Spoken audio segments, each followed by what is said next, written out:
You said that you love winning. What drives you more, the love of winning or the hate of losing? Maybe equally, maybe both. I don't like losing, and I do like winning.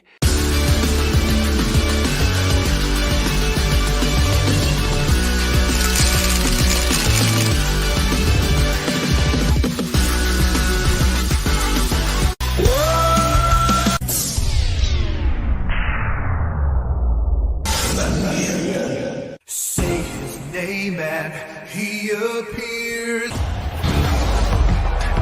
This is a friendship that'll never ever end. Greetings and welcome to Winning 2024. How's everybody doing out there? I hope you're all doing and living well. So good to see each and every one of you. First, thank you to each and every one of our Winner Circles members who help support the channel. And I got the wrong banner on. There you go. Missed it by that much. Remember that? Remember that phrase? That wasn't the outro jam. This is it. This is the intro jam. And thank you again to each and every member of the Winner Circle and for supporting the channel. I really do appreciate each and every one of you being here every time you are. And thank you for even when you're not, you're rewatching and you are supporting the channel. Thank you so much. Also, we are broadcasting live on Rumble, X, and YouTube. Get smart. That's right. That's right. You got it. You got it. You got it. And thank you, Wolfram, for dropping these links. Remember to listen to the Wolf. He wipes his paws. He lives in a house, and he is here. There's Crown Target. What's up, Crown? How you doing? Thanks for being here. Cool Gamer. What's up? Hey, Cool Gamer. You got your old account, man. Awesome, man. How you doing? Happy if you had some problems, you got that back. Happy to see you got your account all straightened out. Of course, it doesn't matter whether you're Cool Gamer or Cool Gamer 2. We love having you here. So thank you for being here. Shelly's out there somewhere. So hello, Shelly. Yeah, here we go. Here we go. So I'm sliding sideways a little bit tonight, but I do have a great show lined up for you this evening. Remember, if you are new, please help us grow. Hit that thumbs up and follow, subscribe, and repost and share. That helps spread the word about the channel, helps support the channel, helps beat the algorithm, and I really do appreciate it. Also, remember that if you ever want to leave a permanent comment, say outside of the chat, you can always timestamp. You can always timestamp your comment with whatever I'm talking about in the video itself, and it will automatically roll up while people are rewatching. It's a pretty cool feature. I love using it. I use it on other channels when I want to leave a comment. I usually just particularly put what spot I'm commenting on, and that way when people go back to watch it, they see my comment roll up at that spot, and they know what I had to say at that point. So it's really a cool new little feature that is pretty cool. I should be able to in the future hopefully hand out free memberships for people. I was talking to Shizzy last night. He showed me how to do that, but I have a branded account, which means that it's not the original account I made. So they haven't rolled that out for this kind of account yet. I may be able to move this account over to a unbranded account, and I could then I could give out some gift memberships every month. So I'm gonna try that out. So awesome. Thank you for Shizzy for pointing that out for me. And thank you to T-Rex Trucking More, who is here for starting out the evening right.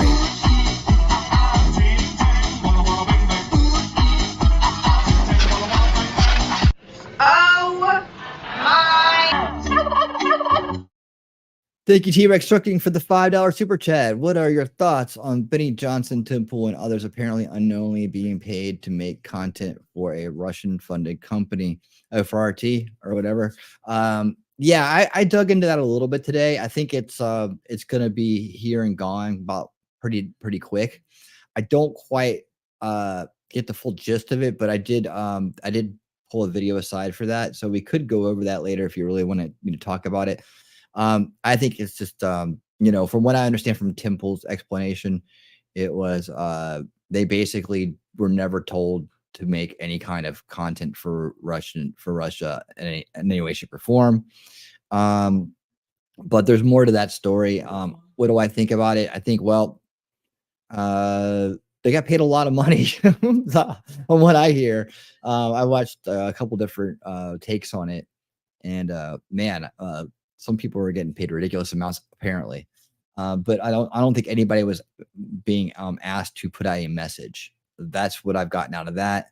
And I think as time comes out, as time goes on, the truth about that will come out more, so that it was kind of just like maybe they were setting him up or something. Maybe it was just a honey. I've heard it. Maybe it's like a honeypot, a fed honeypot of some kind. All speculation, but it is a weird situation. And the bottom line is we should never be in that war. Shouldn't be happening. If Trump had gotten elected, we probably wouldn't deal with that.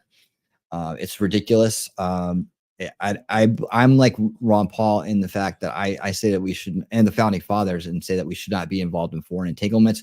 NATO should have been gone a long time ago. It shouldn't even be there. The UN should be taken down. The WEF should be negated. They can have their little private club, but face harsh penalties for trying to influence American policy and to dictate to and have our corporations try to change the culture through their Agenda 2030, which we don't talk about enough in this space. We do here, of course. We call it out all the time because it is the #1 threat to our country's sovereignty and the future, our future here as Americans. They are behind every bad thing that's going on. And the establishment, the corrupt establishment, with its current puppet, Kamala Harris, they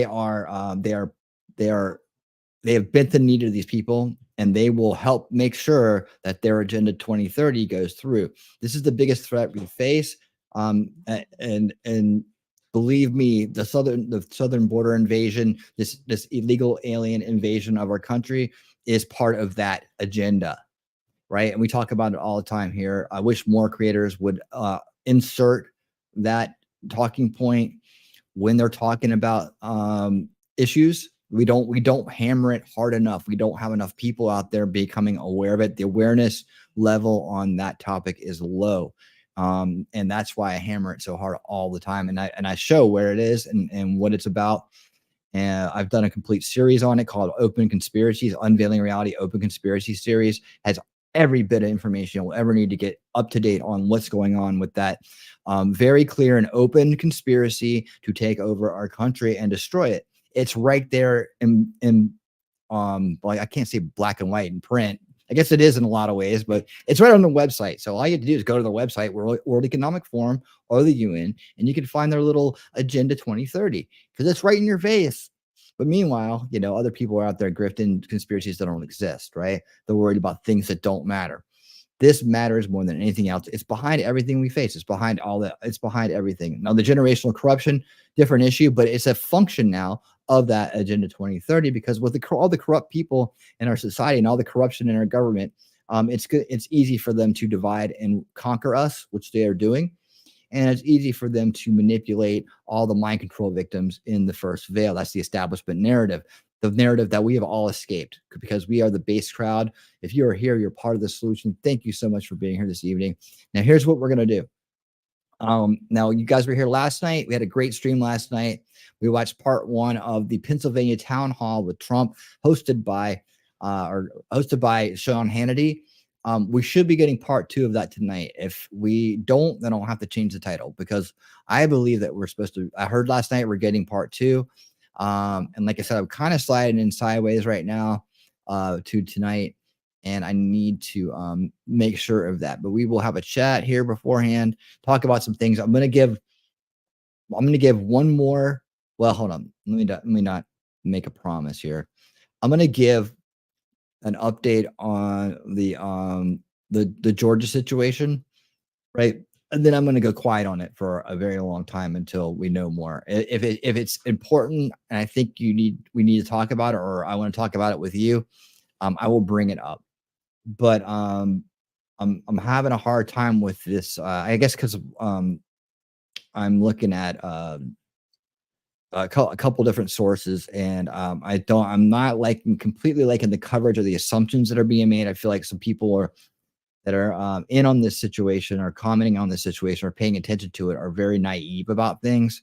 So I'll try to kind of clear some of that up in this hour.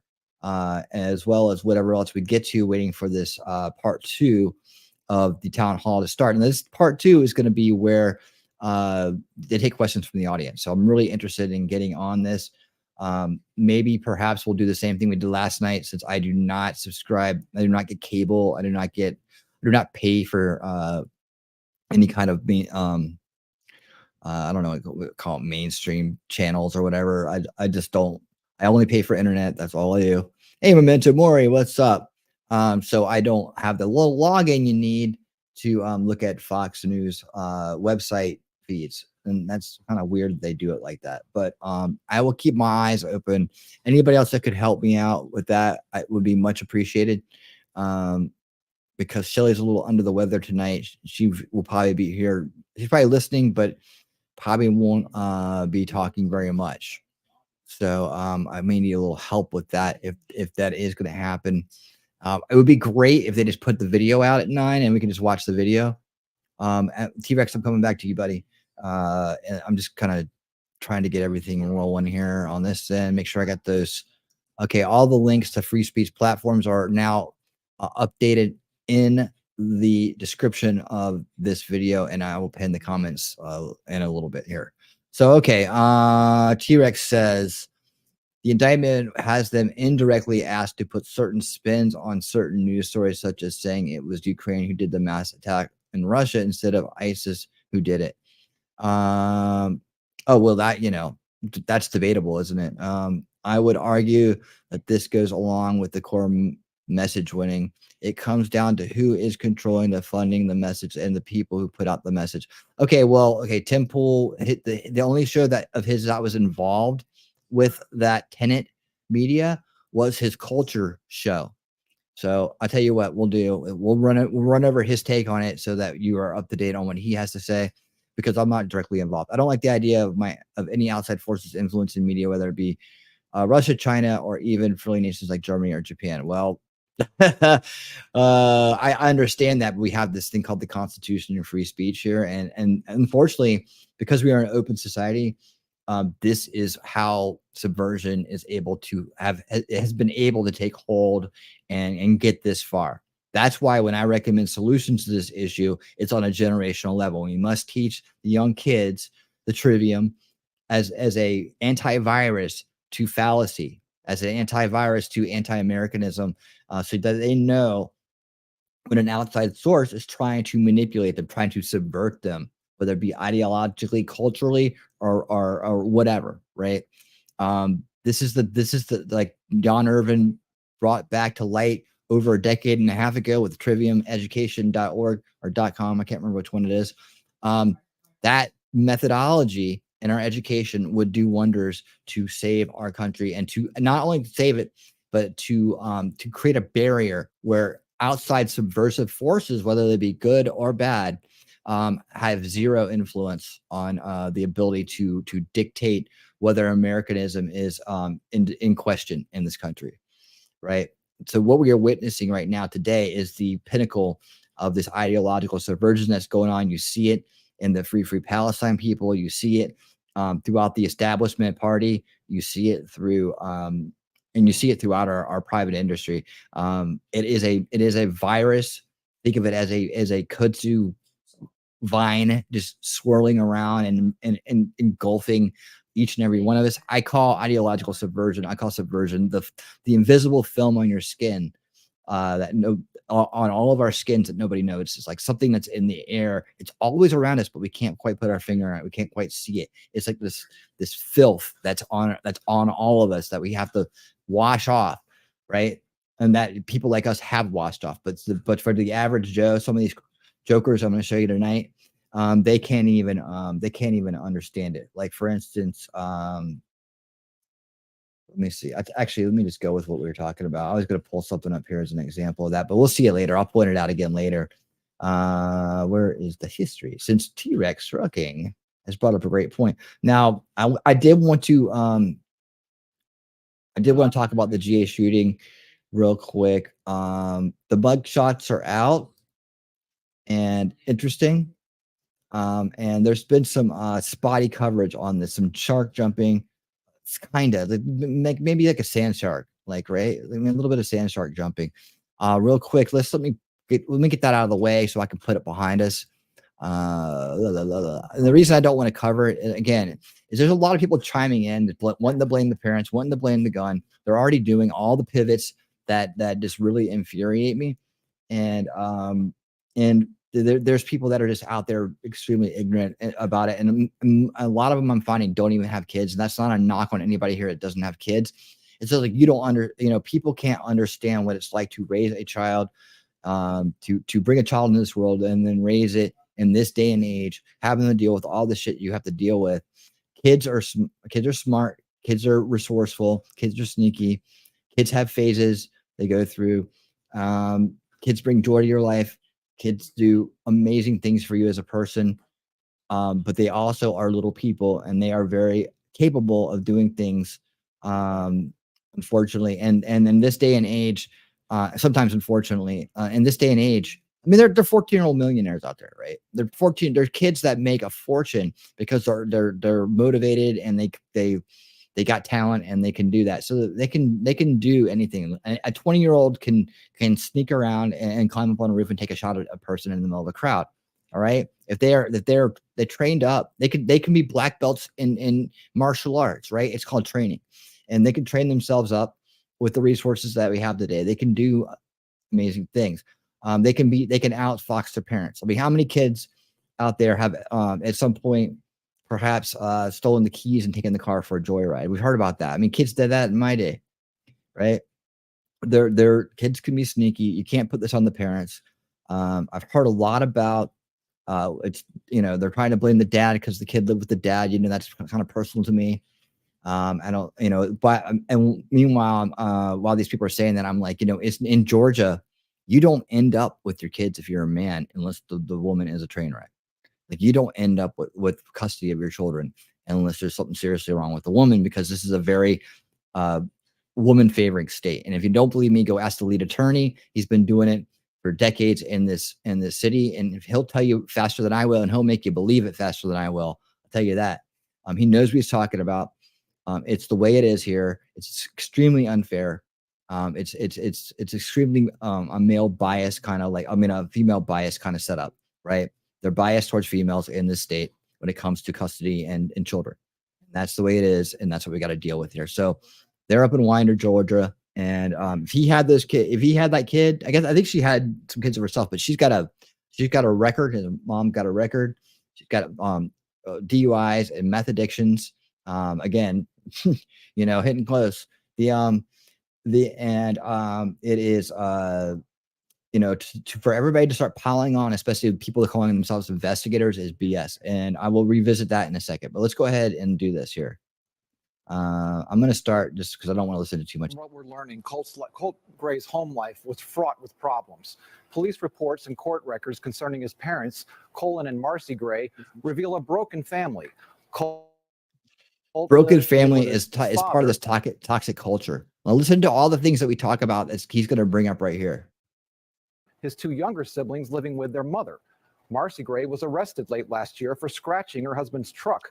Then when they arrested her, police... All right, that's a very narcissistic, very aggressive thing to do, is to go and attack someone's property because you're having a dispute with them, because you're out of your mind or something like that, to aggressively damage property, to damage their stuff. It's basically a personal, it's you're one step away from physical violence at this point. Say they found her with methamphetamines, fentanyl, and a glass pipe. When they arrested her, police say they found her with methamphetamines, fentanyl, and a glass pipe. How about that right there, right? Again, there's a drug culture, right? There's the drug culture. Hey, Jacob Castro, what's up? How you doing, my brother? Good to see you, man. Good to see you. There's a drug culture. Again, cycle of abuse, right? As she's become more fucked up and her head's gone into addiction, right? Meth heads become very selfish. They're very selfish people, and they don't think straight, and they do things like this. They also can't control their emotions or their actions, right? So they do things like this. Felony with probation right there on the screen. So for all we know, all these people out there blaming the dad, right? For all we know, he was doing his best to protect a kid who had already been damaged by this woman and her antics. Because when you do this kind of stuff, you end up hanging out with very bad people. We don't know if she brought some very bad people around that may have done some things. We don't know. We don't know, right? This is the thing. You jump to conclusions, you make mistakes. You jump to conclusions, you influence other people to make mistakes. You know, harassment of these parents, harassment of the father, of anybody else is just around the corner. That's why He's ready to make the jump.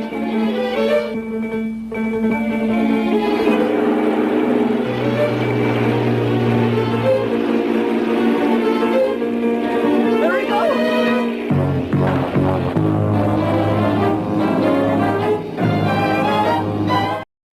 Jump the shark. Never jump the shark. All right. So let's continue. She was sentenced to 46 days in jail. 46 Also, days in last jail. year, Colt Gray and his father received a visit from Jackson County Sheriff's investigators. They were looking into an FBI tip.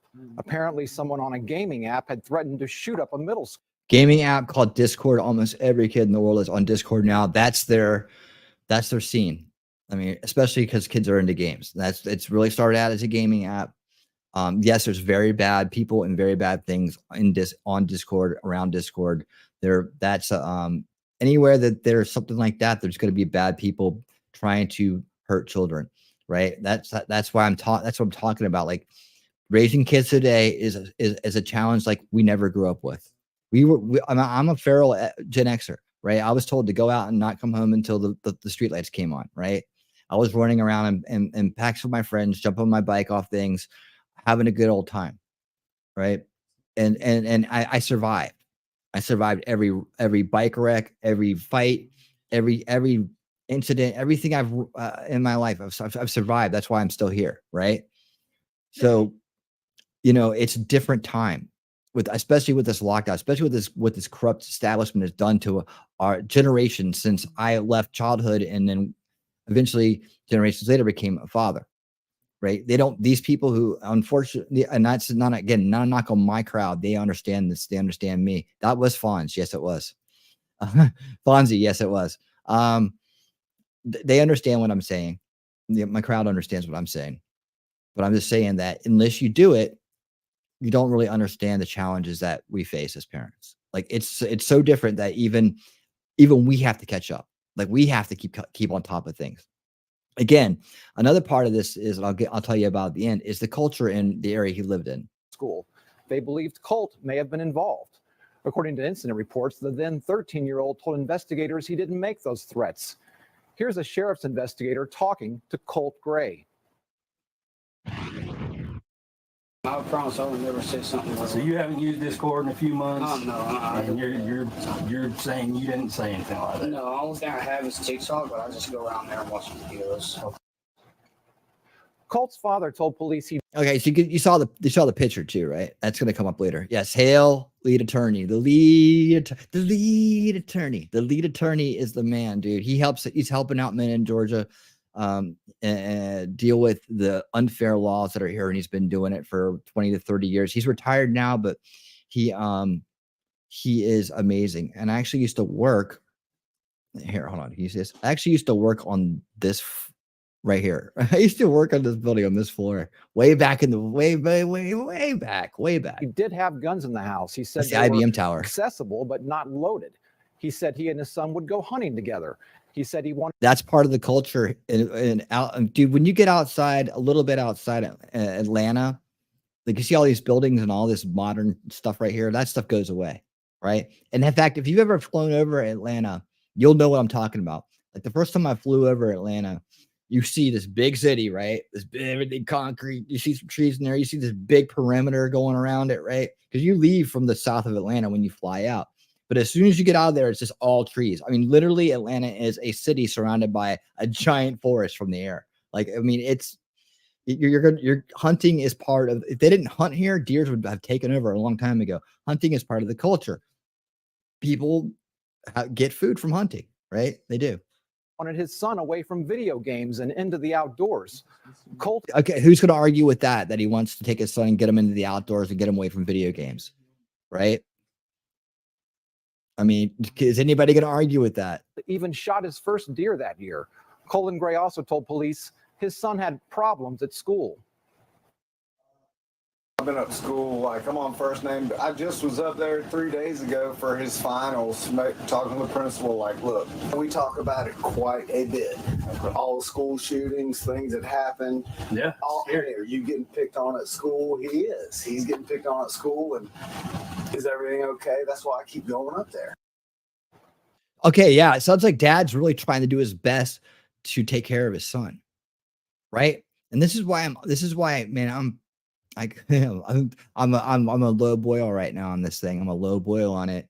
It's hitting close to home, and it's like, you know, here's a man on his own, probably 100% supporter, 100% provider, right? I doubt meth head mom is doing anything, and here it is, right? He's doing his best. He's trying to get him out. He's trying to teach him how to be a man. He's trying to teach him how to hunt and clean for food, right? Hunt food and clean it.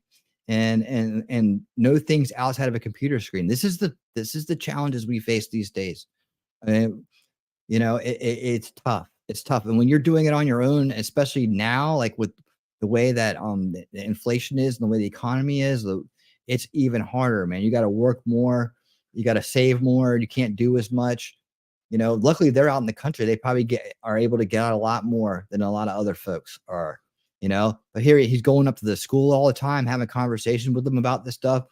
You know, some things are just out of your control. We don't know what else is going on here, but we know that this is well, it's a common situation, man, where one parent didn't grow up and the other did. After that talk, police left. They weren't able to substantiate the tip. Well, yeah, how are they going to substantiate it? This is the other thing people confuse me about on this topic. They're like, well, the FBI, they didn't know. This is like probably one of many things that they got to address all the time, right? They wouldn't addressed it. They looked at it and they still said, well, we're going to keep an eye on them. Well, of course, now that, you know, there's some suspicion, they keep an eye on them. Didn't put them on a list. Doesn't mean what are they going to take him to jail for? What are they going to arrest him for? He hasn't done anything yet, right? So, you know, don't blame them in this instance, you know, when we're actually trying to do their jobs at this point. I'm not defending anybody and the deep state. Like I said, there's good people in the FBI too, and they're not all like the sickos that are pulling off, you know, the Fed napping in Michigan or the J6 or any of that other stuff. They're not all those guys, right? There's some people there that are just doing this kind of work right here, following up on things, right? And we have to keep an open mind about this. So, especially when we're looking at things like this, people always want to put the blame on something. The blame is simple. The kid made a mistake and he went and he cost people their lives. And whatever caused that, we're going to find out. But if you look at what he's looking at, like these days, from that mugshot, you know, it's the toxic culture that drove him to this. It's not the gun. It probably wasn't even the parents. It was toxic. It's probably the toxic culture. You know, I don't know. We don't know what snapped in this guy. We don't know if there were any additions to his diet coming from Big Pharma. We don't know that shit yet, right? We don't know that. This is why we walk it in. This is why we ride the wave. We don't jump the shark. This is where a breakdown may have occurred. The Jackson County Sheriff tells us she believes her department alerted Jackson County schools, telling them keep monitoring Colt Gray. I mean, that's all you can do. If anybody has a better solution, let me know. Let me know. I mean, to me, this is all you can do in this situation because it may have just been a slip up of words. We don't know. I mean, if they can keep monitoring them online, maybe what are they supposed to do? Assign someone to sit outside his house? I mean, I don't know what people want. You know, like I said, my solution I put out a long time ago for this kind of situation and for the groomer situation going on in schools is CRT TV, better surveillance in schools with parents monitoring it live. Now, you know, would that have helped in the situation? Did he come walking in like the Sandy Hook kid or anything like that with stuff strapped to him? No, we don't know yet. We just know that he left class to you know, go to the bathroom, which kids are allowed to do, right? And then he came back and tried to get in. And he had a weapon with him. They wouldn't let him in. That's when he ran into the hall people. That's when the confrontation happened. The unfortunate murders happened, right? And then he was stopped and surrendered. So maybe having a moment of regret. I don't know. To me, it's the surprise is he surrendered. You know, it's like most people who go in there like that are ready to give it all away. And and give it up. They're ready to be taken out. Death, suicide by self-deletion by cop, right? That's what a lot of them are out to do, rack up the numbers and get out. And they're usually way out of their mind, like the Aubrey Hill one, and that one right there. That's a good example of someone who's completely gone. Should have been, was writing a manifesto. They said it should have been done, but was groomed, obviously groomed through schools, groomed through perhaps through schools, probably most likely through the internet, TikTok, things like that. I can tell you stories about. I can tell you a story about a little very toxic little girl that was groomed by TikTok into the LGBTQ. Right. So I'm actually, I can tell you about that one, and I can tell you about two others that were around too, that were groomed into the LGBTQ by TikTok, by listening to lesbians on there talk about how great it was to be a lesbian. Like, and that's real life. That's real shit. Like, that's nothing. That's factual. That's in the books. So, yeah. So, like I said, as parents today, we have to fight on fronts that we never even imagined we have to fight on. And we're not equipped for it. We a lot of us have to learn this as we're going. And a lot of us don't even have this, the skill sets to deal with it. I happen to be lucky and be in technology, but a lot of people don't understand it. That's why if you have kids right now, if you have young kids right now, I want to recommend something to you. I want to recommend the Bark system to you. I want you to look it up. It's called the Bark system. You can put it on your house. You can put it in your house. You can put it in your it attaches to your router, right? And you can put all their devices to the Bark system, which will give you alerts as to what's going on when they're doing it, and what apps. You monitor all their apps, all their insight, and you can make sure predators can't get to them, right? You can see where they're going, what they're doing. You can also create schedules that'll turn the internet on and off for appropriate times, like school, like when you don't want them, screwing around if they're doing homeschool or something like that. Bedtimes, you can cut it off at certain times. The internet goes out. It's very helpful, and they take a very partnership approach with you and your child when it comes to that. They also have their own devices. They have their own phones. They have their own whatever. So that and still you still have to do the work. You still have to do the work, right? So we're done with this for now. We're done with this here. I want to make sure I keep my eye on the time. All right. So T-Rex, I got you coming up, buddy. I got you coming up. I also need to find the Hannity feed or whatever is going on for tonight for that. So hopefully I don't have to backtrack on my title. But I'm gonna do my best to make sure that we do this. Let me go back here and find again, a crowd. I'm gonna need some help from my mods tonight. So if anybody can run down a link for that part two of the town hall, that would be so awesome. I would really appreciate it. I'm still doing it on the side, but I'm also, I just got on a big rant here. I will go. I really want this to be done. There's one. I don't want to dog this guy out too much, but I'm not going to dog him out. Actually, I just want to point out something. He's doing a live stream right now. Right. And I'm just gonna say that I stopped by and said something. I'm not gonna play his live, but I will just show. I showed him last night. Remember, I said, dude, you have to get the right pictures here, right? Why do you keep putting up the young pictures of the kids? And he said the only one he had. He came back out and kind of said, this is the only one I had. I'm gonna try to get a better one, right? So good on him. I sent him this link to this, so he'd have it. This is where this kid is at now. This looks a little bit with the hair dyed, with all this stuff. It looks a little bit like he may have been being influenced by something as well. I don't know. He's kind of a country boy. I have no idea why he decided to dye his hair carrot red or whatever that is, but that's it. So he is updating his approach, and he is using the correct photos now. So good on you for that. I had people in this chat actually arguing with me. I invited one of them to come here if they want to talk, if they want to actually step up and talk to me live. But saying that they're all trying to blame the dad, they're all trying to blame the gun, and they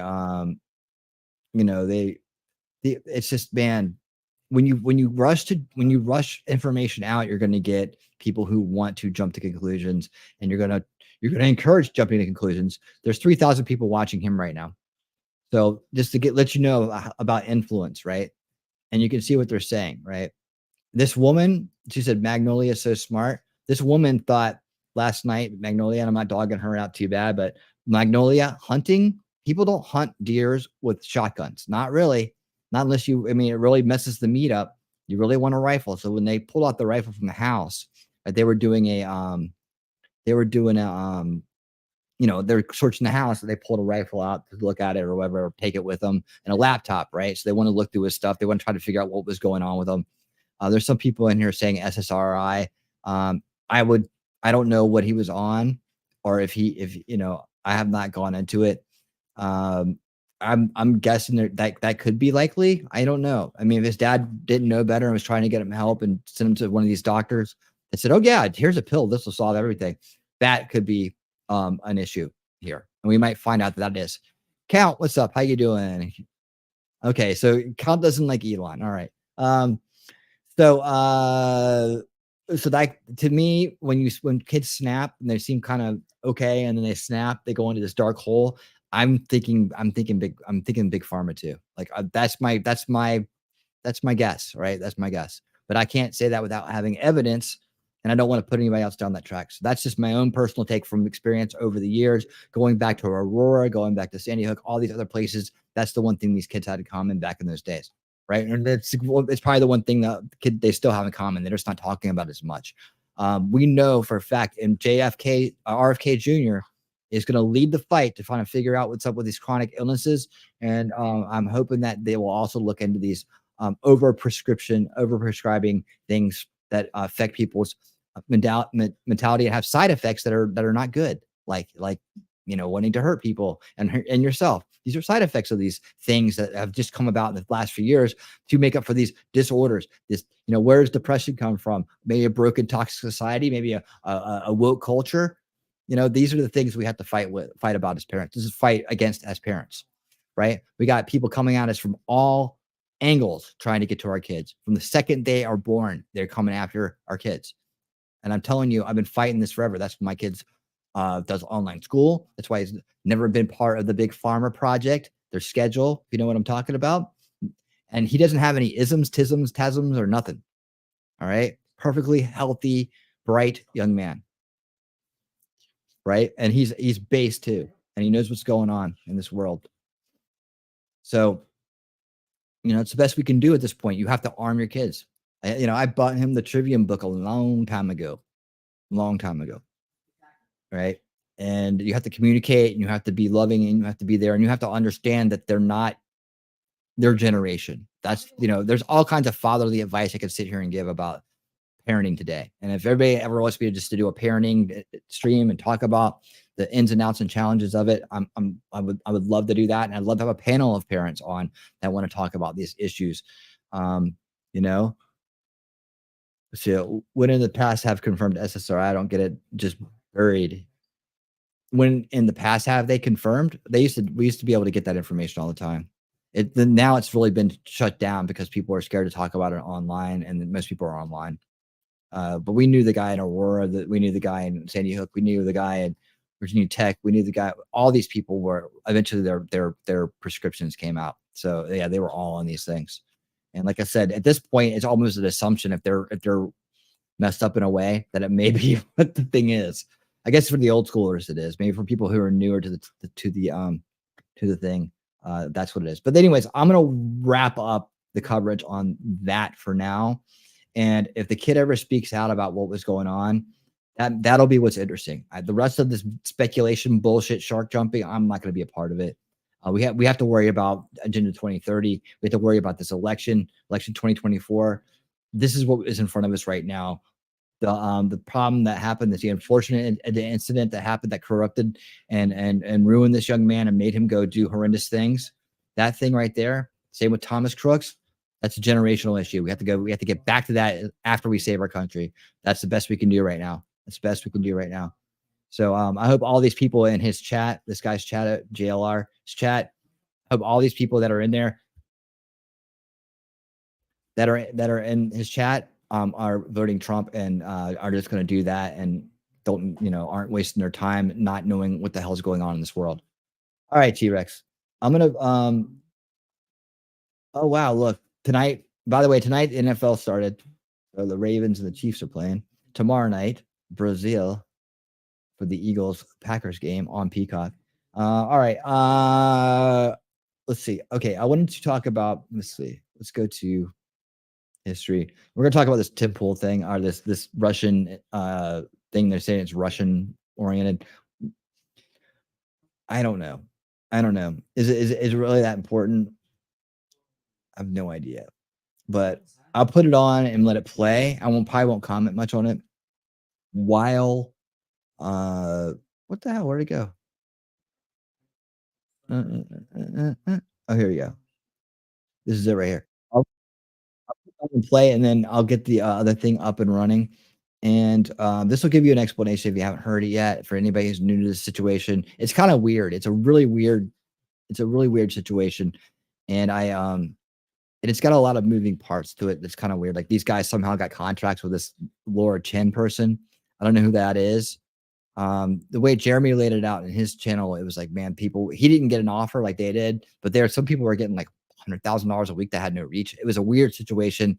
I think Gorka put out something that about it as well, but I'll let Tim give you his side of the story. From the post-millennial, DOJ indicts 2 RT media affiliated Russians, accuses them of laundering $10 million to conservative company Tenet Media to sow division in U.S.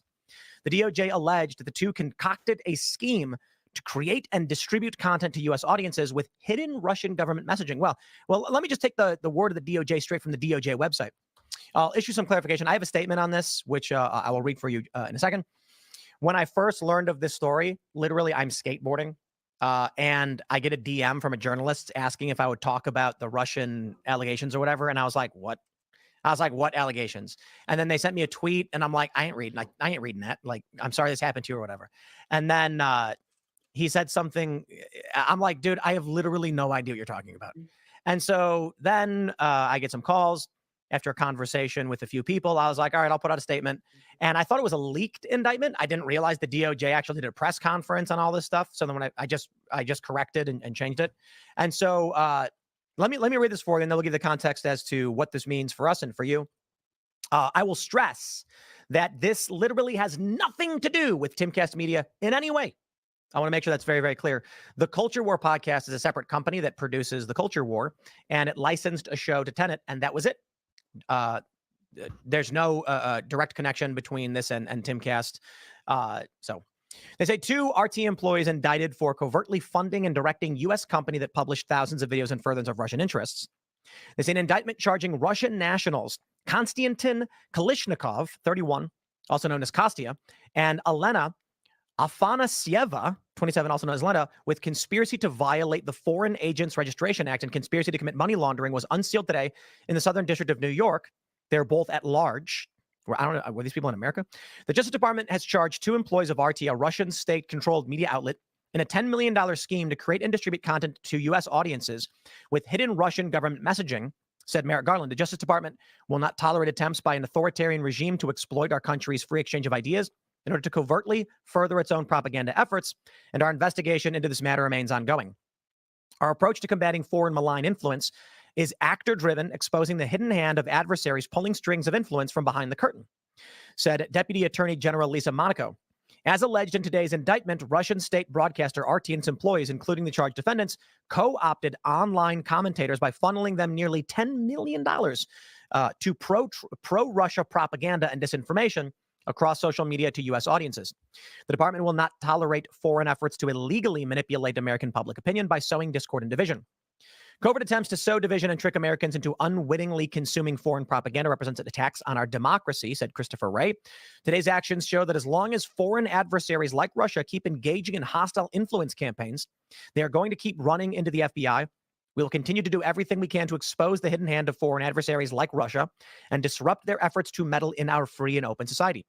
The Russian government has long sought to sow discord and chaos in the United States through propaganda and foreign malign influence campaigns. Okay, they're just repeating themselves. I will say this again. These are charges. It's an indictment. They're allegations not yet proven true. Yes, I'm trying to find it right now, PMAD, and I'm trying to find it. Like, we watched it last night. He said part 2 tomorrow night. So we're back. I mean, I do a show anyways tonight, but so that's how I listed it. And I'm looking for it right now.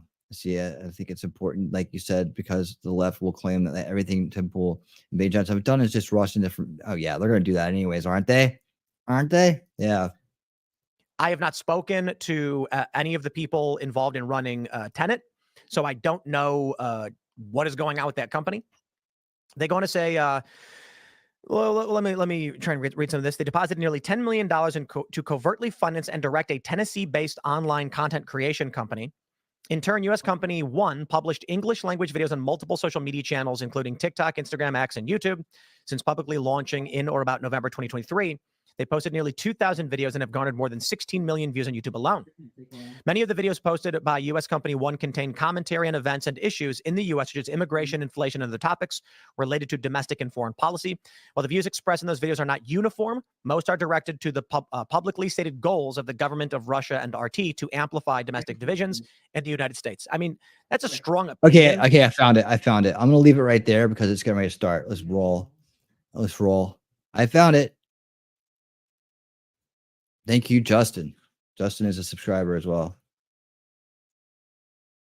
You know, I Boom. always plan Rock and roll. I do all this research to ask you questions, and you just go. But we came here also to hear from the people of Harrisburg. Before we get to the people, I want to again we introduced him last night on the show. Dave McCormick is the Republican Senate candidate from Pennsylvania. Senator, great to have you. Give you a chance to say a couple of words. Yes, thank you, Sean, and thank you for Mr. President for being here in the Keystone State. And the Keystone State is going to decide the future of the country, put you back in the White House and the majority in the Senate. So thank you. And you know, Mr. President, it's a scary time in the world. Our adversaries Guys, make sure you hit the thumbs up. Iran, Wherever you're China, Russia, North Korea are testing us. They're challenging us. We've lost deterrence. They think America's weak. They think America's on retreat. Right. And my question to you is, on day one, when you're back in the White House, how do we restore deterrence? How do we bring strength and capability back to our military? And how do we make sure that everybody in the world knows that America is back? So thank you, David, and good luck with the race. It's really important that you win. I hope you're going to vote. He's a great gentleman and he's a great warrior. The first thing we have to do, we have to strengthen our country from within. And we have a lot of bad people from within, but we have to straighten it. We have to, number one, have a border like we had it 4 years ago, which was strong, where And the wrong even people stronger. didn't get in. What was that? Hello. Justin. Hey, buddy. What's up? What's up?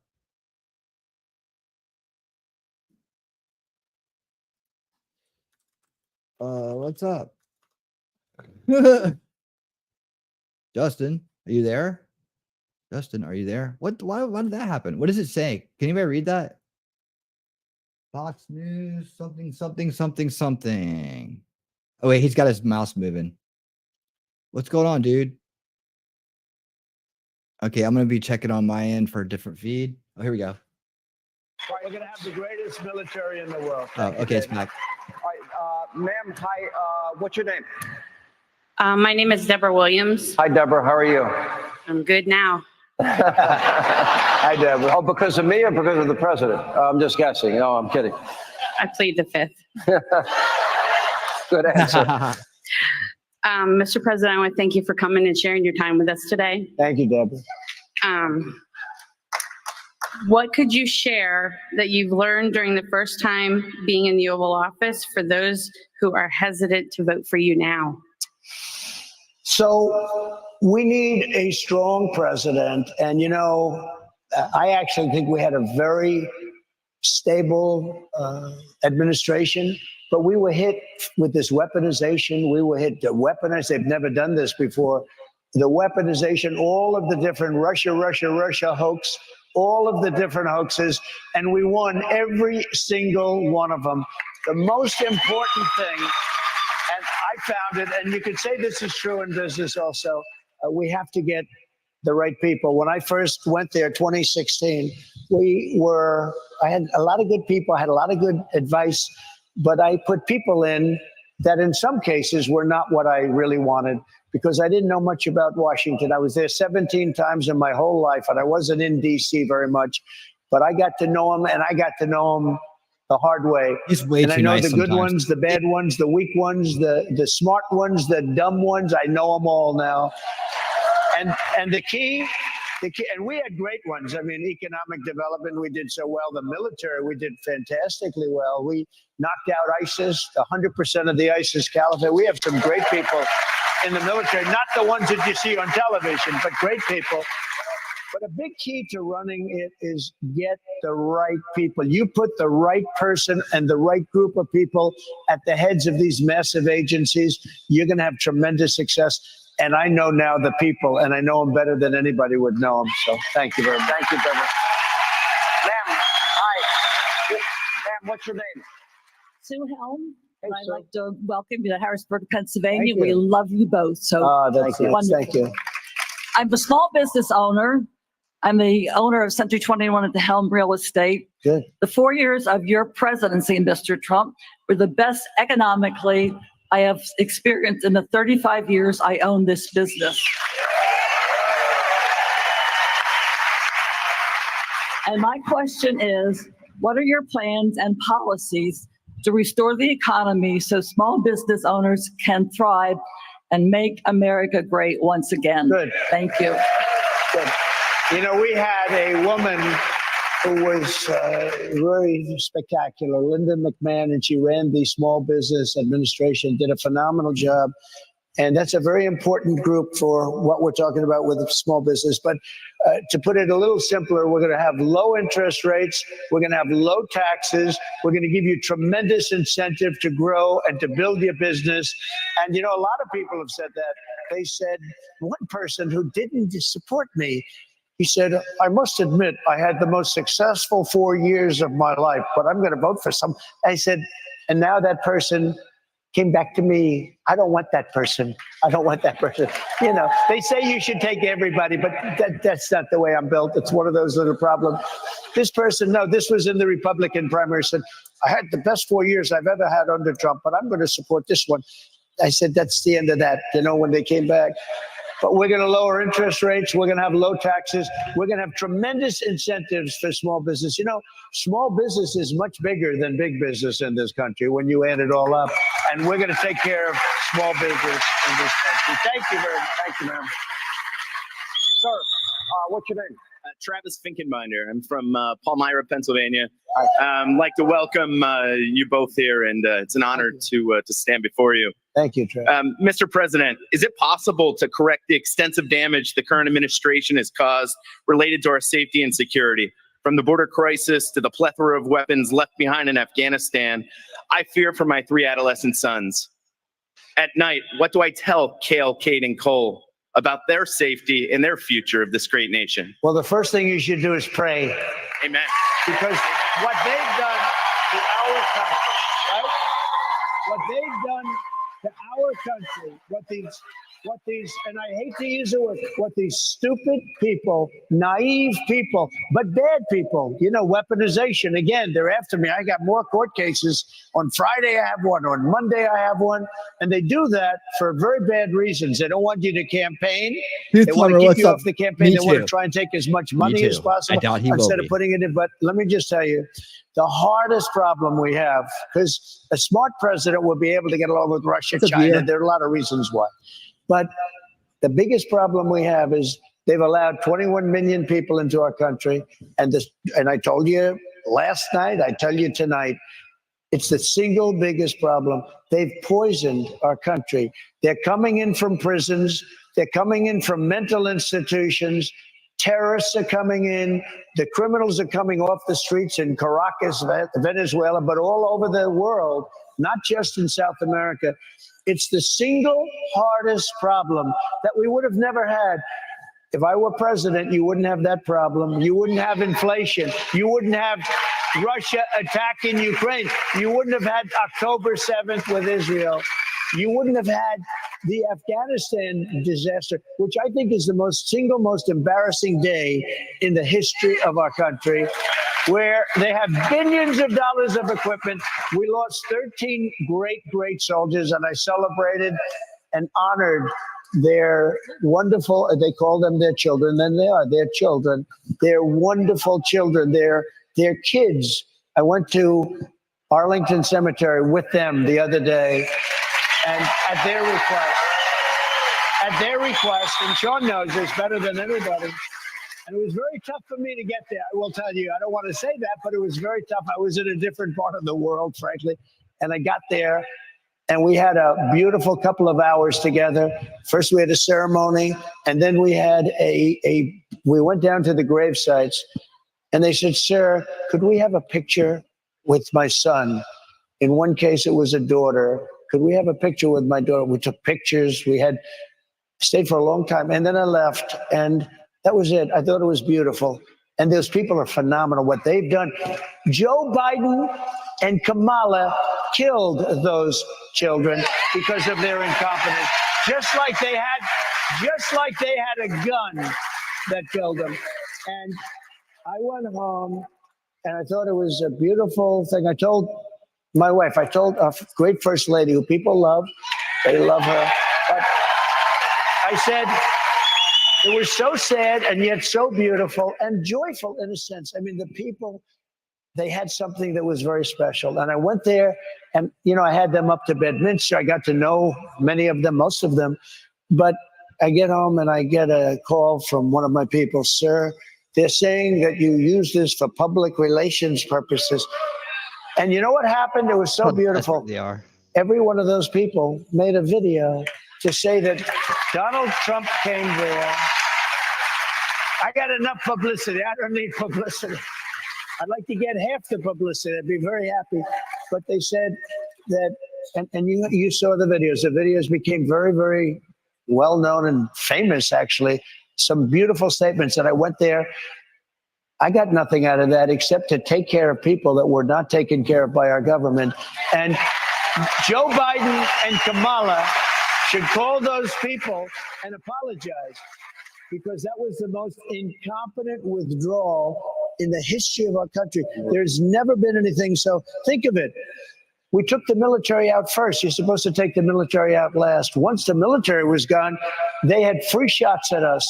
But we took the military out first, and then it began. We lost 13 soldiers. Many were horribly wounded, meaning no legs, no arms. The face was obliterated. Many, we don't even talk about those people, and we have to. We left Americans behind, and you cover that better than anybody. We left many Americans behind, and we left billions and billions of dollars of brand new military equipment behind, that now they are one of the largest sellers of military equipment in the world. Afghanistan, they're selling the equipment that we just walked away from. It was so incompetent, but to be with those people was a real honor, I have to tell you. And for them to go out of their way, and every one of them made a video. They said, "Sir, could you take a picture next to the grave of my son?" I said, "Of course." Could you imagine if I said, "No, I don't want to do it. I don't want to do it." But every one of those people appreciated it, and every one of them made a tape, and they sent it out, and it became very viral, as they say nowadays. And it was a great honor for me to be there. Thank you. And I should add, Kamala Harris and Joe Biden were both invited. And this was not, you knew these families. You had met with them at Bedminster. Yes. You were familiar with them. I knew them. And they invited you. You went, and they said, "Would you take a picture?" And then you did, and then you were attacked and then the families were furious at Kamala about it. I think this is going to be the last question. What's your name, sir? Hi, Alistair Hackett from Spring Lake, New Jersey. Hey, Alex. Thank you, Mr. President. Thank you. I'm a recent college graduate and am concerned with the growing influence of wokeness in many of our top institutions. We saw General Milley take this to new heights under his leadership in the military. What is your plan to combat radical ideology in the military and in our corporations? Well, first of all, Milley, Great question. Great question. That day in Congress where Milley proclaimed his wokeness was an embarrassment to our country. And remember this, we don't have a woke military. We have some guys at the top that talk it, but you couldn't convince them to be woke if you were screaming at them for 5 weeks. We took out 100% of the ISIS caliphate in 4 weeks. It was supposed to take 5 years. And and I got to meet the real generals, and they are unbelievable. Our military is unbelievable. Remember it. Unbelievable. There's no woke. And all we're going to do is you go out, you get your degree, you work hard, you're going to see a different country. We have to get elected. If we don't get elected, I don't know what's going to happen to our country. I just don't know. They're so bad. And normally I wouldn't say that. I'd say, well, they're working, they're a Democrat. These aren't Democrats. These are people long beyond Democrats. When I used to say to Sean on his show, I'd say, our country, Sean, will never be a socialist country. And it won't. It'll be a communist country. They skipped socialism.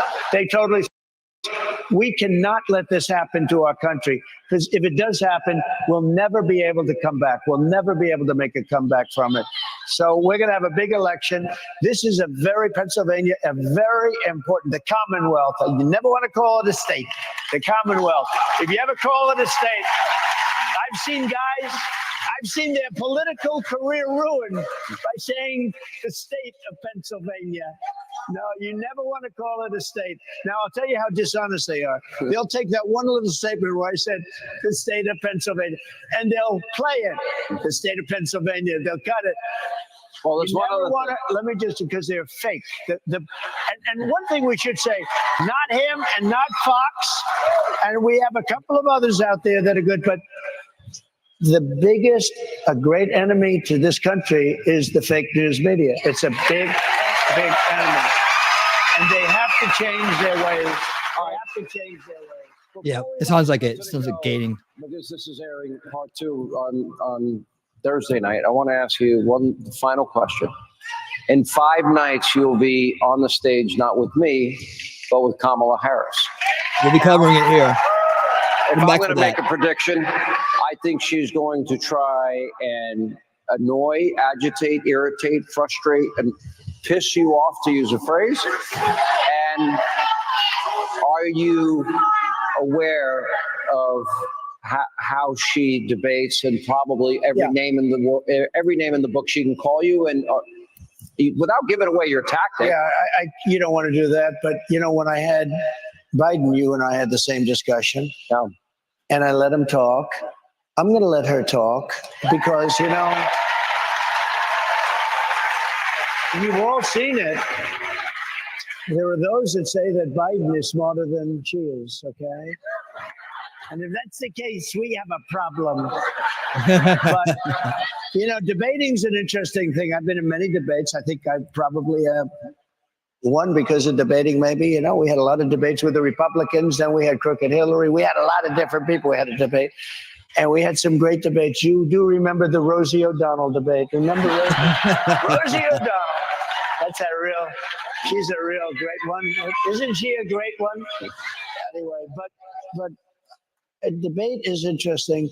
You can go in with all the strategy you want, but you have to sort of feel it out as the debate's taking place. I've seen it. You go in there and you have a strategy. Mike Tyson made the statement, everybody has a plan until they get punched in the face. It's true. It was a brilliant statement. It's a brilliant statement. So I could tell Sean exactly what I'm going to do, but, things change. It depends a lot on ABC. Will they be fair or not? If they're not going to be fair, I'm going to be a little bit different than if they are. I hope they're going to be fair.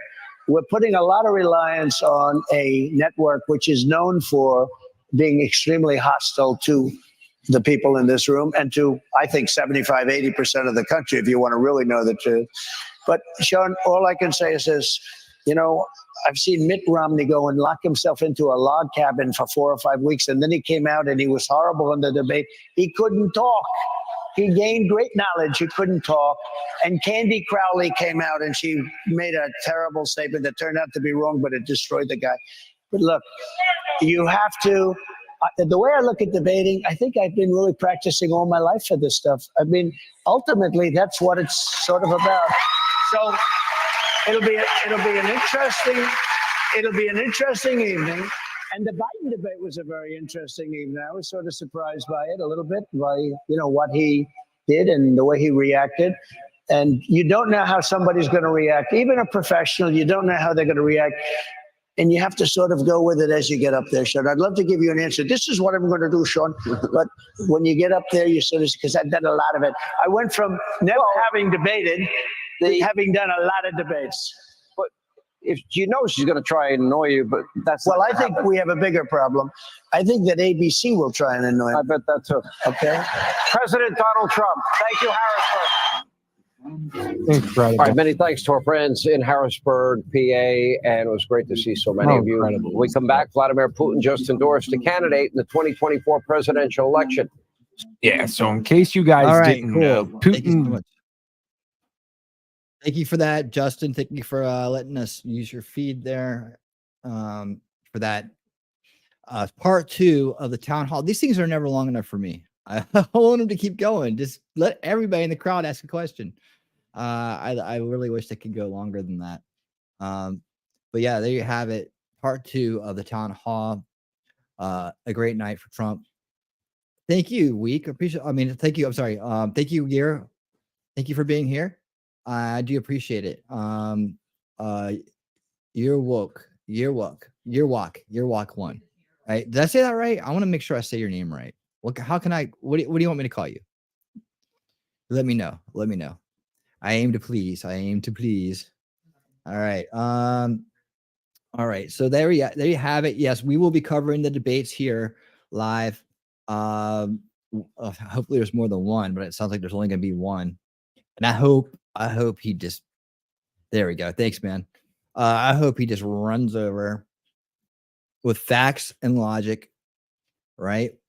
And she makes a complete fool out of herself, and I completely expect her to do so. I mean, she'll probably have some moments or whatever, some soundbite moments for her mind-controlled establishment carrying base. But all in all, I expect another decisive victory for President Trump.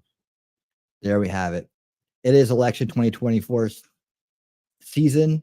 We are 60 days away or so from the election. Wow, really around there. Early voting started in some places. Of course, we also have the vice presidential debate, which Tim the Coward Walls won't do until October, when voting's already started. I tell you what, man, the veil is down on that side about how weak they are.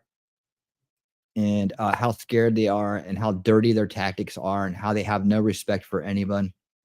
All they want is their power. All they want to do is help enable their agenda, which is an agenda to destroy this country and reimagine it in the image and vision of the globalists of the world, the UN, the WEF, these two globalist organizations that are working together. Both of them need to go. And that's again why I've really pushed to I really want Vivek to be involved. I feel like Vivek will make sure that we keep our eye on the ball in a lot of areas, because there's so much to do when you become president, and there's only so much you can do. And so he's got a lot on his plate, and he's got a lot to fix because they came in after him and screwed a lot of stuff up, didn't they? They're like, oh yeah, we got to make up for lost time now. Let's really screw things up. And I tell you what, there's a lot of other things going on where they could actually try to screw it up before he even gets in. So we got to hang tight, guys. Be prepared. Be prepared. Be prepared for some hard times to get through to good times. The fight for liberty and freedom is ongoing. It never stops. And when a country like ours takes their eye off the ball for as long as we did, we have some making up to do. Luckily, we have a leader now that is against the establishment, is anti-establishment. The establishment is a corrupt globalist establishment that is anti everything they stand for and pro-America. Luckily, we have that leader, someone strong enough to be up there and be able to challenge for the leadership position and have a good chance of actually getting it. So, man, this outside shenanigans and outside all the mind control methodologies they're using now, tactics they're using, which we cover every week on the show, and we're going to cover some of that right now. Let me go ahead and pull my playlist up. How's it going out there, everybody? Thank you guys for being here so much. If you're new, please hit the thumbs up. I mean, if you're new, please subscribe, and for everybody, make sure you hit the thumbs up button. Where are we at on likes? We're up to like 15. Come on, guys. We've had a lot of kind of stop-ins. I think that with the Trump debates, there's a lot of botting going on, so I'm not too confident on the view counts as I am the people that are here. Leave a thumbs up to make sure that we say this is what's going on. We are really here. Whether you're on Rumble, on X, or on YouTube here, please hit that thumbs up. It really helps. I'm a small channel. And I'm fighting to get out there into the algorithm, because all I do is tell the truth, the logical truth, the factual truth, and I don't go for the conspiracy grifting. I don't go for the establishment grifting. I don't do any of that BS. This is the base place, and base is the place. And if you're here, you're part of the solution. And thank you for being here. Get to know what we're doing here. You'll dig this crowd. You'll dig what we're doing. And I got 2 decades worth of experience in these areas, and knowledge and wisdom to pass down to you. Check out my videos. Check out my Unveiling reality series if you're into the topic of mind control and the different aspects of mind control that are out there. That pulls back the veils of perception that we were born into. It pulls back the this weird time that we're living in, and shows you exactly what's going on behind the curtain. You will dig that series. I also do. We also read audiobooks in a series called Unrig the Game. It's on Monday nights at 8 p.m. Eastern. That's exclusively on X and Rumble, but we do a kickoff show here on YouTube to start out. It's usually about 45 minutes to an hour long, and then we start reading. Right now, we're reading Vivek Ramaswamy's book, Woke Inc. We're on the towards the end of that book. We have like about 2 chapters to go, but I do have playlists on Rumble for each book that we've read. We've read The Control Oligarchs, we've read The Great Awakening, and now we're reading Woke Inc. 3 great books. And you'll get a lot out of this. And what we do there is we really break down the open conspiracies. It's a series that was spawned off of my open conspiracy series, which covers the UN, the WEF, Davos. I cover Davos every year, and Agenda 2030, which is the big monster that's in the room, that's coming towards us at 100,000 miles an hour and doesn't get talked about enough. These are books that help pull back the veils on and explain and get granular details to you about these type of this agenda that they have to completely collapse, corrupt, and remake our country into a puppet of technocracy for the globalists. So, and destroy our future and on a generational level, generational warfare, like they're doing in our schools right now, like they're doing in our education, in our media, in our entertainment, right? Changing words, changing the way we see ourselves, changing the way and dividing us by telling people that, using the Marxist methodologies of oppressor. We cover all that stuff. There's an underlying tone of Marxism going on through these organizations, because they want to be able to control us from the top down, full spectrum dominance from cradle to grave, where you will own nothing and be happy and you will eat the bugs. That's what they want. They want to take away your right to travel. They want to take away your right to energy, your right to peace, prosperity, your right to ownership, your right to prosperity. To wealth, your right to everything. They just want to control you in a hybrid of 1984 and Brave New World. It's all baked into Agenda 2030. Please check out my Open Conspiracy series. It will help you catch up if you're unfamiliar with it. Talk to people about 2030, Agenda 2030. Tell them where to go. Get that into your conversations, because it'll help wake people up as to the real danger at the gate. In fact, it's already past the gate. It's in.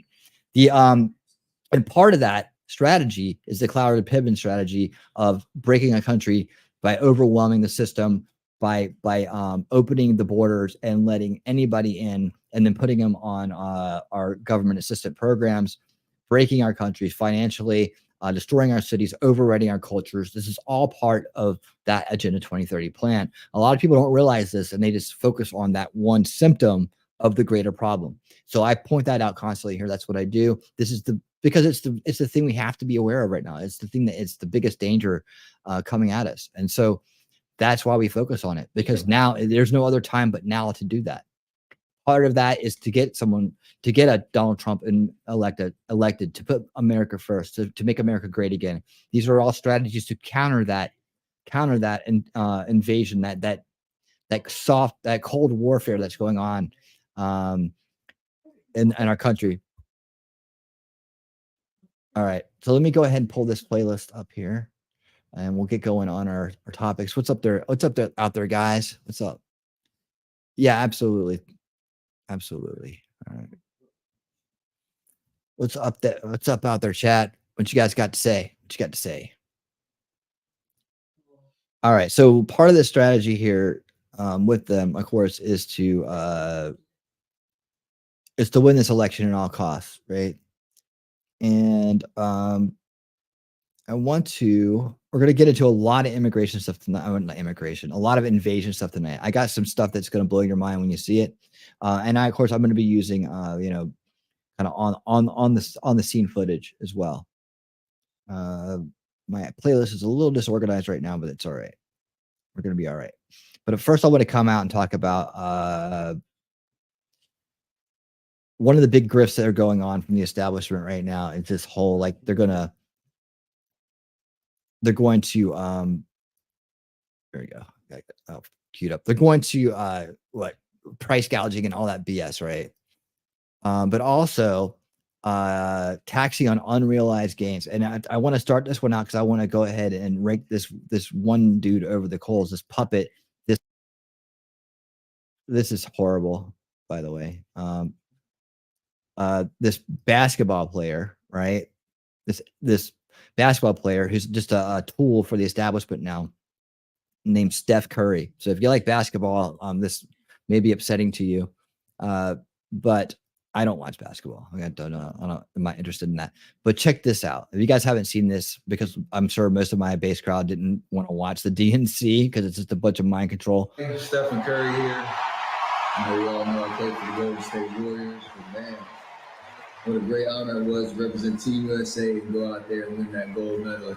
Yeah, nobody knows that. I didn't know he won a gold medal in basketball because nobody watched the Woke Olympics. Olympics this summer. And that unity on and off the court reminded us all that together we can do all things and continue to inspire the world. That's why I believe that Kamala, as president, could bring that unity back. Oh, because Kamala as vice president didn't bring unity. Yeah, you're a real smart guy. You're a real smart guy. Continue to move our country forward. Obviously, endorsing Kamala is important for me, for my family. Why? What are the issues you care about most? Say what? What are the issues you care about? I just know from especially women's rights and thinking about what's at stake with this election. Women's rights, that's your big issue. Yeah, because you're a millionaire sitting up in your ivory castle, right? You don't really give a shit about anybody. Women's rights. What rights do women not have? And understanding like we need to be in a position where women have the right to choose what's right for them, and that's choose what's right for them. That's what your big issue is. At the top of the list for me, I have amazing women in my life who've been a huge inspiration to me. But knowing Kamala and having been around her, Kamala, you really know her, really been around her. You mean in that photo op you just did? And I understand she's qualified for this job. She's qualified for the job. I guess if you've been vice president, that's technically qualified. Okay, I can kind of give you that, but not really because she's not a very smart person. I think representing what it means to be a great leader and being a decent. A great leader, huh? She's a great. What makes her a great leader? Who has she led? When she led the border initiative to take care of the border, to help secure the border, that leadership when she failed. A human being in terms of representing our country the right way. So it's an easy choice for me, but to be able to have be in a situation where you can look at that. This is pathetic. Look, I got a jersey. Be a part of the DNC, do a video like that. Let people know where I feel like, but foster positive conversations, through it all. I think that's what our country needs. All right. So he's just like the biggest show in the world, isn't he? All right, BCP. Okay, so we got to talk about rich liberals coming out and endorsing Kamala Harris. Okay, you have rich liberals like Steph Curry who has come out and endorsed Kamala Harris for some of the silliest reasons, like, for example, women's rights. Now, I'm assuming that this guy is talking about abortion, right? So this guy who has daughters is essentially voting for Kamala Harris so that his daughters can have abortions, right? Which makes no sense to me because last time I checked, he lived in California, and in California, there's no threat to abortion, right? That's not a state that would ever vote to ban abortion or access to abortion. So I don't think that Steph Curry is very politically educated, right? I think he's just saying things that his liberal handlers told him that he must say, right? You got to go out here and say the things that the liberal handlers tell people like him to say. Well, women's rights, okay? And it's like, okay, well, what rights don't women have, right? There are no rights that women don't have in 2024 that men have, okay? But again, that's not a conversation that these people are well equipped to have, okay? This is why when you ask them, okay, why do you support Kamala? Why are you endorsing her? Is always word salad, right? And platitudes and things that really don't mean anything. So with that being said, you do have other rich liberals who are coming out here and endorsing Kamala Harris, who I believe are more informed than people like Steph Curry, but they are severely Trump deranged to the point where they are supporting something, even though they know that, hey, her policies are not good for people like me or really the average everyday American, which is what Mark Cuban is going to admit on CNBC as he gets pressed on Kamala's insane economic policies, like, for example, the tax on unrealized capital gains, which is supposed to be just for the rich, right? This is what they always say when the government wants to stick their hand in your pocket, right? They want to find a new way to do so. They say, oh, well, it's only for the rich, until they start applying that to everybody, which is definitely what would happen in this situation. But Mark Cuban, again, he's going to acknowledge that her policies, at least what she's saying in public, are policies that are bad for the economy. They're going to crash the stock market, but yet he's supporting her anyways, because apparently behind closed doors, maybe she's saying something a little bit different. Maybe she's telling the billionaires and the millionaires that she's supposed to be against something different than what she's telling the public, because what she's telling the public is cuckoo for Cocoa Puffs insane. And Mark Cuban is going to freak out when confronted on this by this CNBC host. Take a look. On this unrealized tax issue, gain issue, and where we've talked about, those who are taking loans against their unrealized stock, et cetera, et cetera. And then they say, well, if you start to tax that, we won't be able to make investments in startups. We won't be able to give money over to venture capitalists and private equity folks and other things like that. What's your feedback to that distinction? Because I wonder, once there's a critique of one, then of one policy, and you get rid of that policy, then of course it moves to the critique of the next version of it. Well, of course, but okay. So what I told him was, if you tax unrealized gains, you're going to kill the stock market, right? And it's going to be the ultimate employment plan for private equity, because companies are not going to go public because you can get whipsawed, right? I mean, my own personal experience back from the internet days, right? All of a sudden, I was cash poor, but equity rich, right? My net worth was enormous, but the number of dollars in the bank wasn't enormous. And so I'd have, based off of the unrealized gains, I would have had to borrow money, and I effectively would have been in hock just to pay my tax bill instead of trying to run my company, and 1,000 other reasons, right? So they realize that's the issue. I can't repeat it enough. Even though she's not directly conflicting the Biden tax plan, to her value proposition is we need to tax everybody fairly. I'm starting from the Biden plan as a starting point, but that's not necessarily her ending Mark, point. let me just say, I appreciate you calling in, telling us what you're hearing on these fronts. That's great. But as you've said yourself, you can't speak for the vice president. These are things they're telling you. Who knows what they're telling other people? My guess is they're telling anybody who's donating to them exactly what they want to hear at this point. What matters is what they say publicly and what they will stick to. No, absolutely, positively not. Right. Let me just be very I don't know. clear. Like, why do you think that they're telling you the truth and not telling other people other things? Well, if they won't say it publicly, say it publicly. Tell all of us so that we can hold you to it. I get it, but you've got to get the details right. You can't just. Yeah, but we have 60 days till an election. Like, you're asking people to take a even fire. if it's the day before the election, right? Even if it's the day before. Look, the next question is, the second thing I was going to mention earlier. I just don't want everybody to trade on what we think and what we feel and what we think may happen. Exactly. Just tell us. I get your point exactly, right? But again, like any good CEO, you've got to do it when you get it right. Not because your customer is screaming or yelling, well, we're waiting on the new pricing for the SaaS program. There you go. No, there's a right woman don't buy have. the product until you tell me what the product is. Right. So Mark, here's I think the fairest question to this. What do you think the fairest timeline is for her to disclose and articulate exactly what the policies are? Meaning recognizing that she's gotten into this campaign late. I get that piece of it, and the issue of trying to get it right, but also recognizing that the American public needs to understand these issues, hopefully to the best they can, prior to voting. What is a fair amount of time? Would you say 4 weeks out, 6 weeks out? I mean, we're only 8 weeks out, right? So what's your brutally honest on what I think on this? Number one, the number of people this truly impacts is less than 1% of the voting population. Yep. Right. And so this is not number one priority for her. It's not, right, in terms of speaking about it and getting the word out. She wanted to talk about entrepreneurs, startups, founders first.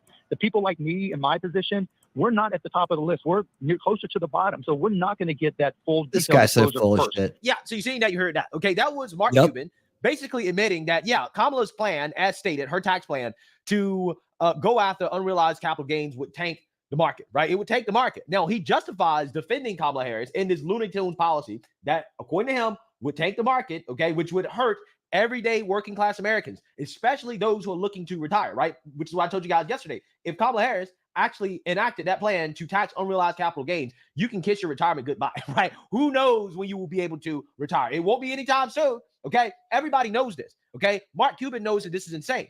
But apparently, according to him, he strongly suggested that maybe Kamala Harris was telling him something behind closed doors that's a little bit different than what she's saying in public. And when called out on this, he immediately freaks out. Oh, no. She's not just telling me what I want to hear, right? Because apparently, according to him, that's not a real plan, right? That, it's just a starting point, right? Which is starting. Now it's just a starting point, right? But yeah, with 60 days out, it's just a starting point. Just you have to pass it so then you can find out what's in it. Wanted to do, and we're just looking for a way to tax the wealthy fairly, right? We're just looking for a way to do so. Now, I did an in-depth analysis on this whole conversation in my last video on this yesterday, and the fact is that they claim that they're concerned about billionaires taking advantage of getting loans in order to finance their lifestyles while not paying taxes. Now, Democrats, instead of just using a common sense approach, which is addressing the actual problem, the loophole, right, which is the step up in basis for capital gains that happens at death, right? Instead of addressing that, no, they just want to invent a whole new way of taxing people, right? Through the unrealized capital gains tax, okay? So Mark Cuban is supporting somebody that, at least according to him, has policies that will tank the market. But also according to him, she's telling him and his other billionaire buddies, right? His other millionaire donors, different things, right? Telling them different things behind closed doors in regards to what she actually wants to do. So which one is it? Does she support the unrealized capital gains tax or what, right? Because Mark Cuban is trying to basically finesse this by saying that, well, she's looking for things that she can do, right? This was just thrown out there. Well, it's like, okay, if she doesn't actually really want to do this, then why is she saying this? Why is she telling the public this, right? Why is she coming out here and strongly suggesting that she wants to do price controls, which also is very anti-business, right? Which is funny because Mark Cuban is trying to make the case that Kamala Harris and Democrats are pro-business. But when you look at their policies, like raising the capital gains tax rate, taxing unrealized capital gains, price controls, this is not pro-business, right? This is very anti-business, okay? And it fully aligns with Kamala Harris's suspected communist ideology, right? That is what it aligns with, okay? She is leaning into policies publicly that are extremely far left, okay? But Mark Cuban is trying to say that, oh, well, she hasn't really decided yet what she's going to do. They're still trying to develop a plan for what she's going to do. Okay, well, how long does she need, Mark? And also, if she doesn't know exactly what she wants to do, then why is it that you're supporting her, right? Why are you supporting somebody and you don't know exactly what they want to do, or they don't have policies that are fully developed, but yet the policies that she has put out there, you've acknowledged that, yeah, this is going to take the market, right? That this is a terrible thing. But at the same time, he's trying to frame Kamala Harris as a moderate, right? He's trying to say, no, she's not some cuckoo for Cocoa Puff leftist. No, that's not who she is, okay? But let me explain to you why this policy she put out there would take the market, okay? Again, you can't have it both ways, Mark, okay? This is what Democrats think Kamala should be able to do, right? They believe that you should not criticize Kamala for her past beliefs because she has changed, okay? Now, she can't explain why she changed her beliefs, okay? She can't do any interviews or anything like that to inform the American people in regards to why is it that she's no longer a communist. No, she can't do that, right? And you're not supposed to be able to criticize her for that, right? So you can't criticize her on these past beliefs, even though she hasn't explained why she changed these beliefs. And when she puts out new policies and proposals that align with her past beliefs that we all speculate she still has, because Kamala Harris said herself, her values haven't changed. When you criticize her new policies, oh, no, you don't understand. This is not actually what she wants to do, right? She's just testing the water. She's just throwing things out there, okay? And trying to get a reaction and see if this is something she should do, okay? We don't really know what she believes, okay? But trust me, she's a moderate, right? She's a moderate. I don't think any of this makes sense, right? None of this makes sense. Some places already has. Trump derangement, okay? Trump derangement makes you cognitively impaired, okay? Because you have to be a cognitively impaired billionaire to support any presidential candidate that would consider a tax on unrealized capital gains, okay? Just the fact that she's even considering it, the fact that she even would put it out there to the American people, that should disqualify her, right? Automatically, okay? Automatic disqualification, knowing full well what the consequences of that will be. Again, not just for billionaires, but for everybody. Anybody that's trying to retire, it would be an absolute disaster. Just like the Democrats and their economic policies have been thus far for the country as a whole and at the local level. In fact, this is something that another Shark Tank investor, who seems to me to not be Trump deranged like Mark Cuban, he's acknowledged this and went on the liberal media to thoroughly explain why is it that the Democrats and their policies are terrible for business. They're terrible for this country. And here's the one thing that nobody saw coming, and this is the competition of states. I don't put companies here in New York anymore, or in Massachusetts, or in New Jersey, or in California. Those states are uninvestable. The policy here is insane. The taxes are too high.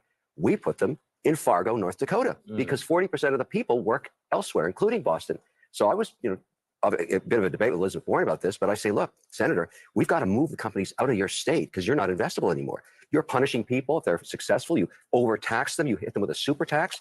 New Jersey, what a mess. New York, uninvestable. Wait, why is California. New York uninvestable? Try and do a project in New York. Try and build a Yeah, data. I'm asking, Don's point, is it beyond the taxes? Oh, the regulatory environment is punitive. I had a project in upstate New York behind the grid in Niagara Falls for electricity, a global data center we were building. Eventually, it got so bad with the politicians in the local region and the state policy, we moved it to Norway and all the jobs. Norway has it now. Thousands of jobs coming out of that.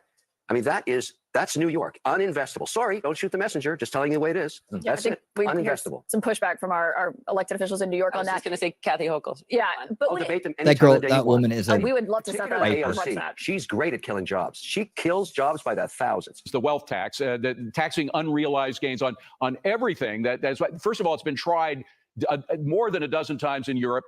Almost all of those have failed terribly. I think there's only one country that still has it out of more than a dozen. And you're taxing unrealized gains on not only stocks but farmland. That's what they're counting on, paintings, Jacob. gold, whatever you have. Not only is it bad policy because it hasn't worked, but it also increases the intrusive power of big government. They have the right to go into your house, figure out what you have that might have gained that you have to pay more taxes on. I mean, Big Brother writ large. It not only doesn't work, but it also increases an intrusive state, which most people think is already too big.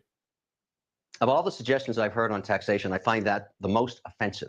Because just think about America. 62% of jobs are created by my people, small businesses that have between 5 and 500 employees. We watch the value of our companies go up each year, even though we're struggling to keep them going with all the regulatory environment and all the competition, but we do it. And all of a sudden, we get a tax bill. Let's say our business went from being worth 10 million to 20 million over 5 years. Where am I going to come up with $3-4 million cash that I don't even have, that I never had? I mean, when you really start thinking pragmatically about these ideas, you understand how bad they are. And by the way, the reason she has to answer to these on a live interview is the only people that matter now. This election is going to be decided by 100,000 votes. That's about it in 7 states. Those people are waiting for answers. Forget about the 43 states that are already decided. They've already made up their minds. Yeah.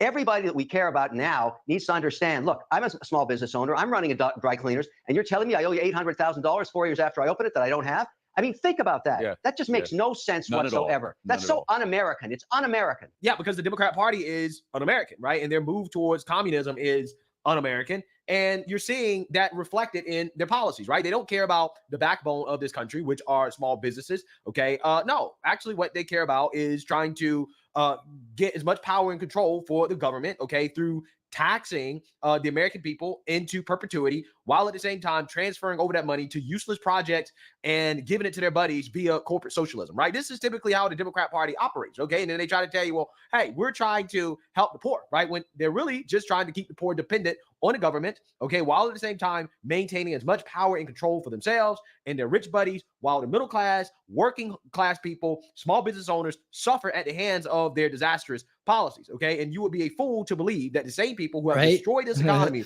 are going to be the same people that are going to fix it and that everything is going to be better under Kamala Harris.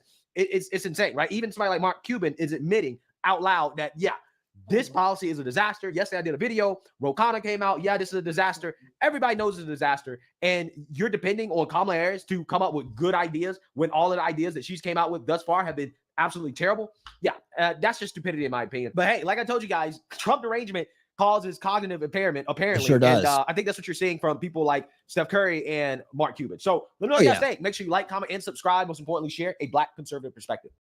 Yes, dude. One of my favorites, Greg Foreman. All right. So speaking of Trump derangement syndrome, making people act like idiots, I threw this one here. What we're going to do is I'm going to put this in here. We're going to talk about the Hunter Biden conviction. And coming up next, we're going to talk about that. We're going to talk about companies pulling out of wokeness. There's an article out about that today. I'm going to do some articles here, and then we're going to get into the invasion of our country. that's going on by design, the cloud and pivot invasion of our country by design. We're going to get into that. And I got some stuff on here. It's going to be kind of nails on the chalkboard.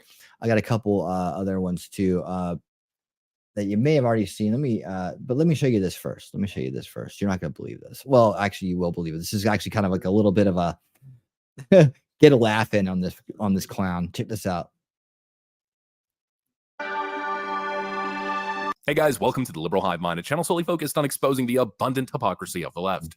So here we go again. After all the years of fear-mongering, after every leftoid telling us for years upon years, I mean, it's almost been a decade at this point, that Trump supporters are violent and scary people that must be avoided. Oh, those MAGA extremists, you want to cross the road. If you see anybody headed towards you with a MAGA hat walking on the sidewalk, quickly, for your own safety, hide behind a vehicle or something, because that MAGA extremist gremlin is going to come and take your lunch money. I mean, it's been the same freaking nonsense forever. An all-out, widespread evil always inverts the truth, and they always accuse you of what they're doing. Trump supporter fear-mongering campaign. And again, all built on this premise that Trump supporters are violent, scary people. But as per usual, I mean, I don't know how many times I've said this, we've laid the challenge out a million times, just waiting for these leftoids to respond with some actual examples of Trump supporters on the attack. You can obviously sense the sarcasm in my voice. I'm not going to present you with any clips of red hat Trump supporters attacking anyone, because those clips don't exist. The only examples of that we have where Trump supporters are attacking anything, it's usually in self-defense, because the reality here is the only people that are emotionally deranged enough and unhinged enough to randomly attack people on the streets because of their different political views, the only people doing this stuff are the Kamala supporters, formerly Biden supporters and formerly Hillary supporters. It's the leftoids.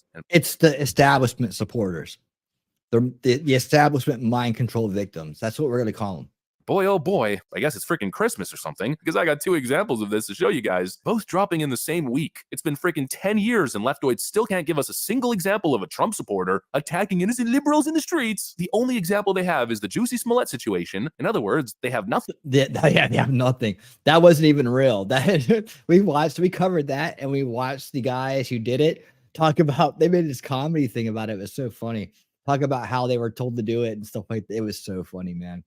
Yeah, they were paid to do it. It was a total setup, and that guy went to jail for it. That's justice.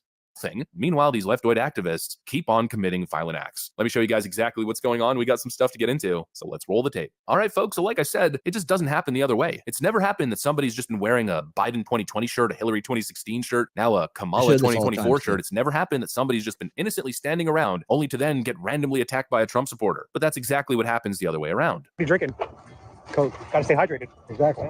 All right, so you're voting for Donald Trump? Yes. How come? Because he's the best for the country. Because he's the best for the country. Look at this weird guy. He's never lifted a weight in his life. They call us weird. Are you really going to hit me? Are you really going to hit me? You want to go to jail for assault? You look like Tom. That guy looks so pedoed out. It wasn't even funny. I gotta see this again. Hold on. Look at this. This guy right here with the flag, he's nice. He's nice. That guy would have been on the ground if he came at me like that. For the country. Because he's the best. Look at this weird guy. He's never lifted a weight in his life. They call us weird. Are you really going to hit me? Are you really going to hit me? You want to go to jail for assault? You look like Thomas Crooks. You look like Thomas Crooks. You're crazy. You better get out of here. You get your ass kicked. Yeah, right. You better get out of here. You're about to go viral, motherfucker. Yeah, he is about to go viral. Little soy boy. I can't believe it. Oh, first of all, I want to pause the frame on this shot. Look at this guy, dude. What did he think he's going to do? This is mind control in action, guys. Like, this is people snapping. This is, he's triggered by this person's support of America, right? This person's support of Donald Trump, right? And he just loses his mind. This is how fast it happens. This is how fast it happens. He has no business charging this dude.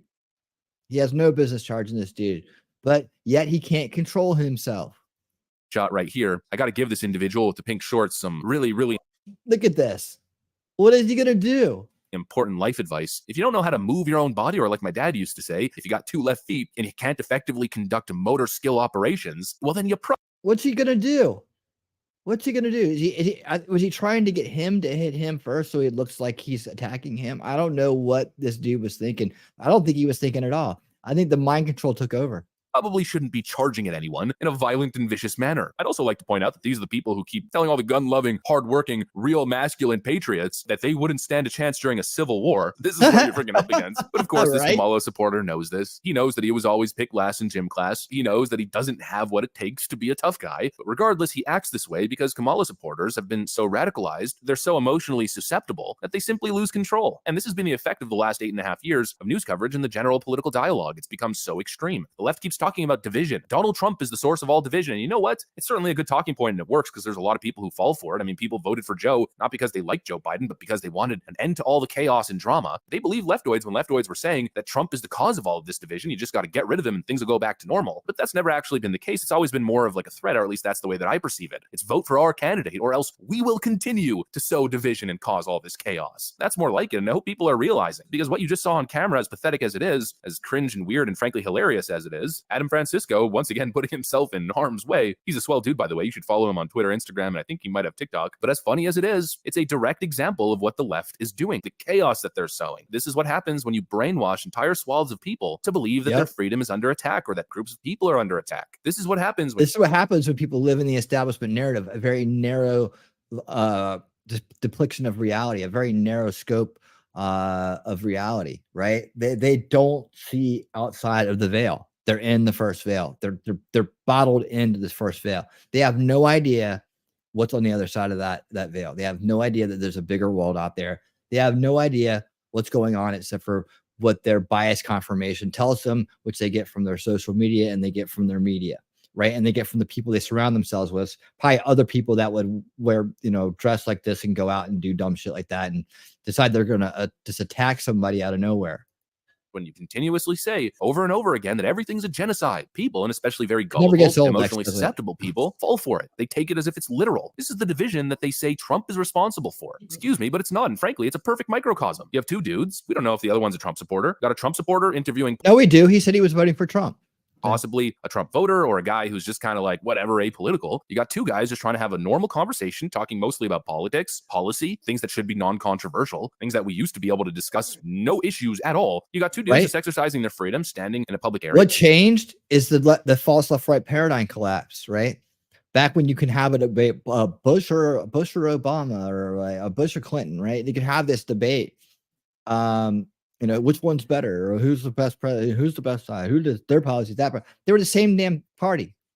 It was a neocon controlled right? Where are all the neocons now? Where are all the rhinos now? They're voting left. They're all back on the left where they came from because neocons are traditionally Trotskyites, right? They're just very, very geopolitically strategy driven, right? They're military industrial complex Marxists, really. So we grew up in the illusion of choice, and that's been shattered now. That's why it's more warlike, right? They've now tuned their side to more warlike methodologies and actions. That's why you see so much. It's so different from when we grew up, right? As bad as they all hated Bush, we hate Bush, we hate Bush. They weren't out there doing this stuff. Right? Of course, there wasn't a lot of people out there going, "Yay, Bush!" either. Like standing on the street and really excited about their candidate because they knew there was something inherently wrong with them. Because no matter who was in power, which party was in power, nothing changed. The agendas kept moving forward. That was the false left paradigm that we were all born into. The illusion of choice. It was a scam. It was a grift. And the people who all thought that's how most of these people formed their opinions about who Democrats were and who Republicans are. That's why it was so hard to get people to understand that the Republicans that were in power were not really Republicans. They were not really even an opposition to the other side. That's what Ron Paul helped us do. Ron Paul helped break that down, and then Donald Trump kicked the door in and showed the rest of the story. Right. And of course, I made the prediction a long time ago if Ron Paul would have ever won the nomination and won the nomination, all the rhinos and neocons would have gone immediately to the left and thrown all their money on that side and supported that side, saying that he was something terrible, like probably a Russian asset or something like that, like they did with Trump. Like that was their game plan. So I'm pretty sure that he would have gotten the same treatment as Trump did. Trump was more suited to take that treatment. So that's why Trump was, I'm glad that Trump got it and Ron Paul didn't, because that would have been, I would not have liked to see them treat Ron Paul that way. I don't know that he would have been able to withstand the barrages and the attacks and everything else is as well as Trump did. And then you've got the unhinged weirdo who charges in aggressively. I mean, that right there is the perfect example. It represents the entire dynamic. And we're sitting here getting gaslit over the last 10 years as if we're the crazy people. Meanwhile, we're dealing with this nonsense all the time. I lost friends over my support of Trump. I lost friends when I started this YouTube channel. And, that's wild to think of because, I had buddies that I was friends with for a very long time. And I thought I was a great friend. I did so much. 30 years of friendships in some cases.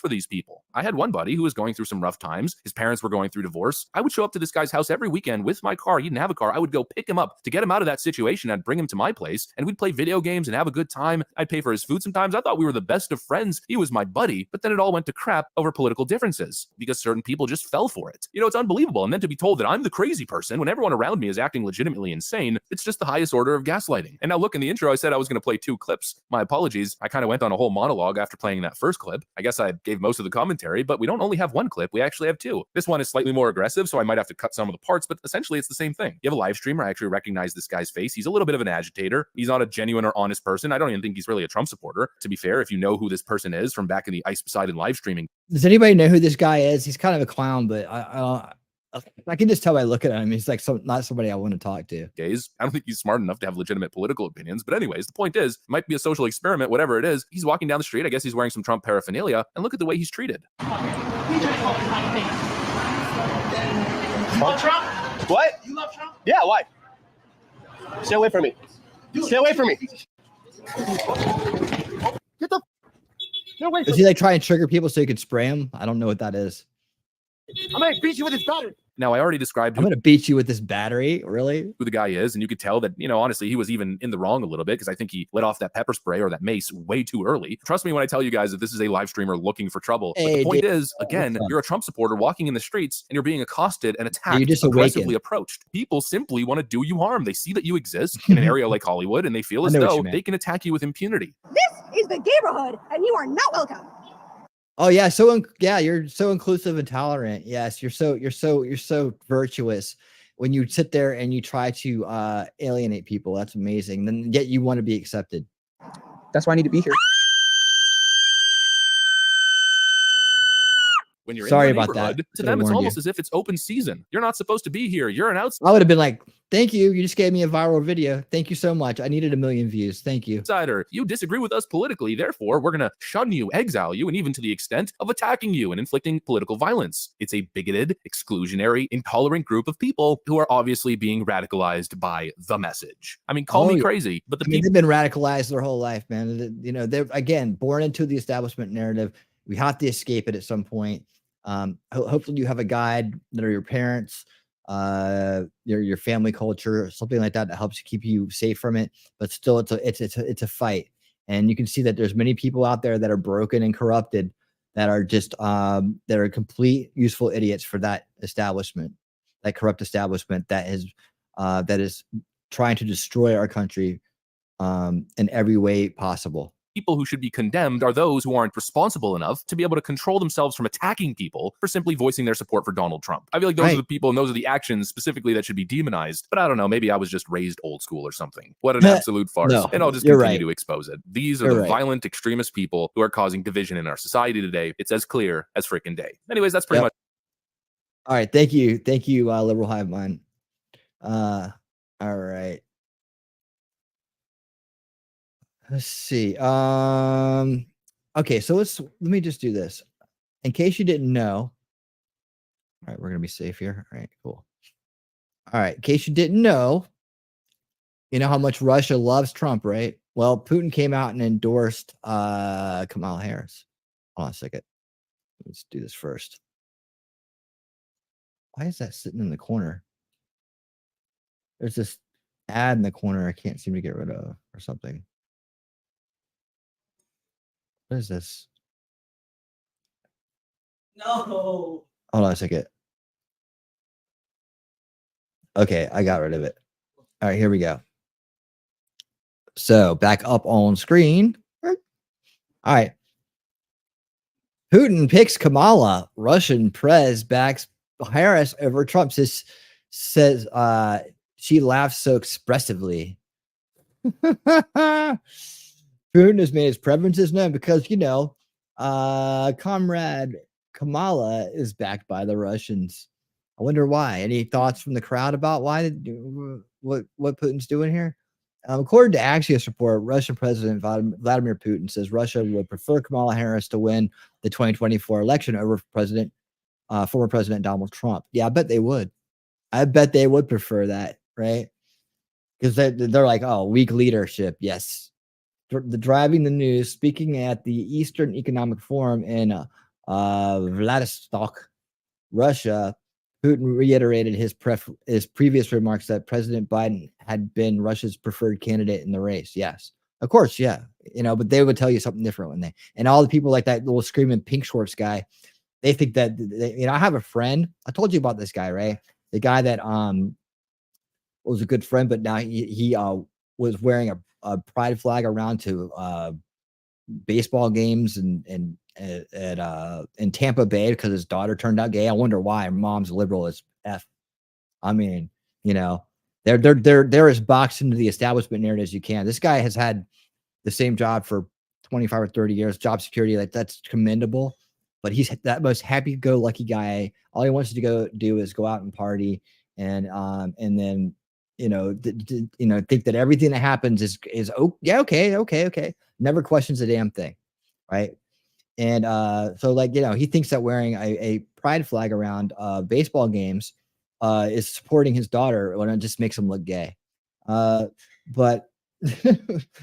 anyways, he was always talking about he hates Trump, and he's always talking about how he's in Putin's back pocket. So there you go. You think he will ever and if he saw this, he wouldn't believe it. That's how subverted he is. Honestly, I told you that the little thing I did, right?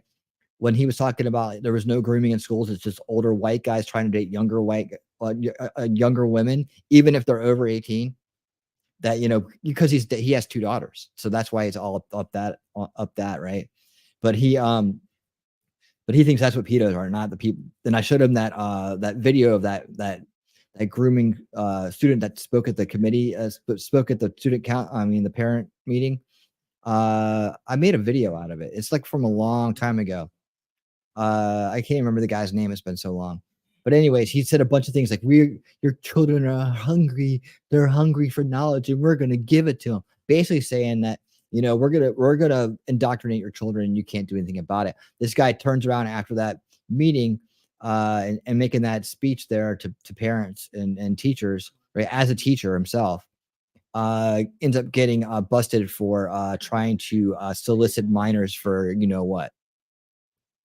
Yep, along with somebody even older than him, probably the guy who groomed him way back when, right? So yeah, so what I did was I just cut the guy's speech out and I sent it to my friend. I was like, is this cool? Do you think this is cool? Like, is this the kind of thing you're talking about? And he listened to it. He goes, yeah, this guy's awesome. And then I sent him the news report where he'd been arrested. He's like, what? This isn't right. What are you talking about? He got all mad. He got so mad, dude. But I proved the point to him. I said, you don't know what's going on in schools. I was like, and you're willing to subject my kid to it, right? Even though I don't let my kid go to those schools. So you're willing to subject my kid or other people's kids to this just because you are too lazy to understand what's going on in this world, and you are too biased to see the light. And we don't talk about it anymore. Like it's one of those things where I don't even want to bother talking to him because it's just like, it's frustrating because he's a really genuinely a nice guy. And we were very good friends in our life. And he would, he's a very nice guy, but he's just so brainwashed. It's frustrating. But anyways, back to this. So basically, yeah, Putin also joked that he said, ultimately the choice is up to American people, but we respect that choice. That Russia's trying to recruit people to move there that are conservative. A Kremlin spokesperson had said in an interview that aired last weekend that Russia preferred Harris over Trump because she was more predictable, And her laugh is so expressive and infectious. Yeah, it's infectious, like AIDS. And that perhaps is an indication to her good humor would mean she wouldn't impose sanctions on Russia. Oh yeah, see. Putin came out today. He endorsed Kamala, and I didn't know, was I supposed to call him up and say, thank you very much. I appreciate it. But he endorsed Kamala. I have a feeling. I don't know. I don't know exactly what to say about that. I don't know if I'm insulted or he did me a favor. But we have to get along with the world. Right? And so, yeah, he wants to get along with them. Let's see. So, yeah, that's pretty much it. I don't want to drill on that on too much. There's the comedy in that, right? Yeah, there's nothing more to that. It's strategy, and Putin is smart and he's strategic. So there you have it. All right, next up. Let me just keep doing it the way I'm doing it. Hunter Biden is going to jail, but not for what you think, not for what he probably should, but at least it's something. He got the mobster treatment, I think. So here we go. Oops. Let me see. Do I need to make this bigger or will this work? Nope. I need to here. Hold on.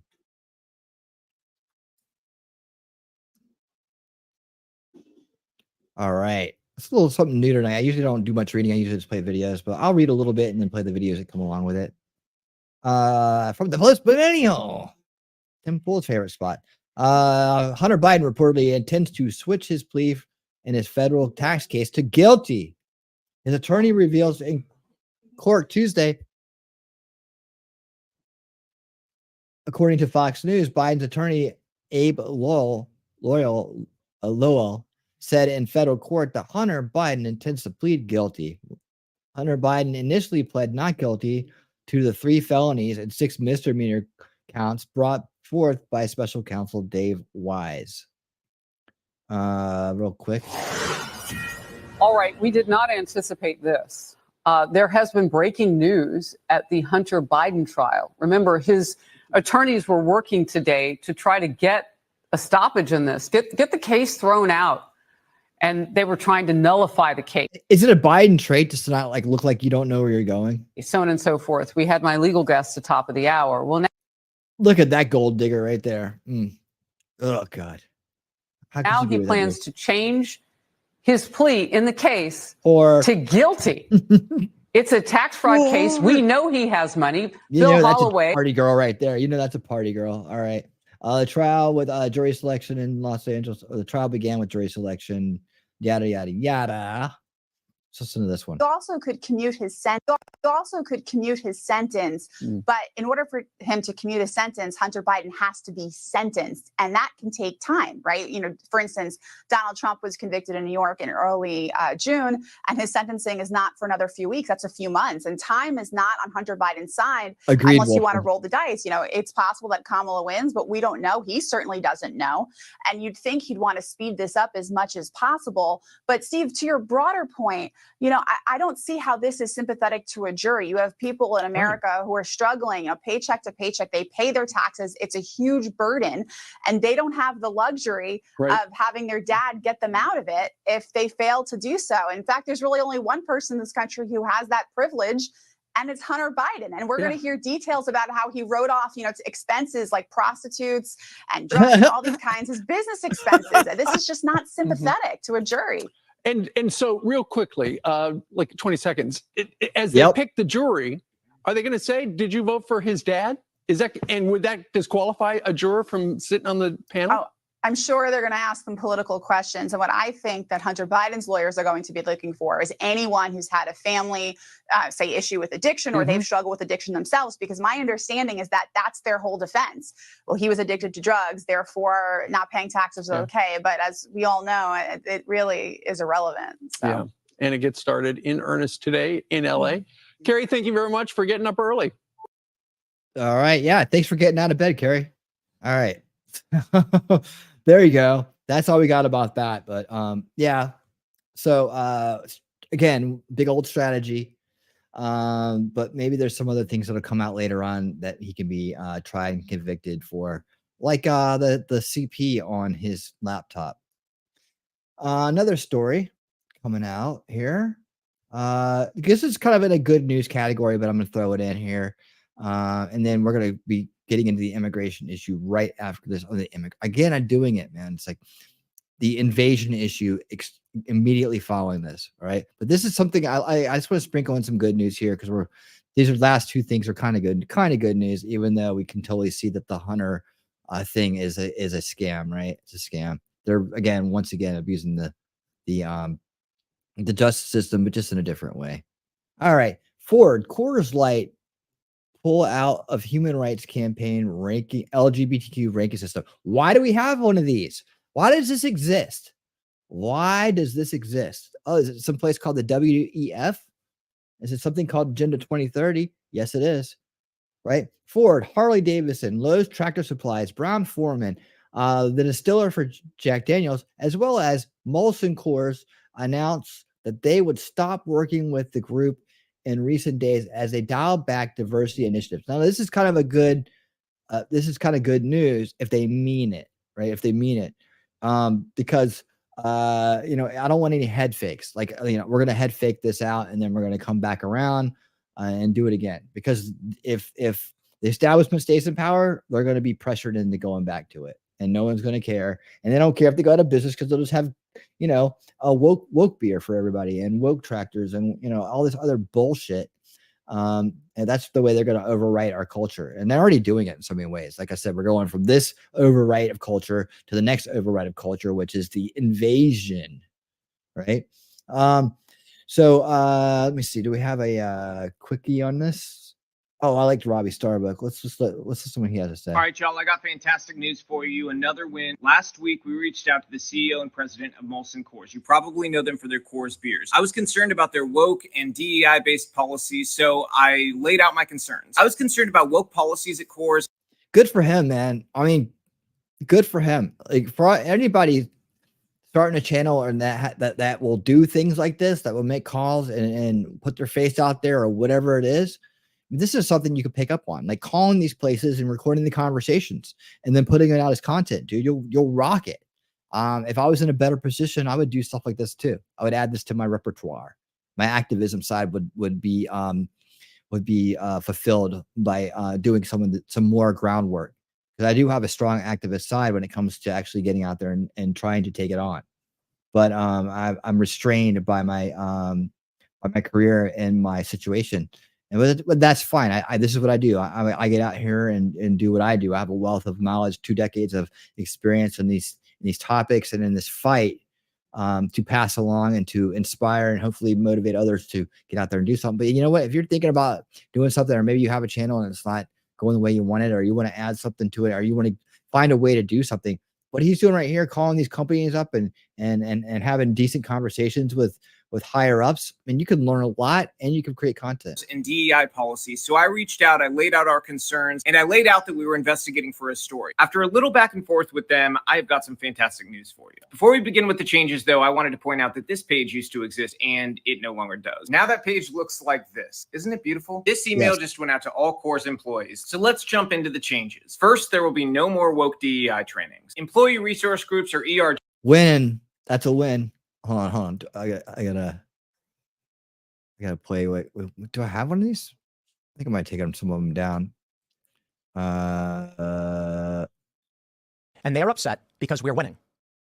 That's right.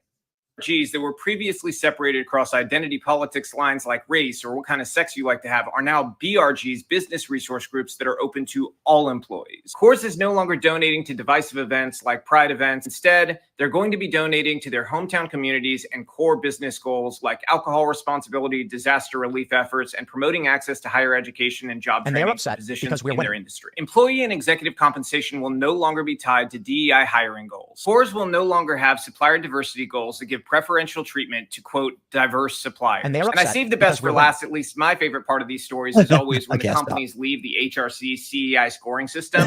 Yeah, Coors had 100 on the CEI scoring system, which is essentially a social credit system to push leftism into corporate America. It's a corporate credit system.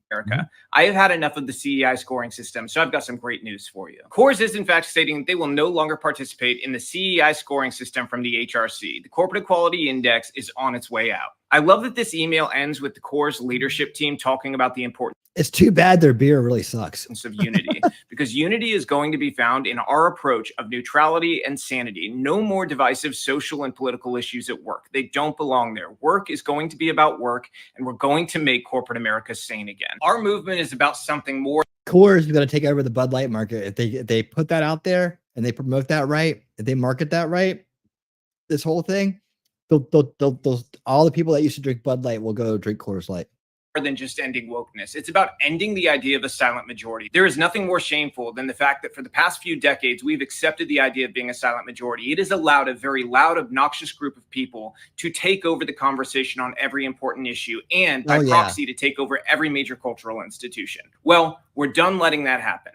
We are speaking up now. I am your megaphone, but you're losing that fear of speaking up yourself, and you can do it in your community and speak up for your values because sanity is making a comeback. If you support our mission to end wokeness in corporate America, then you can sign up to subscribe for $5 a month on my X page. That helps us with the growth of our team so we can add more people, so we can research more companies and expose them, which means bringing more change like this. You want to be sure you're not giving your money to woke companies who hate your values? Go to Public Square, download their app on any major app store. Public Square has been supporting our project from day one to expose woke companies and to bring sanity back to corporate America. So I can't thank them enough. Go get their app and find companies who are not woke to give your money to.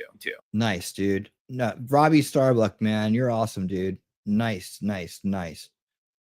Very good, very good. That's some great news right there. I love hearing about progress in the right direction. Don't you guys?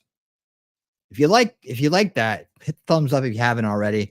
A lot of people dropping in and dropping off, but just make sure you hit the like button, man. Help get this video out into the algorithm.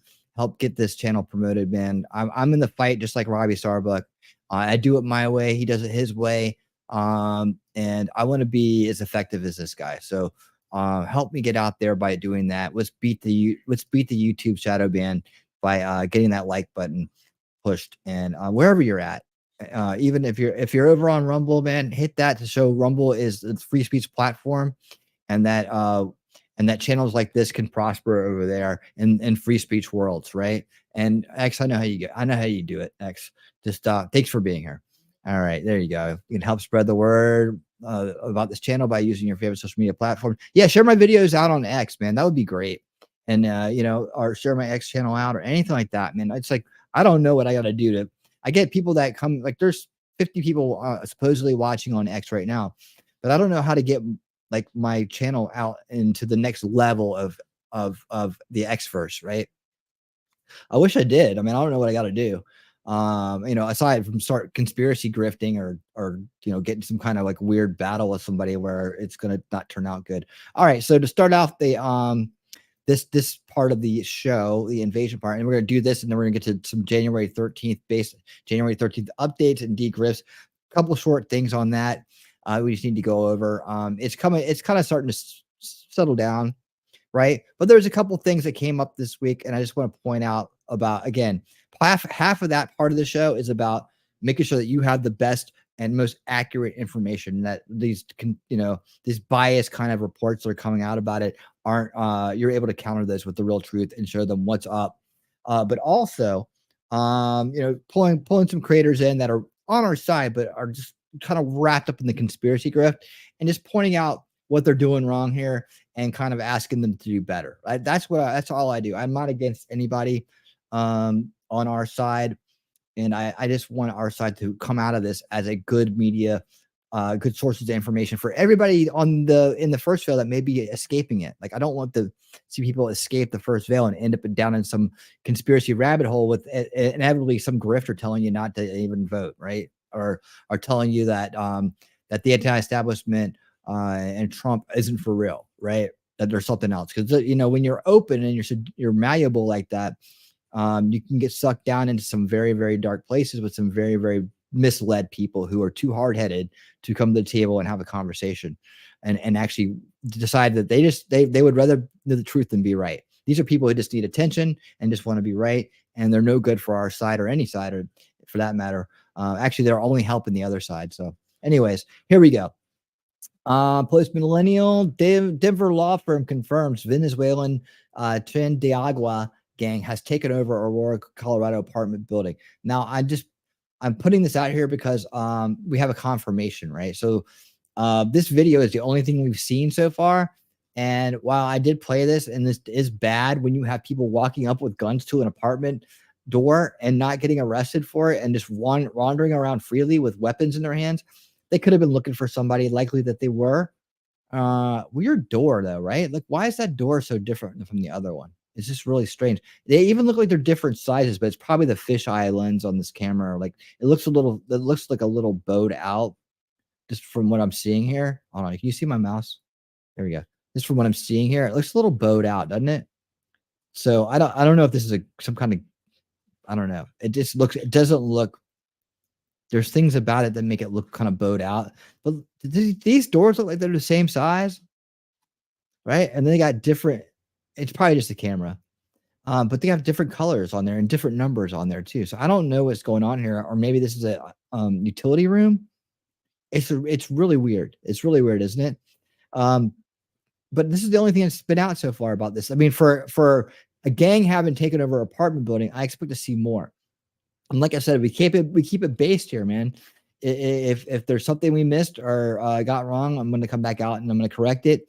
If there's something that needs to be looked at further and deeper, I have no doubt these gangs are here. I have no doubt they're organizing.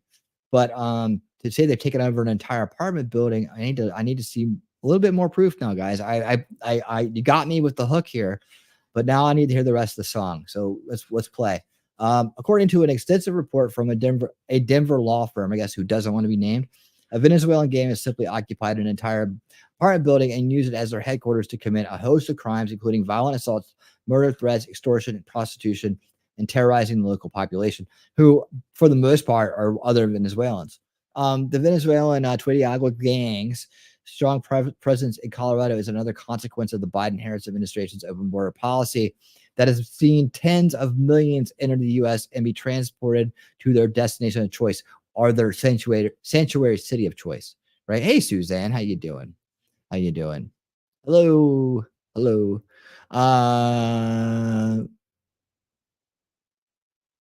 Open air talks. I don't know what that means, Thomas, but how you doing, man? All right. Where are we? This Venezuelan gang reportedly began to take over an Aurora apartment building called the Whispering Pines Apartments in late 23. According to a letter sent to Aurora Mayor Mike Kaufman, who I think I showed the other day on downplaying this, Aurora City Manager Jason Batchelor, and the interim police chief that was obtained by CBS News Colorado. Each page of the 9-page report was labeled confidential treatment requested. The Perkins Coie law firm revealed its shocking discovery. Okay, well, there you go. There's their name right there. You finally said it. On August 9th. The evidence we have reviewed indicates that gang members are engaging in flagrant trespass violations, assaults and battery, human trafficking, and sex abuse of minors, unlawful firearm possessions, extortion, and other criminal activity, often targeting vulnerable Venezuelan and other migrant populations, wrote T. Marcus Funk, a former U.S. attorney. The firm says that it represents the ownership and management of Whispering Pines. Okay, so this is becoming more legitimate as I read it. It is just one of several apartment buildings reportedly under the control of this gang. That the law firm says it has based its conclusions on interviews of witnesses and videos of activities occurring in the apartment block. Well, where are they? We got to find these. Let's see. Twin Arag. Okay. The gang has threatened to kill, and in certain instances has apparently actively attempted to kill members of Whispering Pines management, according to the report. Aurora Mayor Mike Kaufman has confirmed in an interview that Venezuelan gangs have infiltrated many apartment blocks in the city. I guess this isn't the same guy we were watching the other day, because he seemed to be downplaying it, or he was downplaying it on TV because he was worried that people were going to treat the other people who were caught up in this mess that are here illegally the wrong way. Venezuelan gangs are seemingly operating without constraint in the Denver area. Gangs are reportedly extorting money from homeless people in the city and its surroundings. They are also committing crimes in New York City. We talked about that recently. I'm getting ready to go to that and show you some footage. And police are concerned that they are joining forces with MS-13 thugs. Venezuelans and El Salvadorian gangs combining. I don't know. Usually gangs don't like to combine us, and like we kind of showed you in that video about the American black lady who went and moved back to Ghana, Africa, and was treated like a foreigner. Like they don't care about skin color and national identity in these countries. They care. I mean, they don't care. Like they care about national identity, not skin color. So if you're not from there, you're pretty much an outsider. It doesn't matter whether you look like them or not. I guess so. I guess that's what it is. You surprised, Jacob? I'm surprised too, but evidently they have concerns. Well, you know, they have to take care of the clients, right? They're legally obligated to do so. I've got investigators talked to the property manager who told the law firm that he had never seen anything remotely like the Tren de Agua takeover of Whispering Pines in his entire career. Whispering Pines doesn't offer luxury accommodations, but rents for the 54 units are priced from $1,450 to $2,000 per month. That's bullshit. That is bullshit, charging that money for those places. But I guess, you know, the people that are there aren't really paying their own money to live there. Or they have like 25 people in the apartment and they're all working, you know, day jobs and getting cash at the end of the day. Because, you know, my rent is a little bit higher than this, and I got a big old house. So I don't know what you're talking about. The report notes that many of the tenants are Hispanic.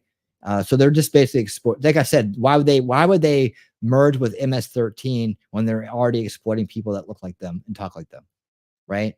They don't care. They don't care. It's about the gang. The property manager told the law firm and loyalty, and which, by the way, we're doing a series on Old School Watch Party Sundays. I spring it up every now and then, but it was like how U.S. gangs work and how they work in prison. We covered the gangs, the Latino gangs in prison, and we also covered MS-13. And yeah, it's very much about loyalty to the gang itself. They don't care. They feud with each other. They fight each other. They war with each other. They don't care.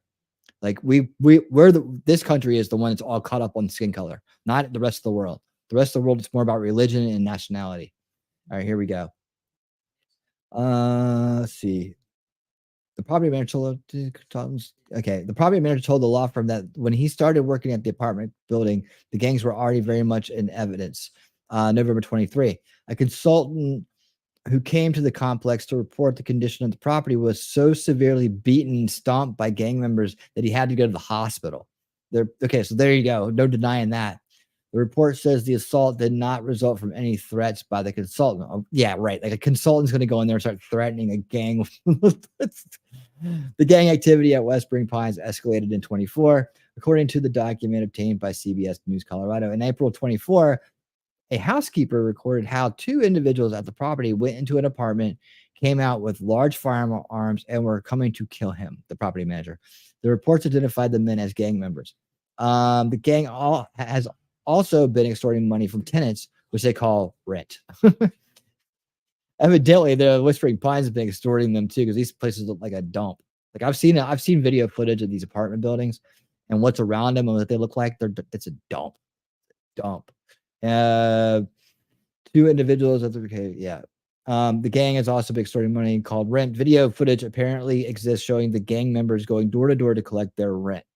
The thieves are also demanding protection money from the property manager in a true organized crime fashion. Yeah, they're coming here to be part of the American dream. I guess the American mafia dream. So yeah, that's it. This context, brazen and public nature further exhibits the suspected gang members' sense of comfort and control, consistent with their taking over of the property and not fearing the law enforcement of the property management or the property management. The law firm concludes. Good times indeed. And in case you're wondering, it just gets worse, right? I won't read all of this, but I had to include this in this segment because we are covering the illegal alien invasion and the dangers of it all. How the UN helped these people get here, how the Biden administration, the establishment, the corrupt establishment, the Biden-Harris administration, as their puppets, open the doors for these people to come in. They don't care about you. They don't care about your life. They don't care whether you live or die. Illegal immigrants from El Salvador arrested after children found it abused, chained to bed in Fairfax, Virginia. So it's not just Venezuela, and it's El Salvador. That's MS-13 territory. It's not just it's not just Chicago. It's not just Colorado. It's not just New York City. Here in Fairfax, Virginia, which is right outside DC. Yep.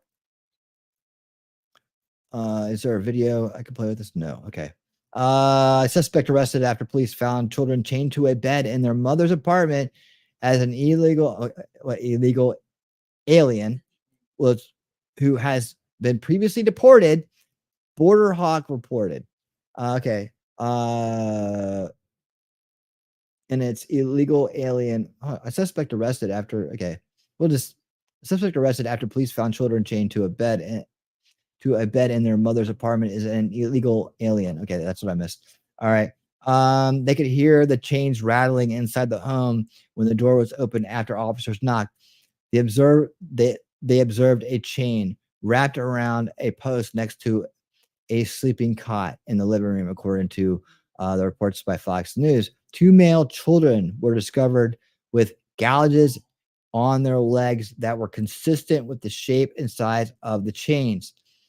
Police interviewed the other people domiciled at the apartment, including the boy's mother, Wendy Delced Rodriguez, 47, and her boyfriend, Frank Archimedes Vera Gorvea, 29. Wow, 47 and 29, huh? She must be rocking the MILF scene. The duo reported confessing to chaining the children up by the ankles for short periods of time to scare them so they wouldn't leave the apartment. They stated that they would not leave them alone in the house chained up. Oh, okay, we'll just take your word for it. Good night.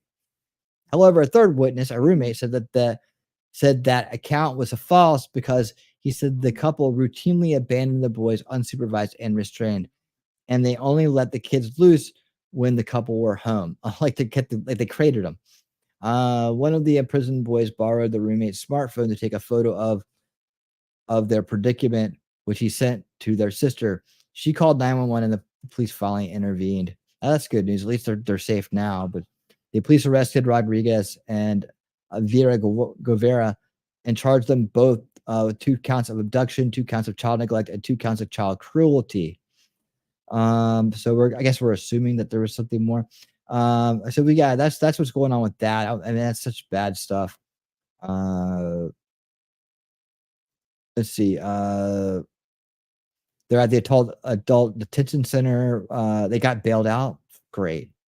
Let's see. Was detained before getting bail. Guerrero remains in prison at the same facility, but with no bail. Wow. According to Border Hawk, Guevara is an illegal alien from El Salvador. Thank you for using that word. Who has been deported at least once. Oh, yeah, back for more, huh? Because it's just that easy. Immigration and Customs Enforcement, ICE, confirmed the status of the prisoner in the following statement. Okay, so we know that, let's see, she was removed. Oh, in 2019. How about that? 2019. Trump sent her back. Biden let her back. Biden let her back in. Biden let her back in. Trump said, get out. Biden said, come on back. Come on back. Biden-Harris administration is reportedly continuing its practice of flying illegal aliens at the border to destinations across the United States. Some illegals are deported multiple times and commit serious crimes while in the country. An illegal immigrant in New York City just received a year less a day in jail time for kicking a New York police officer. Well, isn't that special? All right. This stuff just, it's ridiculous, man. I mean, people who are just blind to this and don't care, and like, how do we reach them? Like, how do you reach them? How do you reach them? All right. Because stuff like this is going on. We're going to go back. Oh, yeah. Did I want to do that? I think I had this in a certain order. Let me see. This one. Okay. We're going to go to Cash. Cash Jordan, who does good work out on the streets of New York City. I think with this report, where did it go? Here we go. And then we're going to see some of the results of this. Somewhat, kind of like what's probably going to result from this. Here we go. Why we need laws. Let me go ahead and pull this up. And let me make sure it's on the right speed. And let me make sure you got your subtitles on. Okay, here we go. Invasion content coming up. We're already on it. Here is this. What happens if they kick you out of here? I don't know, because I don't have a family here and I'm alone with just with my baby. And the father, he knows I'm pregnant and he's leaving. A spokesperson for the mayor's office. The mayor said he didn't want to do it, but our shelter system is now so crowded, even families are getting kicked out. And although tens of thousands of people will soon be homeless, the city says it's got no choice but to evict them. New York City now has permission. So they bring them here. They create sanctuary cities. They get them dependent, and then they throw them out on the streets. Oh, what a great thing. To start bringing down the number of people. So that won't make crime go up at all. When desperate people from other places say, "Well, hey, other people are getting away with it. We'll just do the same thing." Shelters by imposing a 60-day limit. All right, that move impacts thousands of migrant families staying at these facilities, including the controversial one on Randall's Island. The city says that many of these migrants are able to. I don't deny that that innocent people are caught up in this.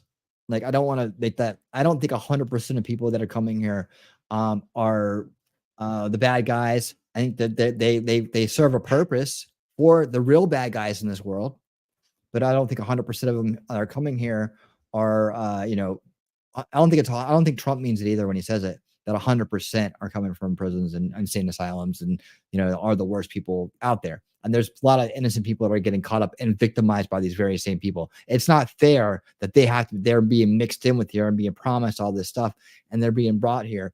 They're going to be treated like the rest of us eventually. Right. And the criminals will be allowed to run free and destabilize and commit chaos, and bring the world to a crisis that it will, inevitably lead to further normalization of the 2030 agenda and to the establishment's control over all of us from an authoritarian standpoint. I mean, we haven't got to martial law yet. We haven't gotten to, proxy civil wars, proxy conflicts that are going to be happening all over the country. They're spinning up right now. What we're seeing right now is the beginning of that with what we are seeing in Colorado and New York City and Chicago with these apartment takeovers, right? What they're doing now is they're securing home bases. They're securing turf, right? They're securing turf. And that's stage one. Well, what's stage two? Stage one is getting here and regrouping. Stage two is securing turf. And then stage three will be like expanding the turf. And that's when the conflicts will be starting, right? And unfortunately, the rest of us are trying to lead normal lives, and we can't. And we're so taxed by our economic system here, many of us, that we can't afford to leave and go fight a proxy war right now. But unfortunately, the one thing leads to another, and then we'll have these local militias kind of spinning up because, when police stand down and take a knee to the corrupt establishment, or worse, which is going on in the UK right now. It's called two-tier policing. That's what they're calling it, coming out of the UK. If you guys are following what's going on over in Europe and in the Western, they call it Western, but it's East. Okay, so what's going on in European countries, right? They're having their own conflict right now. They're a little bit more advanced because they've already secured turf there. So now, but the reason why it's not going quite that fast is because they're all, disarmed, right? And so they can't really spin up an armed conflict yet. But don't worry, those guns will come rolling in somehow because they're going to want to be able to defend their country eventually. Their war is very different than ours, but the same thing with the same outcome, right? They go by religious. It becomes a religious war with Islam in those countries, whereas here, it's going to be a color war, right? Find a new place to live, whether that's with family or friends. The advocates say they are very concerned that this will lead to an uptick in street homelessness. Do you have any family here? No. So you'd be by yourself? Yeah, it's difficult for me because my baby is too little. The number of asylum seekers being housed is shrinking. City Hall says limits on shelter stays are They're so concerned about human rights, aren't they? being strongly enforced. I don't call them eviction notices. I call them time limits. It's not financially sustainable, and it's just not the right things to do. People should not be in shelters their entire lives. The move comes after official. Well, yeah, they shouldn't be here in the first place. What are you talking about? They're like, okay, we have to kick him out of the nest eventually. Promised to crack down on illegal tent encampments in Randall's Island Park, many set up by migrants whose time at the city-run shelter has expired. Move into a neighborhood near you. Look at that line. Shelters have always been designed to be a temporary stopgap until families can get on their feet. But without inclusive and supportive housing Look solutions, at that mattress. Oh my God. our shelter system will remain overburdened and our families will continue to fall through the cracks. So the same families invited into the New York City shelter system are now being invited to leave. But even though the city has spent over $5 billion on housing since this crisis began, what these forced evictions of families... $5 billion. You know what Cash talks about a lot? He talks about the asylum industry. Like, you know, like how they're making so much money off this. Look at that number he just threw out there. Tell us is that absolutely zero people have benefited from this humanitarian crisis, except whoever got the $5 billion. Yet as bus. See, he's always calling it out. After bus from the southern border arrived in New York, we heard from many of our elected officials how great the asylum crisis would be for everyone involved. We were told people fleeing poverty would have fantastic new lives here in America. We were told new workers were on their way, which would benefit local businesses facing employee shortages. And we were told that New York City would thrive and flourish like never before as we welcomed in the next generation of New Yorkers. But none of that has turned out to be true, and everyone has been lied to about this asylum crisis, including the very people it's named after. Because all those jobs we were told awaited the 100,000 people who've come through New York seeking asylum never materialized. And if you visit any shelter in town, you'll see the sad results of mass unemployment that still plague many asylum seekers who were promised a better future. Yet even those with work authorization can't get meaningful jobs in New York City's economy that would allow them to rent $5,000 apartments. And sadly, many folks now find themselves stuck permanently at the bottom of the city's economy. Which brings us to the real reason why the city is now evicting everyone from its shelters, including families with children, because the asylum crisis has backfired, not just on the people who are now homeless, but also on the city itself. Because although everyone getting evicted from these shelters moved in with the best of intentions, New York was not able to deliver on them. And the city has been stuck providing perpetual assistance to 50,000 families on a monthly basis for over a year. But because of this controversial new eviction plan, luxury hotels like the one down the street here are going to be cleared out in just a few weeks. I mean, they clearing them out and replacing them with more people, or why? That's what part I don't understand yet.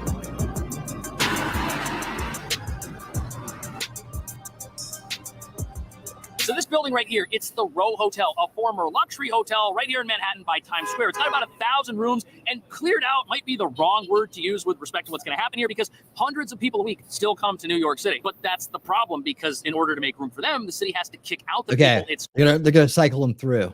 They're gonna cycle them through. Currently housing, and now that includes families. And for a very long time, the city did everything in its power to avoid having to do this. But critics say this is going to be a gigantic I told you so moment for the asylum crisis in an election year. This new rule will soon apply to about 30,000 parents and children who are living in shelters all throughout. Okay, so you know one thing I've heard this saying over and over and over again: the road to hell is paved with good intentions. And I think the reason why that tends to be true is because evil remakes the road, right? Evil abuses the good intentions. I think that's why. Like that's what I'd like to find a world where we could actually be good to each other and not let evil creep in. But that's a generational fix right there, in my opinion. New York City. Now, the city says by no means is this them just kicking migrants out without a plan. They say they will be working with these families up until those 60 days to figure out next plans for them. So as you're going to be working with millions of people for 60 days each to help them with that plan. Boy, can you imagine a line for that? About to see, this is proof to some that the entire asylum crisis has failed, because not only is it now making people homeless, these are the same folks we were told would always be taken care of, and we were told wouldn't need to be cared for forever because they were going to come here and get jobs and plug right into the city's economy. But as you can tell from the piles of unused delivery bikes in front of pretty much every shelter in town, that hasn't exactly happened. And to understand how hard this failure is hitting families, you've got to realize that the sudden approval of this new eviction plan is a real shock to folks who haven't just been living in shelters like the Row Hotel or the Roosevelt Hotel for over a year. No, they didn't just move in. They moved in and met with an army of city officials and humanitarian activists that promised them that they were going to be completely taken care of and that their best days were ahead of them. But now we know. Yep, because those are useful idiots that would told you that. That's not true. Yet ever since this crisis. That's not true. Not true. Started when folks get off a bus at the bus terminal, they are ushered over to the Roosevelt Hotel, which is another luxury facility doubling as both a shelter and a welcome center where asylees can immediately meet with caseworkers to file their asylum paperwork, request work authorization, and get a shelter placement. Yet it now appears that after getting people moved into a shelter and their kids placed, you guys know how this works? Have you guys ever seen how they do this? In school, all of the help kind of stopped. There was a lot of help on day one, but on subsequent days, people have just kind of been in limbo, waiting in these facilities for things to happen, like job placements, for example. And when we now look at the fact that thousands of people will soon be evicted, losing their shelter placements, many critics say that by doing this, the city unknowingly created a 65,000 strong shelter population who've been trapped in these places with no way out ever since they arrived. While at the exact same time, humanitarians are now saying that the rug is being pulled out from underneath their feet. Now, immigration advocates say this change does little to help migrant families and that it will be leaving them scrambling to find a new place to stay, especially as the new school year starts. But the city says steps like this one are necessary. So these advocates, they are 100% correct. These new sudden changes, they're not helping It's flat out abuse. anybody, but a lot of these people that Welcome to the cycle of abuse here in America. Hope you enjoy it. are upset about this, they're the same folks that have been telling us since day one that the city didn't have enough asylum seekers and that the city had plenty of resources to take care of everybody and that nobody was going to run into the types of situations we're seeing today. And even though New York is one of the largest sanctuary cities in America, it's also one of the most expensive cities in America. And even though it's possible to house people in luxury hotels for over a year now at this point, nobody seems to want to admit that that doesn't really help them get plugged into the city once it's time for them to leave. And even though many say the city's been extremely compassionate, housing so many people for such a very long period of time, this entire crisis has turned out to be nothing more than a gigantic trap for those very same people who were being housed under the impression that things were going to get better in the future, not worse. And even though the city Yeah, don't buy the sell. city's maintained since the very beginning how great this whole situation was for everyone involved, it hasn't been great for the asylum seekers, which is very strange because from the very beginning we had some local officials saying that the asylum crisis was actually New York. Yeah, then they're going to be like, F you government, F you Americans, F you everything. So even the ones that are decent are going to be eventually kind of just like over it, right? Are they going to go back? Are they going to like join up and mob up and tribe up and be like, screw you guys, we're taking your shit. And what are you going to do about it? You're all dumbed down. You're all weak. You're all scared. You're all huddled, right? They're going to run over these people. And now everybody's from innocence is just, this is how evil works, people. City's answer to its employment and worker shortages. During the events of 2020, many folks I'm gonna left the city close. and many businesses were unable to operate, closing down permanently. But that's the Okay, I'm gonna stop this right here. He's made a good point. If you want to watch the rest of it, Cash Jordan. I want to get to the next video, which is we're gonna like do a couple more of his that kind of all kind of connect. But I wanted to make sure that you guys got a chance to understand that a lot of people are getting ready to be released out in that one area, right? So this is probably going to be practice across the country for other shelters that are overrun. But man, New York City, it's in bad shape. And so what happens when you let people out on the street and run around? Well, first of all, what happens when they just say, I'm over it? What happens when they just say, I'm over it? They'll do desperate things. Desperate time calls for desperate measures. And we've taken desperate people and made them more desperate in a country they're not familiar with, but they have a lot more they can take and get away with here than where they used to live. So let's check this out. Adults using kids to commit burglaries, and it's all caught on camera. Several businesses say they got hit by an organized crime ring. Yeah, so these large groups basically. So shoplifting in New York, that's not exactly new, but what is new are the bizarre methods some thieves are now using to steal from places like Macy's. And while in-store security at a place like this is nothing to scoff at, a theft ring from Brooklyn was just busted using one of the worst shoplifting tactics ever imagined: stealing with the help of children. Deputies say the couple is using the infant as well as a towel to conceal items before placing them into a bag that the mother is carrying. Yeah, so these large groups basically come in, distract small business employees, and they make off with all the goods. Like an organized family, crime using children to make money for themselves is alarming.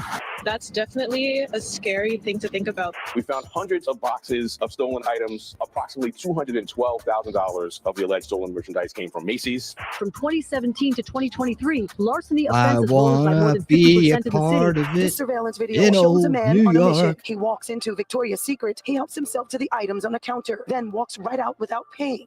They're coming in and they're just ripping through the entire counter. And so we're trying to keep things safe.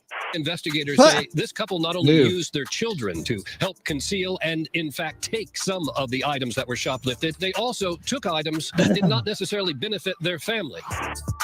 Look at them teaching. That's just indoctrination into criminality right there. Indoctrination into criminality. I don't want to go too deep into that. That's what's going on. It's predictable. It's going to happen. When you get desperate, Desperate people do desperate things, and that's what it is. And kids get abused. Kids get indoctrinated into criminality. Like in this case. Hold on. And while this is talking about a little bit of a good methodology to kind of combat some crime out in suburbia and in other areas, maybe violent crime, this kid is the result of being indoctrinated into criminality. Officials in Nassau County saying their controversial mask ban is already delivering results. That's right. They say the ban led to the arrest of an 18-year-old with a large knife. Jessica Formosa live in Mineola with new details. We just learned about that arrest, Jess. Stephen, Natasha, that's right. Officials here today saying that this new ban actually works, that it prevented a tragedy from happening on Sunday. Police say a concerned resident called 911 saying that she saw a suspicious man wearing a mask. Authorities telling us that that suspect told them he was going to commit a robbery. We averted a crime. Somebody could have been stabbed as a result of this. Nassau County Police making their first arrest under its controversial new law banning face masks in public. Controversial. Like you're gonna see a flat out. I would put them on the spectrum of the queer Marxist, free Palestine Marxists here come up to defend the mask here. Police say on Sunday a concerned Levittown resident called 911 reporting a suspicious man wearing a mask. This individual in himself was not suspicious. The fact that he was wearing that mask is why the call came in. That why it was suspicious. Police say it was around 8 p.m. in Hicksville, right on the border of Levittown. 18-year-old Wesley Omar Ramirez Castillo was wearing all black and a black ski mask. After questioning him, police noticed something bulging from his waistband. It was a knife. He turned around and he said, "I'm wearing the mask. They told me to wear it, and they gave me a knife to do a robbery." They told me to wear it. They gave me a knife to do the robbery. It sounds like someone's grooming him into criminality, right? They patted him down on the waistband and they recovered a large butcher-style knife, a Rambo-style knife. Authorities say Ramirez Castillo of Guatemala is in the country illegally. He was charged with criminal possession of a weapon, obstructing governmental administration, and violating the new mask ban. If we don't give our police officers The mask ban could help in the deportation effort if they don't know better than not to wear it. But they're not stupid. They'll figure it out eventually. the tools necessary to combat crime, someone with a knife like this could potentially kill somebody. But there's a lot of controversy surrounding the Nassau County ban. Although it exempts the use of masks for health and religious reasons, a disability rights organization is challenging the ban, filing a federal class action lawsuit citing discrimination against people with disabilities. The New York Civil Liberties Union says the law is concerning. The Civil Liberties Union, they're supposed to be on the good guy team.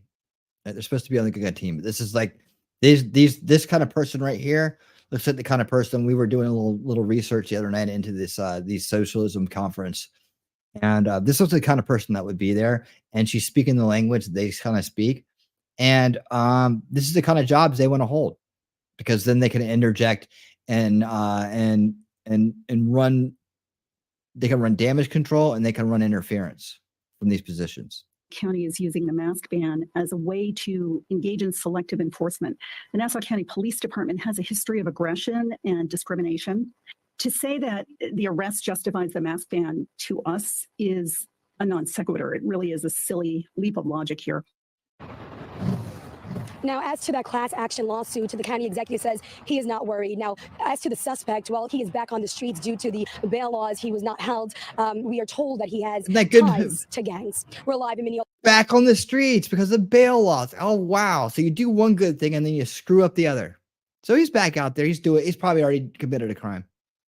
Oh, you got to do it better next time. Next time, don't stop and run. Oh, don't worry. We'll get you out. Or don't worry. You'll be out because, we can't hold you. They can't hold you. You can do anything you want here.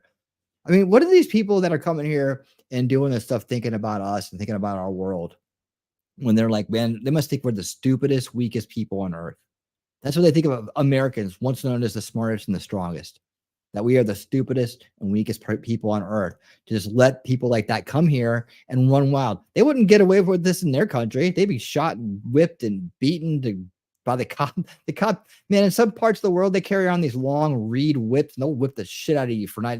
You don't know, no trial, no arrest, nothing. They'll just whip the shit out of you if you don't listen to them. They'll whip you. I literally saw. I was in Egypt when I was young. I went to Egypt and I went to the pyramids. And there's all kinds of grifter, panhandling people out in front of these pyramids, right? and they and there's a line they're not allowed to cross. They're not allowed to follow the tourists past a certain point. And I was bringing this guy along so long that he didn't realize he had crossed that line. And boy, those Egyptian policemen came running in there, right? And he's like, and they started beating the hell out of him, man. I mean, whipping them with this long reed. They just carry it around like they're gonna whip, like it's like something you would like whip an ox with. Like it's really long, and it's not loose. It's like a stiff reed kind of thing, bamboo or something. And boy, they beat the hell out of that guy. They whipped him. He's like, oh, he went running back. I was like, I ain't buying your crap, dude. You know, because they'll sit there and they'll nag you and keep kind of come down in price, and they'll do all this stuff and show you all this crap, this cheap crap, and say these are your souvenirs stuffs. It's kind of funny. I mean, it's really you could really get away with paying absolutely nothing for them, but yeah.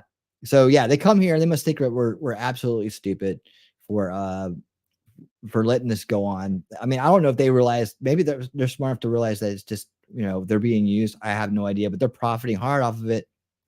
They're profiting hard. The smartest ones are probably banking that money and putting it away and sending it somewhere else. The dumb ones are probably spending it like recklessly. We'll see. But right now they have a severe advantage over all of us. Let's see. Here's some more news. And then we're going to get on to the Bronx. Started July 13th stuff. And then we're going to do a little bit of updating and degrifting on the July 13th stuff. Not too much, just a little bit. All right, here we go. Another report from Cash. And this one is about the armed migrant takeover of apartments in New York City. He does all the New York City coverage. So we're getting East Coast updates here. Renting a basement apartment to Hold on. Yep. Time for Bed Wolfram. Thank you so much for being here. I do appreciate everything that you do, man. And thanks so much. And have a great night and have a great day tomorrow. Hopefully I'll get to see you Saturday night. All right. Take care, man. Thank you again. a woman who was from Ecuador. These migrants were gang members who had been arrested over and over. So gangs are now taking over homes and apartments in New York City. In some cases, they disguise themselves as normal renters, but in other instances, they simply break in and destroy the place. And unfortunately, New York is not the only city in America where this is happening. Some new video today shows that some are calling gang violence at an apartment complex in Aurora. We see men there entering an This is what we were talking about earlier. We read this report here. But wait till you see what they did to this house in New York City. Like they literally they're catching places on fire, and there's just decent people living around them that are losing their homes. Several weapons, then busting down a door. A sergeant, 2 cops pull up to this house. They see a man pointing a gun down a driveway. They chase that man into a basement apartment, and they make the arrest. He's an asylum seeker. He's a migrant. They used this woman to get them in there, and once one of them was in there, it became like a clubhouse for 8 or 9 of the most dangerous people the landlord had ever been introduced to. You can see the windows are shattered out. There are things on the roof damaged. Fire officials on the scene tell us the spark was an extension cord that was charging multiple e-bikes. Now, they say this is a property, again, that home right in the middle, that is a problem for the community. They say they have seen people coming and going, and they say it was only a matter of time before this property caused a problem. And right now, even as we speak, a new migrant caravan is on its way to the U.S.-Mexico border. Those in the caravan say they want to cross into the U.S. before November's election. They weren't afraid of being arrested. They weren't afraid of anything. They knew nobody was going to do anything, so they just came back and set up shop like everything was everything. So 2 homes were just totally destroyed after a gang took one over and accidentally burned it down. But nobody's talking about how this problem of gangsters taking over apartments and using them as hideouts tends to happen more in sanctuary cities than anywhere else. And it's been happening here in New York for months, fueled by the proliferation of dangerous gang members through our shelter system, who act as if they're entering an American sanctuary city as someone who's fleeing poverty or persecution, when the only thing on their mind is persecuting the law-abiding. And the reason this is happening in New York and Chicago and Denver and other cities like this is because these gang members understand, according to critics, that they can get away with a lot more in parts of the country where laws are designed to protect them. For example, in New York, it's against the law for police to share the immigration status of someone they arrest with the federal government. And part of the reason gang members operate with such brazenness here is because even if the NYPD arrests them and federal immigration finds out, our police are not allowed to hold that individual until the government can come get them, which means immigration enforcement has to make their own arrest on their own time with zero help from our city. And that brings us to the real reason why we're now witnessing gang activity in this country that we've never seen before. These criminals, once they get here, not only are they protected, they can also take advantage of a very generous social safety net set up for for those fleeing extreme poverty. And they take advantage of this generosity to connect not with a path leading to the American dream, which is what most asylum seekers do, but with the criminal underworld. Now, New York in particular finds itself between a rock and a hard place because while our mayor and police realize the dangers we're now facing because of this gang activity, they're fighting an uphill battle against a legal system that keeps criminals out on the street when they commit minor, non-violent offenses, like engaging in a calm, peaceful shoplifting spree that doesn't hurt anything except the bottom line of a big company, or shut down one of New York's many small, struggling businesses. But critics say we've got another problem because this city and its shelter system are now full of individuals who may not be who they say they are, and may be hiding from a past life as a criminal, or worse, trying to start a new life of crime here in America, which recently happened when gang members took over a building and started a fire that led to 3 law-abiding families losing their homes forever.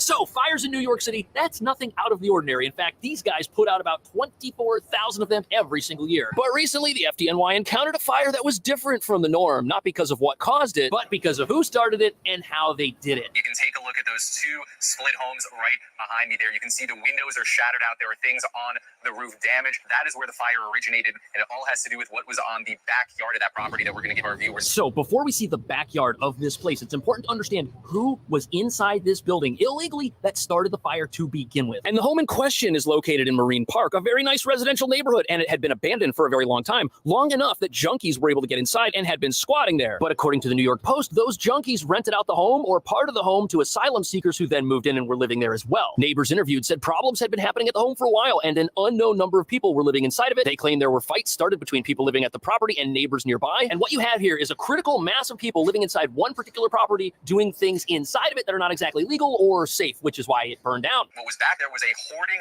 of trash that basically acted as an accelerant and kindling for the fire. Now, fire officials on the scene tell us the spark was an extension cord that was charging multiple e-bikes. Now, when that extension cord caught fire, so did the lithium-ion batteries. The flames. So the backyard of this home, which was valued at $750,000, it was full of stolen e-bikes and trash. Now, from the street, you can see a lot of the debris that caught on fire in the back that had kind of been hauled out onto this little side area here. But there are some photos of the backyard online. Look at this. It was basically a big dump right there, ready to catch fire. What a disaster. But what's really sad about this story is that the people in this property that were living there destroying it, their behavior destroyed both properties on either side of it as well. If you look at the front door of the house to the left, you'll see paperwork from the city that stops people from coming inside as the property was damaged pretty badly. The side of the house is burned and scorched. It's likely totaled, which is a shame. You can tell people were living inside of it because the exterior is well maintained. It looks like the porch has recently updated windows. It looks nice. There's landscaping work out front, but now the roof area has no windows and there's a burned up mattress on top of the building. And whoever was living there, spending money on that property, improving it, now does not have access to it and can't live there, all because our city has a system in place that allows gang members to take over properties and do whatever they want inside of them. But sadly, this story gets even worse.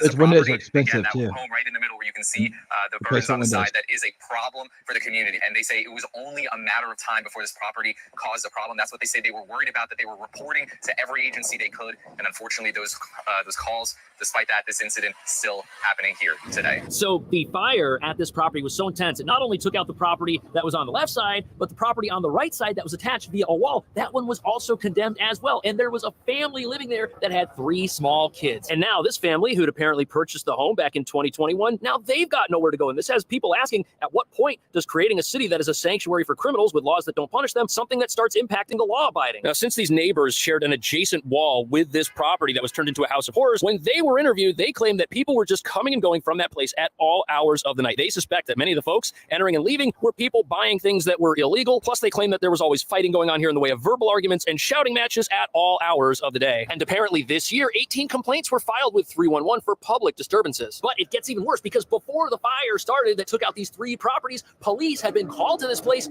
15 times over the course of 2 weeks. That's twice a day. And nothing was done to remove these bad actors from a property they did not own. Plus, it reveals that this entire area was being terrorized by whatever was happening inside, yet nothing was being done about it. There were no laws to get these people out, and the only way they ended up leaving was when the place caught fire because of the dangerous conditions inside of it. But sadly, the tragic tale that we have at this property isn't the only one that's taken place in New York recently. And many observers say that the rising gang violence that started here first should have been a warning to the rest of the country as to what was coming. 2 cities and towns that have laws that seem deliberately designed to protect bad actors and help them live lives of crime. How about that? Deliberately.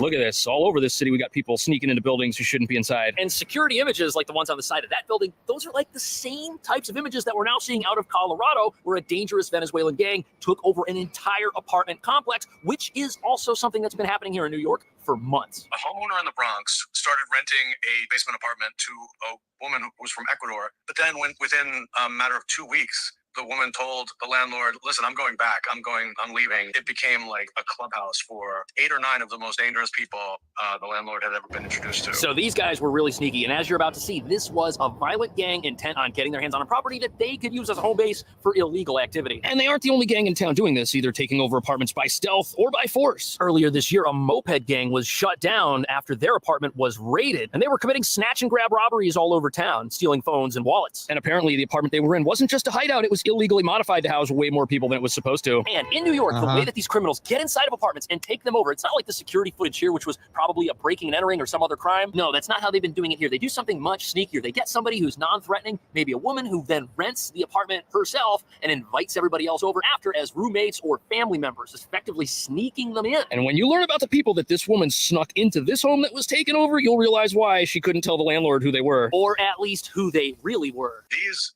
migrants were gang members who had been arrested over and over and over again. In fact, 4 of them were detained in Texas. They were set for deportation and they were re-released into America. So these guys, they were essentially fugitives. They were in custody, but then I guess accidentally released because of overcrowding at a facility in Texas, and then they made their way to New York. A sanctuary city which, like many in America, won't turn anyone over to federal immigration authorities after making an arrest. That protection essentially allowed these criminals to live normal lives while committing crime. And apparently they were selling weapons and other contraband out of the apartment they had taken over, knowing that if the apartment they were living in was ever raided, they wouldn't face justice different from anybody who was officially here with permanent residence in the United States. But their lack of fear of local law enforcement went much further than that, because apparently they were using this apartment not only as a place to commit crime, but they had also stopped paying rent to their landlord, so they were living there for free, which is what caused him to get the authorities involved. They probably could have stayed had they paid their rent, and the landlord probably would have kept his mouth shut because he was getting paid, revealing just how easy it is for criminals to come here and set up shop. Yet just like our house fire in Brooklyn that evicted neighbors with families who'd done nothing wrong, these guys were so out of control that they were terrorizing the entire community in which they lived. And it took an event almost as tragic as a fire destroying people's homes and making them homeless to start the cycle that would eventually lead to these gangsters getting removed from the property they'd stolen. Police were called because someone was out in the street threatening another person.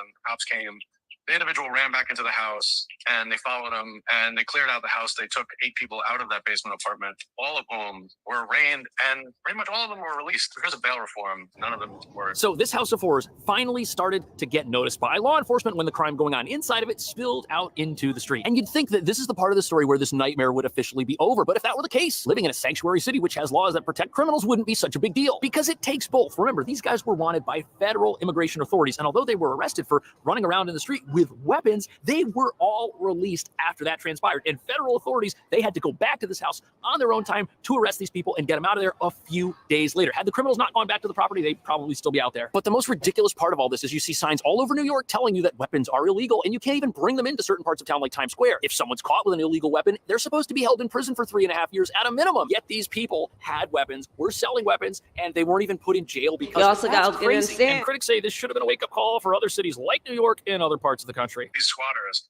were so relentless that they just came back the next day. They weren't afraid of being arrested. They weren't afraid of anything. They knew nobody was going to do anything, so they just came back and set up shop like everything was everything. So with all of this going on in New Just looking for a better life. York City for months, you've got to wonder what folks in other parts of the country were thinking when they read about this stuff. Did they really think that the same people intent on committing the same types of crimes and growing their criminal gang operations wouldn't try to do the same thing in a place like Colorado? Because it looks like that's exactly what's happening right now, with one gang taking over an entire apartment complex and evicting. All right, we got that part. All right, cool. Thank you so much, Cash.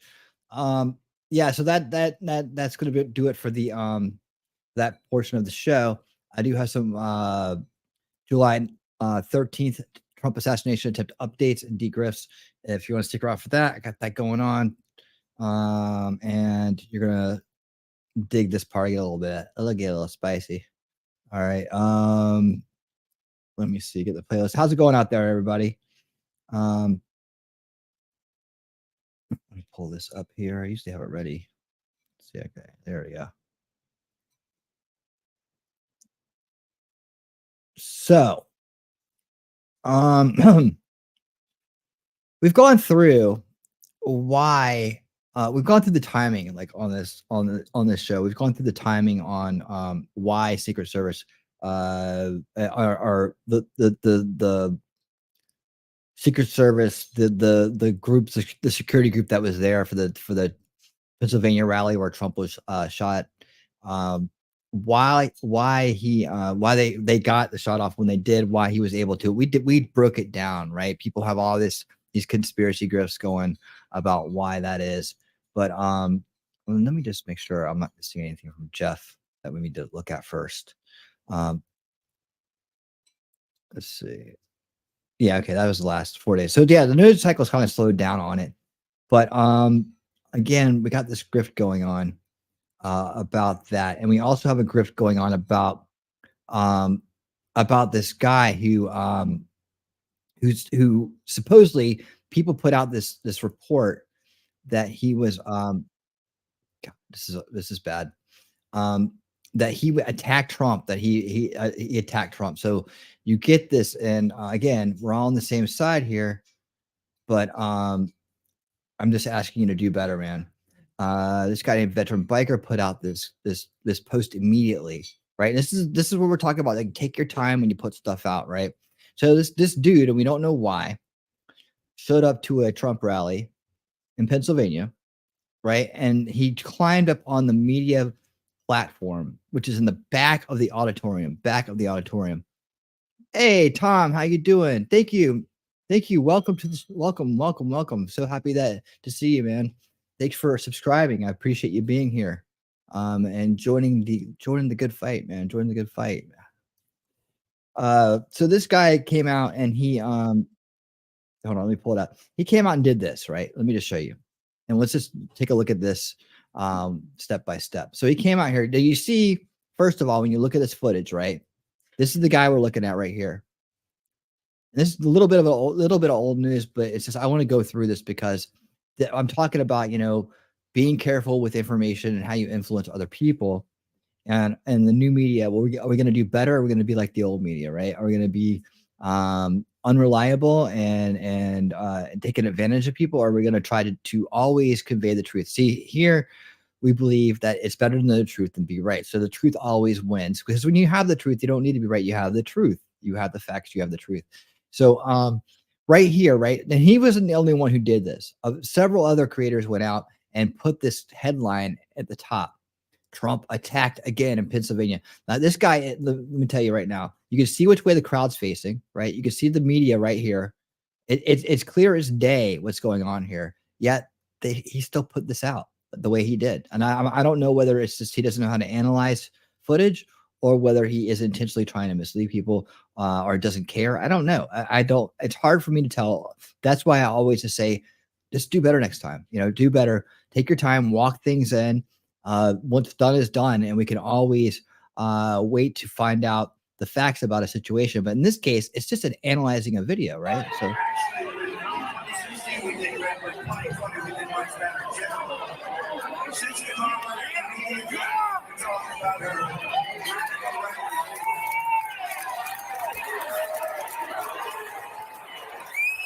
Yeah, he looks like pure activist right here, like some kind of like maybe Marxist activist or something like that. Maybe he was trying to get in there and shout "Free Palestine" or something. I don't know. It looks like one of those characters. He really does. But as you can see, he's nowhere close to the stage, and he's not attacking Trump. He's making a scene.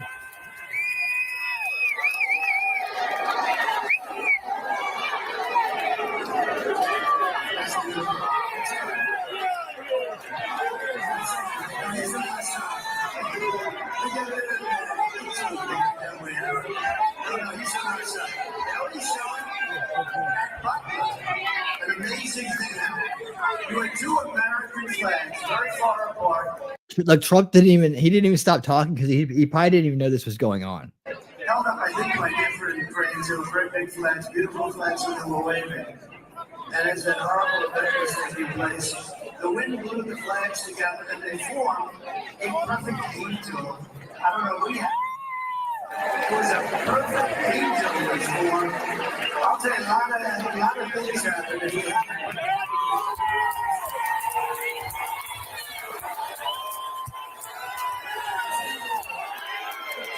Yeah. Hater, pure hater. That's it. That's it. Pure hater. Guys, we've got breaking news coming out of Johnstown, Pennsylvania. Donald Trump, life put in danger again. Was it? Was his life in danger? Does anybody think his life was in danger? I don't think his life was in danger. I've got the clip here. Let's play it. We'll talk about it. Okay.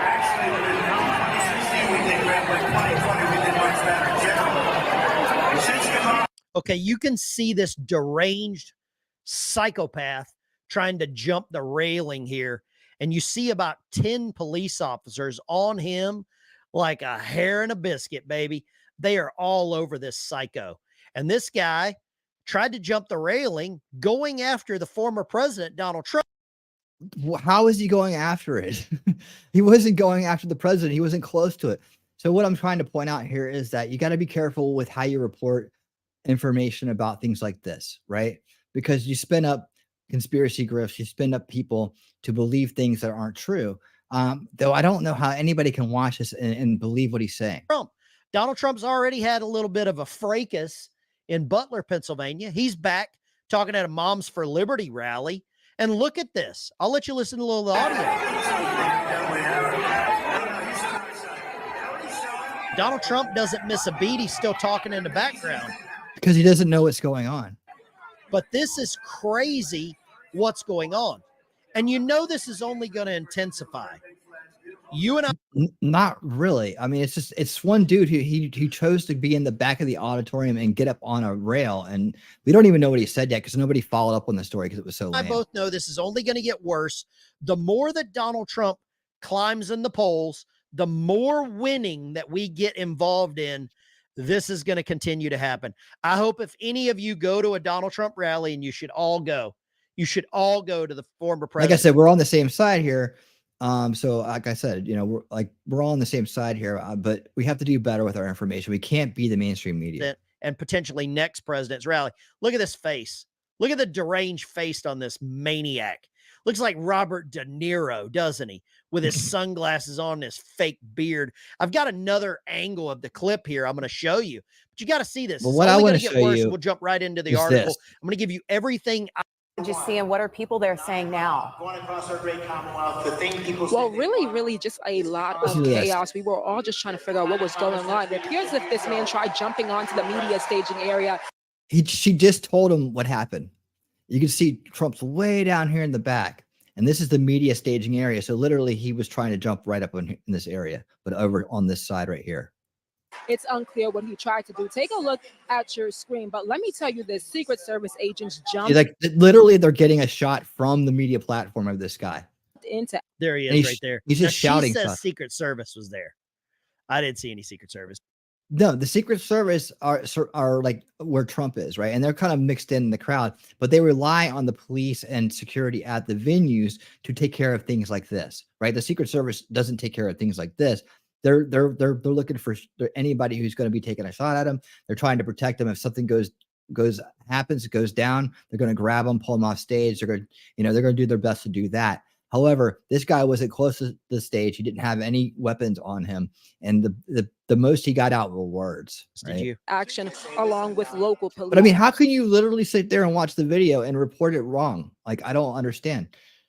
Help me with this. You can tell that security is heightened at this event. But people aren't even freaking out that much. They're just kind of watching. Following what happened in Butler. So a lot was going on. I've been to 2 Trump rallies, and the first one I went to was in 2016, and I went to the one at the Fox Theater in Atlanta.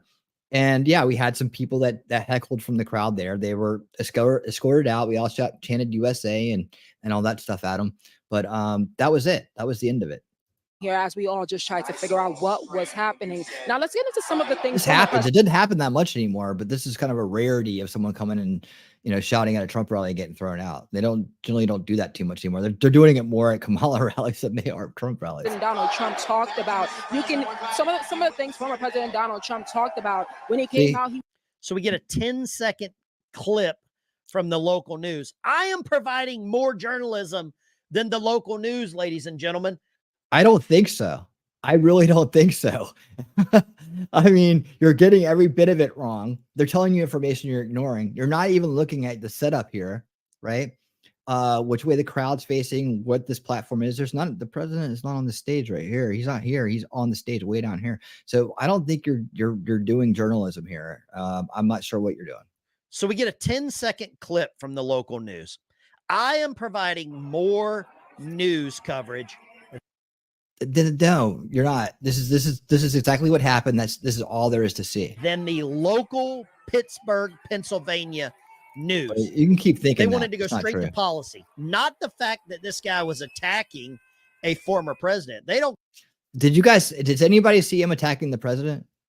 I don't see him attacking the president at all. So anyways, this is what I'm talking about with sloppy kind of reporting, sloppy, and just trying to be first to market with a sensational title in your video. Like, I promise you, this will never happen on this channel. I don't do this stuff. I'm the one who's going to call out this stuff, but I'll still tell veteran biker here that we're on the same team and just to do better next time. All right, let's move to the next one. Next one. Okay, now this one is going to be somewhat of a reaction video, a reaction to this video. So I gotta kind of watch it with you. But you know, one of my favorite guys to degrift on this topic. I still like him as a person. I still like him as he's on the same team. He's trying to do good stuff in other areas. But when it comes to this topic, he's jumping the shark. And remember, on this channel, he's ready to make the jump.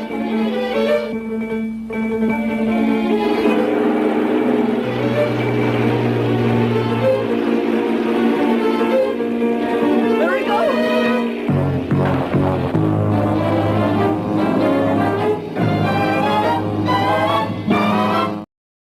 we never jump the shark. We never jump the shark, man. You don't have to. You don't have to, because the truth will bring the light to the situation. So in this video here, Jeremy says, according to Jeremy, who's really bad on this topic, really bad on this issue.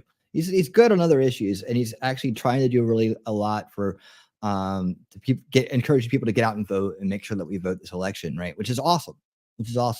But and man, when it comes to July 13th, he's been wrong about everything. He's been behind the curve on everything, and he's been misleading people, honestly. So I don't know whether he knows it or not, but I hope he doesn't know it. I hope it's just kind of like too busy to do it right, and that's still a problem. But man, I really hope he doesn't intentionally do this. He says the Trump shooter video shows Secret Service waited for him to shoot. Okay, so let's see what he's talking about. Brand new footage from. I doubt it's brand new. Remember, I probably covered this a week ago. The Trump footage, rally in Butler I think so. has hit the internet in the last 20 So I'm degrifting hours. here. I'm degrifting. And it does raise a lot of questions. It's being reported by those who are seeing it. We're going to take a look at it for ourselves. That the individual who is there to counter somebody, right?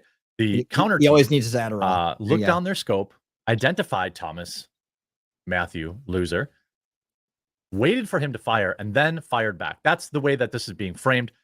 I'm going to let everyone make their own mind up on that, because we're going to take a look at the footage. But let's start with some of the new information. Obviously, I'm staying on this story because a lot of the mainstream media is trying to forget about it, trying to bury it, trying to memory hole it. If you haven't yet. Yeah, well, you know, the base media shouldn't be. Yeah, this is what I'm talking about. He is doing I'm good aiming things. for 10,000 followers today on my Tailgates for Trump. I know you've heard me mention it. Tailgates #4 Trump on X and Truth Social. I did follow you, Jeremy. I did follow you. Please take a moment to follow it today. Please take a moment to go to the website, Tailgates #4 Trump or Tailgates FOR Trump, and join the movement. Have a party. Register voters. We've got new party recipes up. We're just uploading new resources. We've got stickers for you to support the website. Buy a sticker, stick it around somewhere to get some real grassroots movements. I know the stickers aren't cheap, but they're meant to support us, not to be cheap. So, but you can go there, you can get stickers, stick them around your favorite spots, so that you can convince people to throw a party for Trump too, and to register voters, all this kind of stuff. So Tailgates #4 Trump, let's hit 10,000 today. And also make sure you sign up on the website. All free, by the way. Okay, all free. I don't want any money from you unless you want to buy stickers. Good. FBI shares new information and detailed investigation of the incident with Donald Trump. The FBI revealed new details because that's, after they've vetted them, I suppose, for the investigation into what happened to Donald Trump in a Wednesday call with the media, including that he engaged in a, quote, detailed attack plan well in advance of the rally. But more than 6 weeks after the incident, investigators still haven't uncovered a motive. What a coincidence. But somehow they know he acted alone. Yeah, because it's freaking obvious. We have the footage. I mean, what do you mean? This is what I'm saying. He doesn't do his research. Like, we've been watching body cam footage. We've been doing detailed analysis of this. And you're putting this out to, hold on. How many people looked at this? 100,000 people saw this. 100,000 people saw this bullshit report from him about this. But yet all the evidence and all the real investigation on our side has been done, regardless of what the establishment's doing. We don't need them that much these days to figure things out, right? Motive, that's going to come down again to maybe hit when his parents finally taught stuff, right? When we get more information from interviews, like, you're not going to get that. Like, I talked about this last night. People think that we live in a movie, right? Because in the movies, everything happens real fast, right? Like, all of a sudden they have all the information, they have everything they need within a second. Because it's a movie, it's a TV show, right? Life doesn't work that way.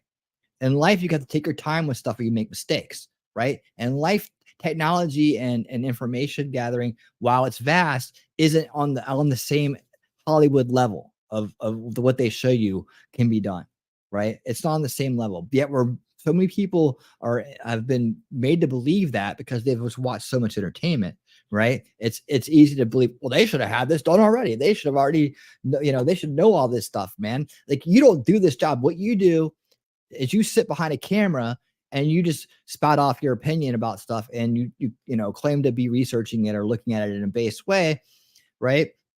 But you're just really sitting there streaming, right? You're just really sitting there making videos. You're just really sitting there creating content. That's what you do. You're not an investigator, right? You don't work for the feds. You don't work for the FBI. You don't work for the Secret Service. You don't work in any kind of capacity where you would even know any of this stuff. And you haven't looked at the body cam footage, which I prove every time I pull one of these videos up that you do. Somehow they know they act alone, but they don't know his motive. Somehow his parents have because he did act alone. I mean, dude, it's so obvious. There's nobody else was there. No other shots were fired. Nobody else was seen. There was nobody else there. Like, if you had done your investigations, if you'd really researched or maybe looked outside your bubble, you'd know that already. And you'd have better content for criminal defense lawyers or defense lawyers, but they don't know either. The FBI has done an extensive analysis of the 20-year-old's online search history and activity, according to Kevin Rojek, special agent in charge of the FBI Pittsburgh office, who also spoke on the call, that has provided, quote, valuable insight into his mindset, but not a definitive motive. Really? Okay, yeah. Well, what does definitive motive mean? He was we know what the definitive motive was. He was trying to kill someone. That was the motive. I mean, what do you want? What more information do you need to know? It is what it is. It happened. Okay. So it'll be interesting to see the psychology, like what drove him to this. That's where we're going to learn something at this point in the game. Like, what drove him to become that person?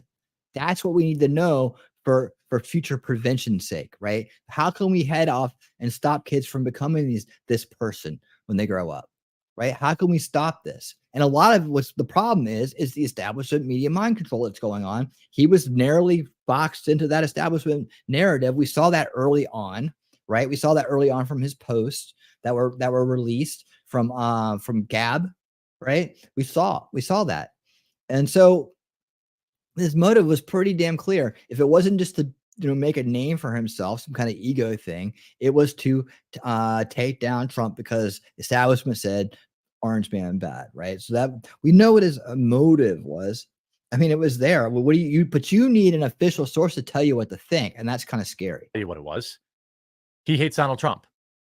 Many people believe that he was allowed to do this and that he was doing only what he was told. I can't. No. Hey, T-Rex, what's up, man? Welcome back. No worries, buddy. No worries, man. Welcome back. Hold on. I got distracted there. Just give it 5 seconds back. Many people believe that he was allowed to do this and that he was.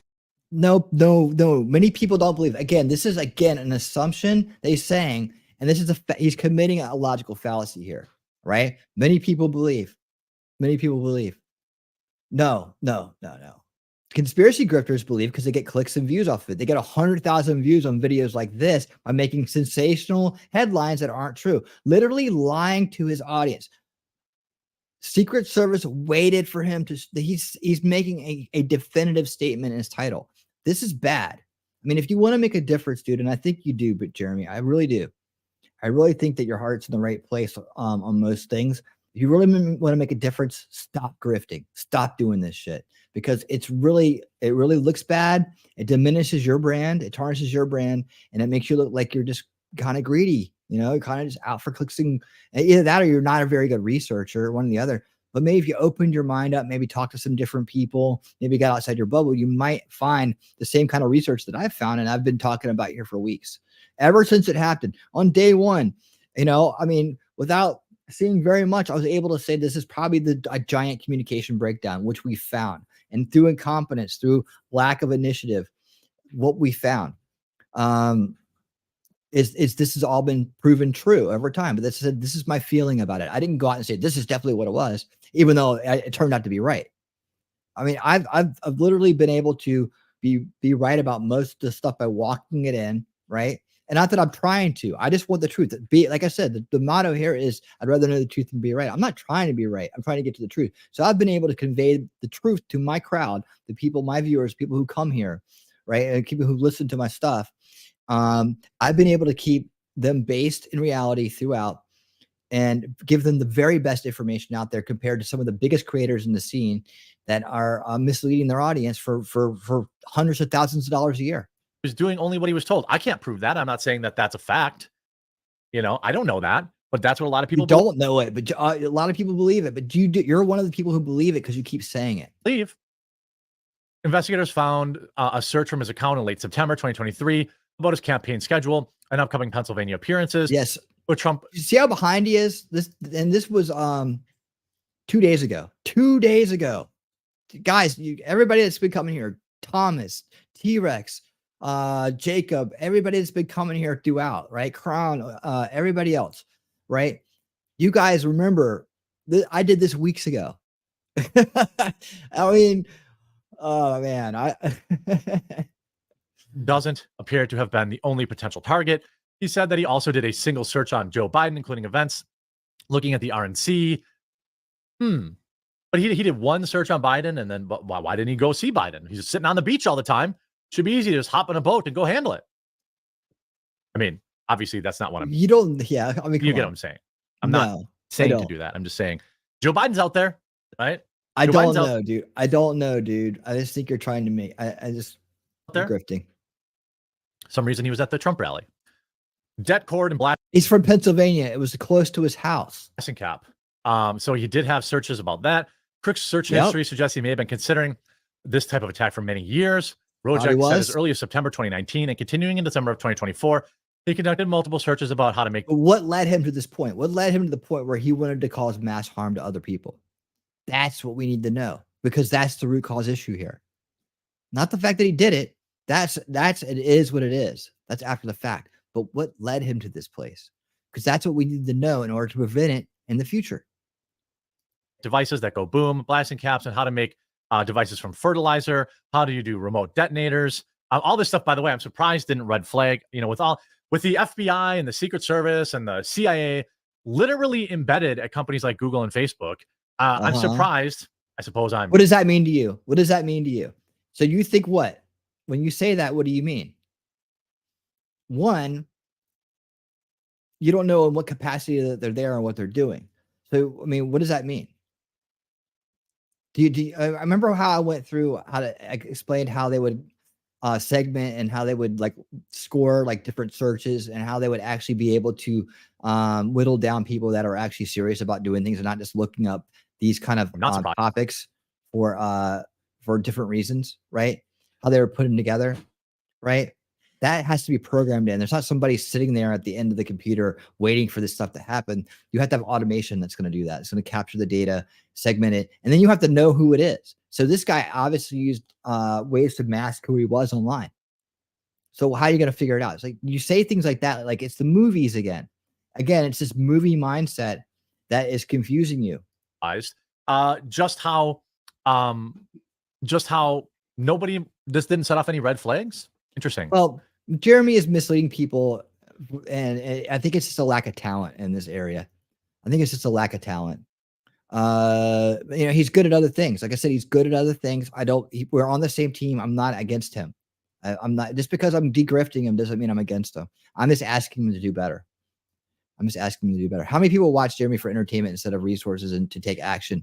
Yes, it's bad that he's framing is super poor. People need to care more. Products sell according to the market. Well, yeah, that's just it. But what is he doing? This is informational abuse then, right? To make money.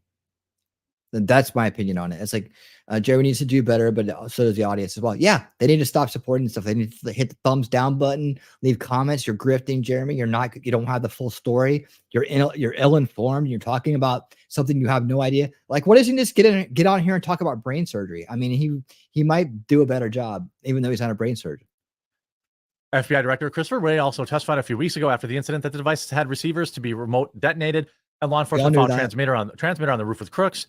We saw that in the footage, the body cam footage. However, he also said investigators didn't believe the detonation would have worked because the receivers were switched off. They were switched off. Okay, there we go. So you had to wait for that information because on the day of, we were all convinced that, they were trying to convince us that, he was going to, we were speculating that it may have been his getaway plan, like, because we didn't have the right information, but speculation. We weren't saying that definitely was what's going on. You have a remote detonator, and there's a device in a trunk, which, by the way, is in a van. So we also thought there was some kind of van involved too, right? There's all kinds of things that come out right away that aren't right. And like I said back then, this is how conspiracies like the conspiracy grifts like Sandy Hook start. And what ended up happening is parents get harassed, and his parents have been harassed too. They may have been trying to help the kid the whole time. Now everybody's going to blame them. Like, we don't know what's going on yet. But yet people like you spin up people, and there's a lot of unstable people online, right? And you can almost convince them to take action. That's what happened in Sandy Hook. Well, thank God he forgot to turn them on. Then how do you know he forgot to turn them on? How do you know that? Again, just planning an idea, just a little statement like that. You don't know that he planned on doing that. You don't know what was going on, man. Maybe he decided that wasn't the way to go. Maybe he decided he wanted to get out of there. I don't know. You don't know. You don't know. You don't make statements like he forgot. And they're also trying to pass this bologna sausage. No definitive ideology, except for. Okay, so maybe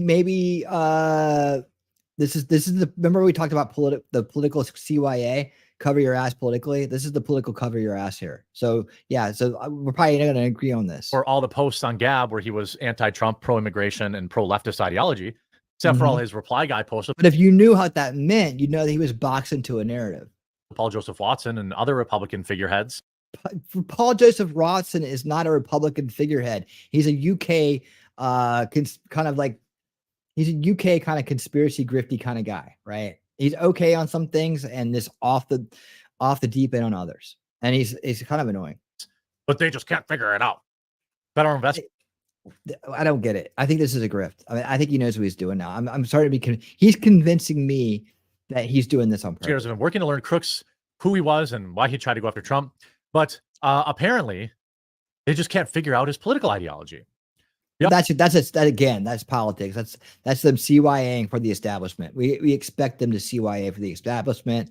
We kind of just have learned to ignore that bullshit right now and use our own eyes to figure stuff out, right? But we can't go to people like you to do that because you're misleading people with your titles and your analysis. Also, a testimony. Your analysis is piss. That he gave before July 30th, when he said investigators had found the first real indication of crazy views through social media account. We're working to verify whether or not it logged. It did belong to Crooks or not.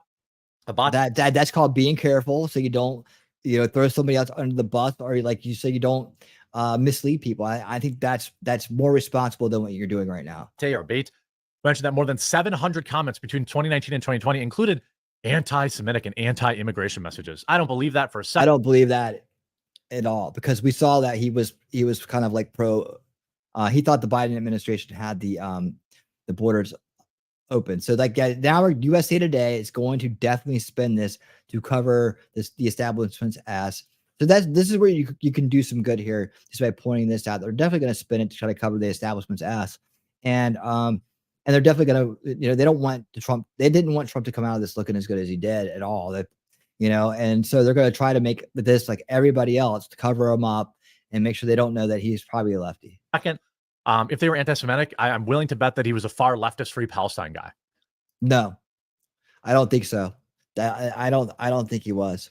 Like, I don't. Again, he just kind of shows that he doesn't know how to freeze Palestine, guys. I just did a deep dive research on the socialist convention and Haymarket books and all this stuff on a tip from Crown Target. You're still here. Crown was there. We did it together. Shelly and T-Rex was there. We all did it together. I did it openly in Discord. We went through that.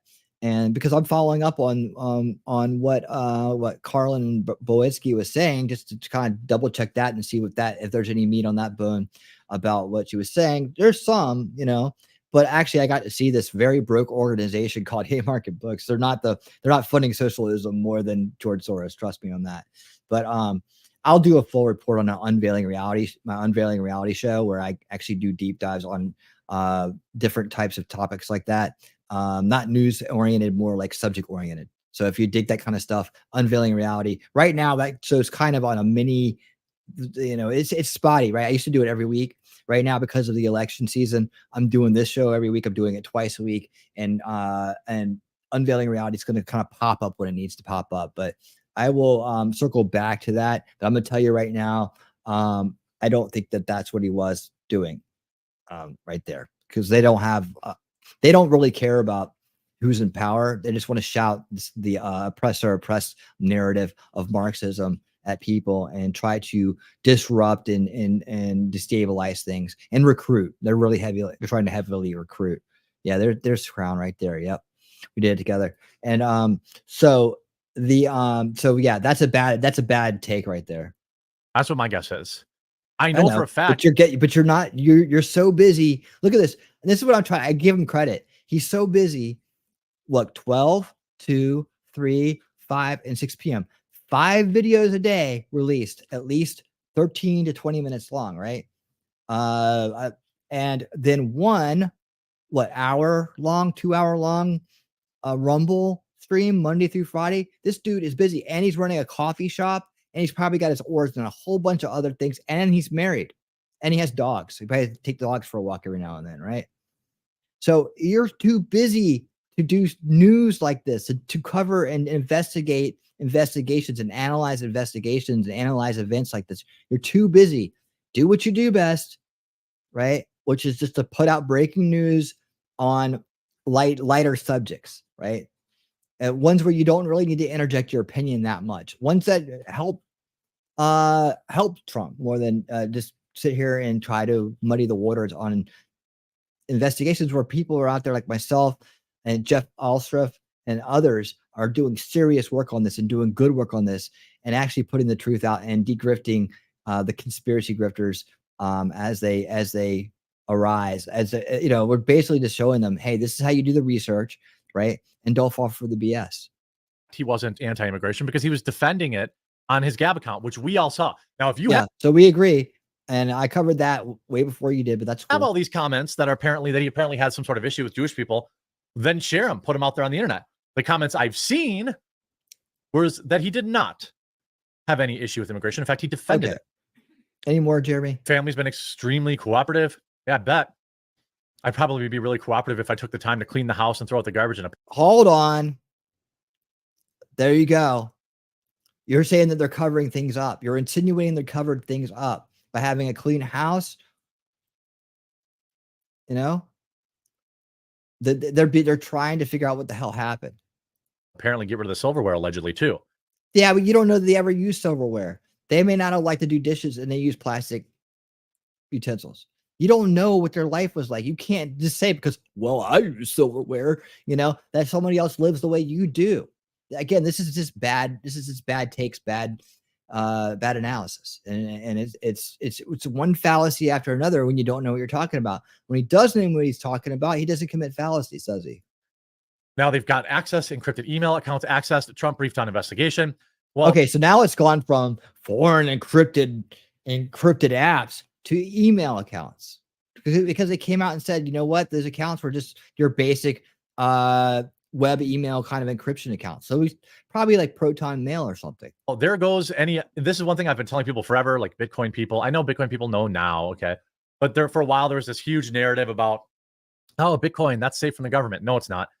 Encrypted emails, encrypted messages. Nope, those aren't safe from the government either. But they're safe from hackers and they're safe from like trolls that want to dox you and things like that. I mean, that's what these are, scam artists, and that's really what they're kind of meant for. The covering up crimes and stuff like that. Is that what you really want them to do? You really want them to be able to cover up crimes and like really bad conspiracies, like conspiracies to commit mass violence? Do you want it to be that bad? I don't, I get it. I want my privacy too, but I'm not too upset when there's something serious going on and they can get the job done. Like, you want things to be like the movies, right? Well, you want that information. You want them to have all the information, right? But you also want everything to be encrypted and untouchable. So make up your mind. I mean, what is it going to be? There has to be a happy medium, right? If we can keep most bad people out of it, from stealing your identity, stealing your money, and stealing your privacy, right? But yet have our law enforcement in this country be able to sniff out some bad stuff. I'm okay with it at this point in history, right? Because there's so much corruption and so much bad stuff going on, and hey, we might not have been able to even figure out some of the stuff about this guy had they not been able to get through some of this encryption, some of it, right? So yeah, I get it. I'm with you from a libertarian standpoint. I'm with you. But at the same time, man, decide what you want. You want to know the answers, or do you want, to where nobody can get into something? And so people could hide some of the worst crimes that are out there. If the FBI and other agencies weren't able to get through some of this encryption, a lot of these pedo rings wouldn't have been busted. It's all a facade. Okay. It's a facade. Here you see right here, they access their encrypted email accounts, but the level of encryption wasn't more sophisticated than any standard widely used email service that's internet based. Likely, I should say likely that aids in crimes like that. So, I don't know. What do you guys think in the crowd? Let me know what you think. Where's the happy medium in encryption here? What, did he have a Proton Mail account or something like that? Well, yeah, maybe. I mean, he said the FBI successfully accessed those accounts and analyzed the contents, although it's continuing to identify and exploit Crooks' accounts more broadly. It's been 2 months. Oh, yeah. Well, you're an IT guy, so you should know how long it takes, right? You are a master at programming and you're a cybersecurity expert. So you should know how long it takes, right? Do you know how long it takes? Do you know how long it takes to cipher a 11 digit password? Do you? Do you know how long it takes to do that? I don't think he does. Again, the movies. It's been 2 months. I want it now. 2 months. I want it now. What is taking so long? You don't know because you're not an expert. You know what I mean? Like, it's been 2 months. Why is it taking so long? Why are you asking such a dumb question? You can't even answer yourself. So they didn't release diddly squat. Okay. Now brand new. Oh yeah, but you put it in the video here. It says, okay, hold on. Maybe you're gonna make your point right video now. Came out. Okay. This is from new footage from the incident. Oh, from Laura Loomer. Okay, let's go. Pennsylvania has been released. In this new release footage of the rally, you can see clearly the counter individual, the counter sniper on the roof, looked at Thomas Matthew Crooks, then took his eye off the scope. Then he waited for. We've debunked this already. OMG! Exclamation point. We have already debunked this so long ago. Hold on. I'm gonna let him finish and then I'm gonna pull it up. Crooks to fire and then fired back. The video proves that this was a planned attempt and law enforcement let it happen. Well, I will say this right now. Laura Loomer, you just lost all credibility with me. I don't even know who you are. I mean, I kind of know who you are, but you know what? You suck. You absolutely suck for putting this out like that. Look, how many views? Oh, luckily you shouldn't have that many. Well, hold on. This is on the 2nd of November. That was just, this footage has been out forever. These people are idiots. I swear to God, man, when I see shit like this, man, it makes me want to turn the freaking camera on, put it on the line, and go full bore against them. I don't have the staff, man. I don't have the money to start a company like that. I to put out 5 videos a day and do, man, I would tear these guys apart. I would tear them apart, man. I mean, but then it's just infighting, right? And right now, We need to get to the election. I'm not trying to infight with these guys. I want to correct media. I'm going to hopefully have Gary Franchi on of the Next News Network here in the future. And that's what our conversation is going to be about. A based Ron Paul guy from back in the day, Next News Network, hundreds of thousands of subscribers, and a good dude, generally a good dude who wants the best for this world. I believe, nobody's perfect, but I believe he does a great job. And I want to talk to him about this, man, because I think it's a cause that we need to pick up if we get this election, if we win this election. If we don't, things are going to change in a different way. I don't know how to even say it yet, but they're going to have to go in a different direction. I see you talking a lot there, Thomas. Sorry, I'm just trying to get through here. We've been going for a while. I'll go back and take a look at what you're saying. You are not the only content creator who has debunked it. Multiple people have already put it to bed. Jeremy needs to read the landscape better. Yeah, he's just too busy for his own job. He's too busy to do a good job, is what it is, I think. But this is terrible. When you go out there and just look, this is called confirmation bias, by the way, confirmation bias. This is what's going on here with Laura Loomer and with Jeremy. And what happens is Laura Loomer's confirmation bias has now become Jeremy's confirmation bias.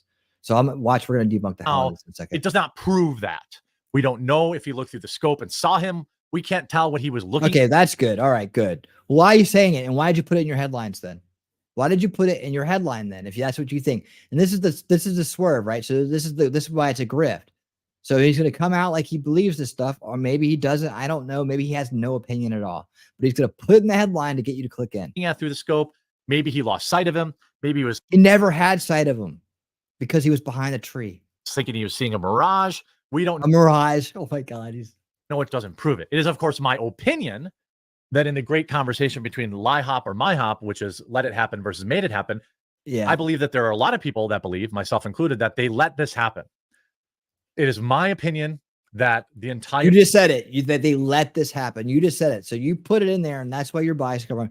Even though you said you can't prove it, you just said it's your opinion that they let this happen. Their thing was let happen. There's no evidence they let this happen. There's evidence that they were so incompetent that it happened because it happened. That's the truth. No, it's not the truth, Jeremy. It's not the truth. That's not what the truth is. That's not the truth. That's just, that's the truth. No, it's not the truth. That's just my opinion. Your opinion is not the truth. You're guessing, and it's based on bias, and I just proved can't prove, that one way or another. Maybe he just said, look, he didn't even.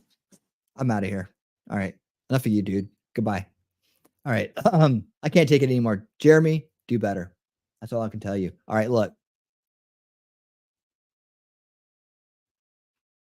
Ladies and gentlemen, if you want to see base coverage of this and how to get ahead of the game, ahead of the curve on this, if you're interested in this topic, July 13th and what really happened, Jeff Alstruff is leading the way. Quickly through this. So at 4:26 p.m., the Trump shooter was spotted at the airport there by the vendors. Now, at this point in time, he's nothing to nobody. Nobody knows who he is or anything. He's not a subject. He's not a suspect. He's not a person of interest. He's nothing.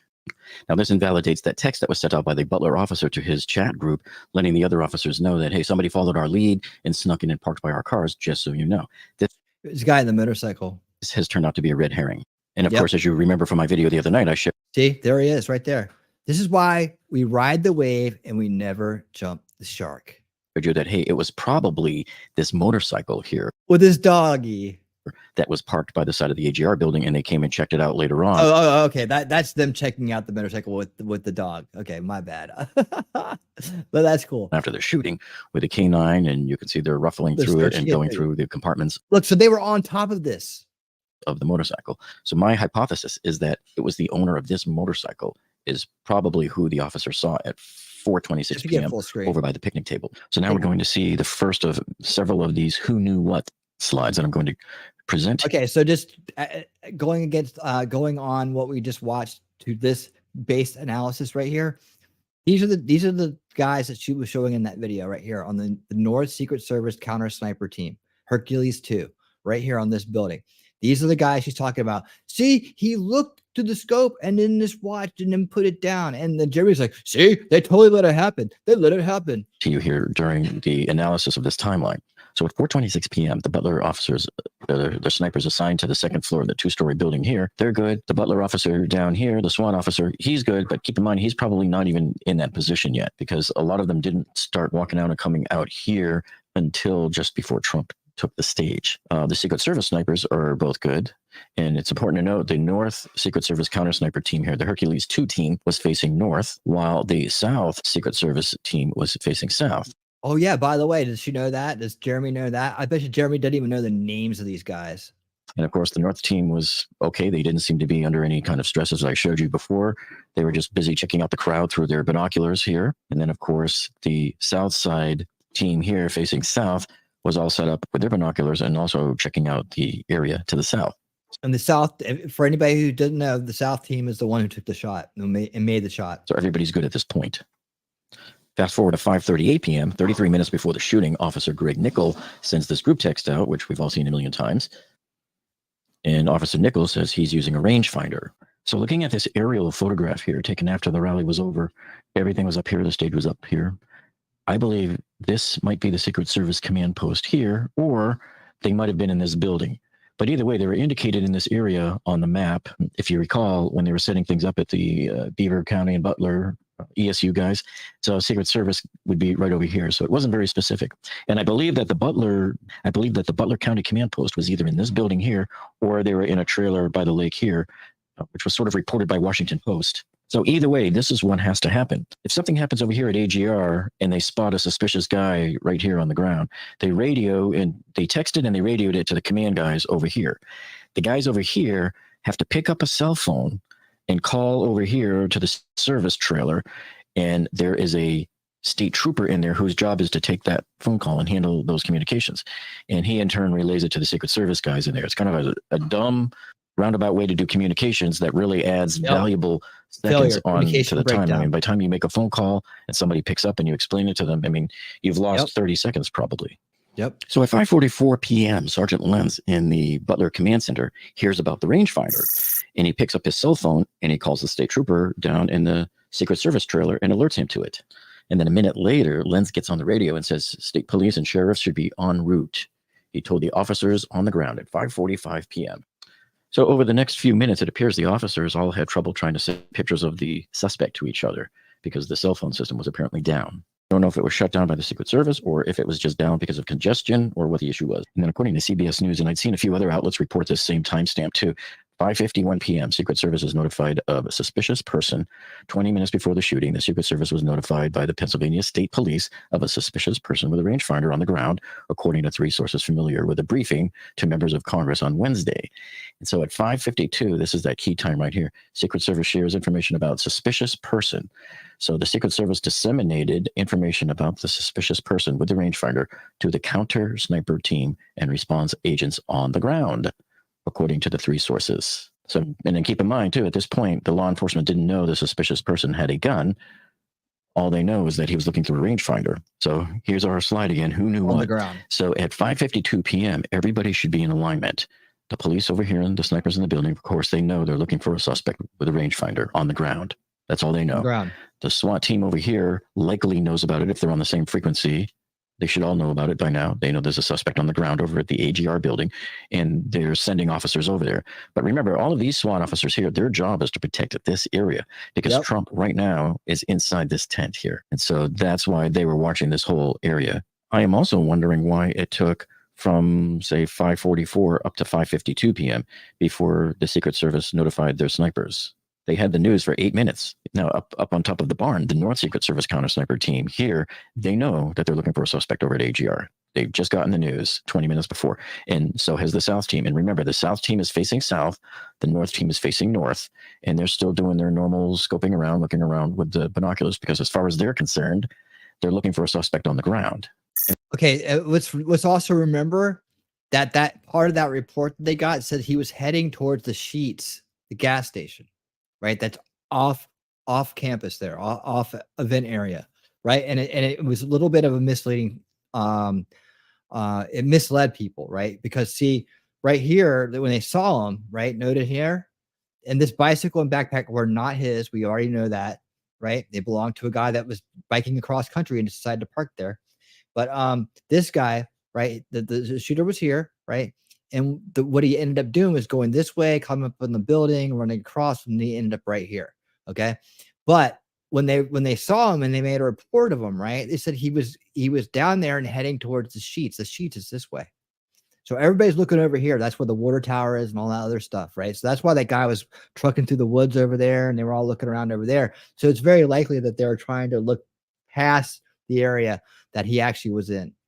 Of course, we're also going to see like how he picked this area for cover. And then there's nothing until 1805. So it seems like about 13 minutes have gone by, and this whole area should have been flooded with officers. I don't know why it wasn't. There should have been, if they said there was a team of people on the way, there should have been cops pulling in like on this side, coming in on this side. It should have been all over the place. Instead, it was like there were no police officers that could be seen in the parking lot until about a minute before the suspect climbed up onto the roof over here over building 1. But anyway, this is the police official timestamp, 1805, where he saw the suspect with a backpack get up from the picnic table and go over here where we know he climbed up onto the roof. So coming back once again to my who knew what slide at 6:05 p.m. with 6 minutes to go. Of course, everybody over here knew that they were looking for somebody on the ground. The Butler SWAT team over here obviously knew. And that might be why there was a few officers facing this way over here. It may have been. Right. And then, like, by the way, too, there's also a crowd of people against this fence. And that's when the other guy was walking around. They got harassed inside of a store but he was an AGR employee.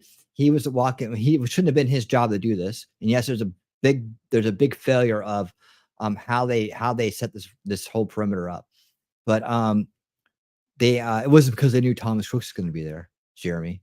But anyways, people were lined up against this fence, right? And they were trying to move people away from this fence at the same time that all this was going on, right? And that's where you see vehicles pulling up here. You see vehicles down here near the water tower. You see the body cam footage of the guys walking through the woods.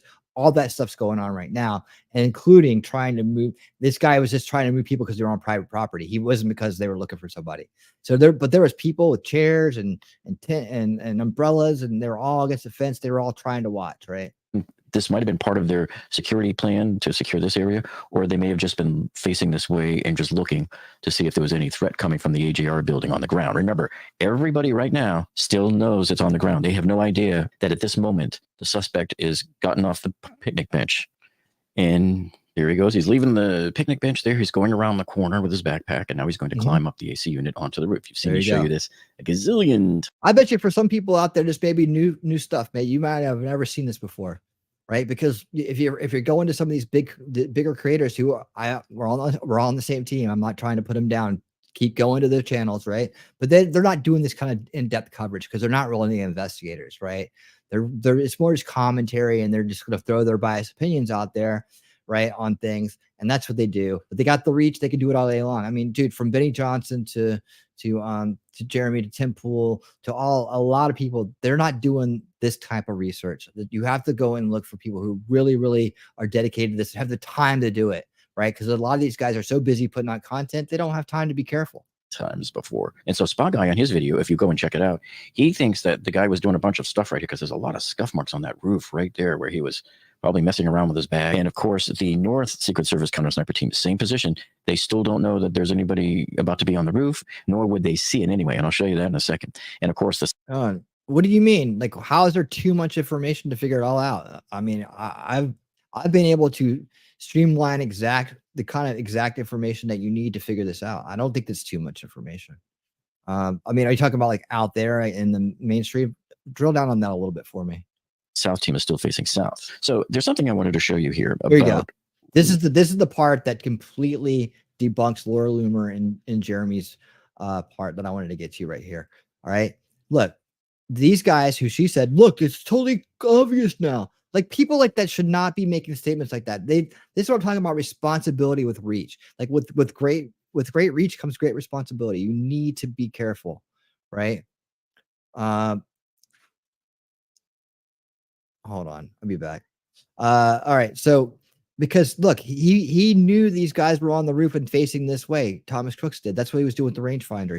He was looking and seeing what these guys were up to, right? Which way they were doing, where he could go. And then he looked and he figured out, okay, if I get behind these trees, they won't be able to see me, but I still can get the shot off right here, right? So that's what he did. So these guys were obscured. they were looking around maybe in this area for him. Like if they're looking for him on the ground, or maybe looking for the picture they saw on their phone, looking for that guy, but they wouldn't have seen him because he would have been obscured. I mean, how easy was that? Oh, well, I think they'd let it happen. I think they did it. You know, it's like, dude, that's a big, bold statement to make. Right? It's a big, bold statement to make. And I guess you think that you could just make statements like that and it's all good. Like no one's gonna call you out on it. You know, you got to be called out on it because you need to do better. You have a big reach. You have a responsibility to people that come to your show, that watch your videos, that put money and food in your mouth, money in your pocket and food in your mouth. You have a responsibility to them. Were because a lot of people are still circulating around pictures and videos about the North team saying, oh, they delayed 42 seconds. They didn't. See, there you go. That's probably the exact one Loomer put out. Delay anything. If people even showed them at the time of the shooting, you know, reacting and everything. These guys never fired a shot. They might as well have been out of the equation already. Hold on a second. Carlin Bowenski is not doing any investigation into this shit. What are you talking about? She doesn't do that stuff. And no, she doesn't want to. She does not want to collaborate with people. She wants to tell people they're wrong and then never tell them why. Because their view was obscure. I went to her stream, dude. I went to her stream. I said hello. Read the few words in the second comment here. I ran out of characters and no, Carla, and she's not 100% on her analysis on the socialist either. I went to the website. I watched the damn videos of the damn convention. She's talking about, you know, she may have gone and infiltrated, but these people are weak, right? And they're struggling. Like literally, that whole organization could go down and be done with. Like it could be taken down. Like and she says that the funding isn't coming from the top. Is it coming from George Soros? Bullshit. And I broke that down too. I said the way they're funneling it into like 20 organizations that were the Free Palestine organizations. Oh yeah, they all come from different. Yeah, they may have different opinions and they may not be interested in politics. That may be true, but man, no, she's in a bubble, dude. She's kind of like in her own little thing now. I mean, I would say this to her: do what you do, keep exposing those people, right? But come up with a solution and follow through with it yourself. You know, come up with solutions and follow through with them yourself. Don't sit here and say, well, nobody's doing it the way I want them to do it, and I hate them now. You know, and this person can have off, and that person can have off. Look, I just railed Jeremy of the Quartering about that one particular report, and every report he's done on July 13th, pointing out where he's making mistakes, but I still support him. I'm not going to tell him to eat a bag of dicks like she did Good Logic. Like, I'm not going to do that shit. I don't just alienate people because they're not doing things the way I wanted to do. I'm going to say, hey, let's all do better, because we owe it to the viewers out there, the people who spend their time listening to us, who believe in us, who are, who maybe don't have time to look into these things themselves, but want to get information that's not mainstream media. We owe it to them to always be in pursuit of the truth rather than trying to be right or confirm our bias or any of that shit. And you know how I roll. That's why you hang. But now, I mean, I hear what you're saying, but I mean, like I said, Crown and I and some others did a deep dive on this stuff the other night. I'd already started looking into it. I know how to analyze things. That's what I do. And I think that, and here's the thing, she'd never have this conversation with me. She'd never sit down and go, okay, well, how can I vet myself? How can I troubleshoot what I'm doing to do a better job? You think she's ever going to have that conversation with me? Hell no. So she's going to be on an island by herself, wondering why nobody likes her. And, I think that she does good work exposing the wokeness in school. She needs to stick to doing that and stick to exposing these people. But don't say that nobody has it right, because it's coming from many different places. And she shut it off for her own narrative, which is a shame. All right, let's get back to this. If you look over here at the AGR building, this is where the suspect was just seen a minute ago at the picnic table. He walks over here, climbs up on the AC, gets up on the roof, and this is now the path that he takes. And we're going to see that in a minute. So he ends up right here. That's his final position, which he chose specifically to be obscured. Take a look at what happened. So they're trying to make it look like they didn't do their job or they're part of the conspiracy, but they had no shot by this sniper team. He knew that no matter what, he's going to have. Look, it's not the movies. These guys aren't allowed to start firing like it's Vietnam, man. It's like if they don't have a shot, they're not allowed to take a shot. Like they have to have crosshairs on what they hit. They are not allowed to take a shot unless they have crosshairs on on the target. They can't do it. They have to have discipline, or somebody else may die. Someone innocent may get hurt, right? They have a line of sight to Trump, which is down here at this point, and he knows he's going to be seen by the sniper team. So that's why I have always thought that he probably wanted to die. He just knew he was going to get shot at. Yeah. But the Secret Service counter sniper team 1 here, the South guys, they did not have an obscured view of the shooter. Okay. And it is quite possible that had they been facing this way north, when the shooter got on the roof, they probably would have seen him. But instead, they were facing south. So if I remember correctly, I think it was Dan Bongino that put up a video a few weeks ago, and he was just really slamming the snipers about this. How could this guy be on this roof? And that's so disappointing when Bongino is wrong and he's a Secret Service guy. I mean, that is very disappointing. It's very sus, man. I mean, I like Dan Bongino, but it's extremely disappointing that someone that seasoned could be that wrong about this. How could you miss him? How did you not see him? Blah, blah, blah. I just think he lacked the situational awareness of what was going on here. The sniper team that could have seen him was doing their job facing the other direction. The sniper team that probably should have seen him was obscured by that tree. And that was proven to us by Representative Eli Crane when he went on to the top of that south barn to see what the view was. And I'll show you in a bit here. I'll zoom in even closer for you. And then there's the other white barn there on the right. And you're going to see them zoom back around over here. And so he's sitting exactly where the South team snipers were when they turned around and were facing north towards that AGR building. So you see the Secret Service South team had this view right here, and I'll zoom into it. It was that window with the vertical pipe next to it, just to the left of the tree. The shooter was directly over that window.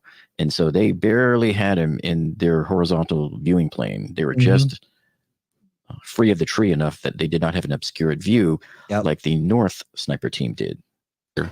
Now, once again, Spa Guy came to the rescue. He too flew a drone over the north barn right there, where the north team was. And you can see as he's approaching the two trees, they have a completely obscured view of where the window was. And there's the window just appearing now with the vertical pipe. So they had to go significantly to the left of that. And just now is when, let me back it up here a bit for you. Yeah. Because I want to show you something here. Because if you look, you're going to see just now, and at a much higher height, right here is where they're just able to see the other side of that ridge line on the top of the roof, where you would be able to see the shooter. So do you see how high you really have to be to see the shooter? So when I see all of these people out there saying they should have seen him crawling up the roof, no, they shouldn't have. The physics don't lie, folks. Now look how high you have to be now to look down the backside of that roof, and close. Look how close you have to be, and look how high you have to be. So at this point, had they been up that high, they would have seen it. Like had they been on the water tower, of course they would have seen it. But coming back here and looking, you can see they just don't see over the ridge line of that roof from their position. If you guys like base all the claims, you see everybody, no matter where you everybody from Dan Bongino to all the other folks that say these guys should have been able to see from that height of that barn. No, physics don't lie here. Examining this screenshot from Spa Guy's video, we can see here, you're looking at the difference between the height of these two buildings. Now, of course, the AGR building is a little bit closer. Good work. This is 14 feet from the looks of things. If this is like a 7-foot door, you're probably looking at 14 feet or more. It's hard to really get an accurate figure there, but probably not that far off. How high do you think the top of this barn is? Maybe 16 feet? I mean, look at the cars below it. It looks to be about 3 to 4 times the height of the car. So anywhere from 16 to 20 feet could be the height of this roof here. And from that distance, remember, which is 140 or so yards, they don't have that line of sight that could allow them to see over this ridge line at the top of this roof. And I've showed you this before as well. I showed you, it looks kind of like this. Now, again, we don't know the exact heights of both of these buildings, but in order to be able to see up and over that ridge line, the sniper's got to be way up higher. He's got to be like probably another 20 feet up higher, like at least double the height of where he's at now to be able to look up and over that ridge line. So that's why the shooter can then kind of shimmy himself up the roof like this. And nobody will see him from the other side here. Nobody. Until he lifts his head up high enough over that ridge line there to take that shot. And so sure enough, that's what we saw on the video from the witnesses. Remember, he was shimmying up the roof, trying to stay as low as he could. And it wasn't until he got right up there ready to take the shot. And remember, he got interrupted by the cop that was climbing up behind him too. And a lot of people are suspicious about the, oh, come on, how could he have just been right there? How did he know where to go? Well, remember, he flew a drone up ahead of time. He flew a drone up at about 4 o'clock and looked all over the roof there. And he obviously saw there was nobody there. Had they even had 2 people sitting on the roof there, his job's done. He just pack it up and drive home. So if the Secret Service had just put 1 guy up in that water Which I mean, he could have actually gotten away. He could actually got the job done at a later date. So I mean, it's hard to say. I mean, you know, it's really hard to say about this. You know, things happen the way they happen for a reason.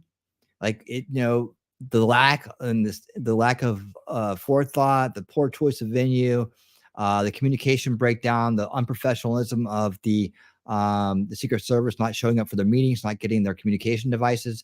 These are the things that opened up this to happen.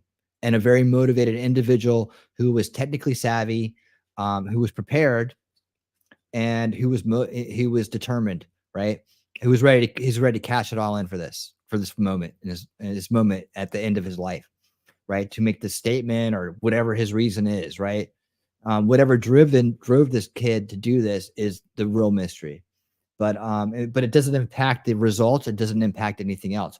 But think about it. Had they, you know, done enough to deter him at this point, perhaps he would have found an opening at another event at some other point and actually hit the shot that time.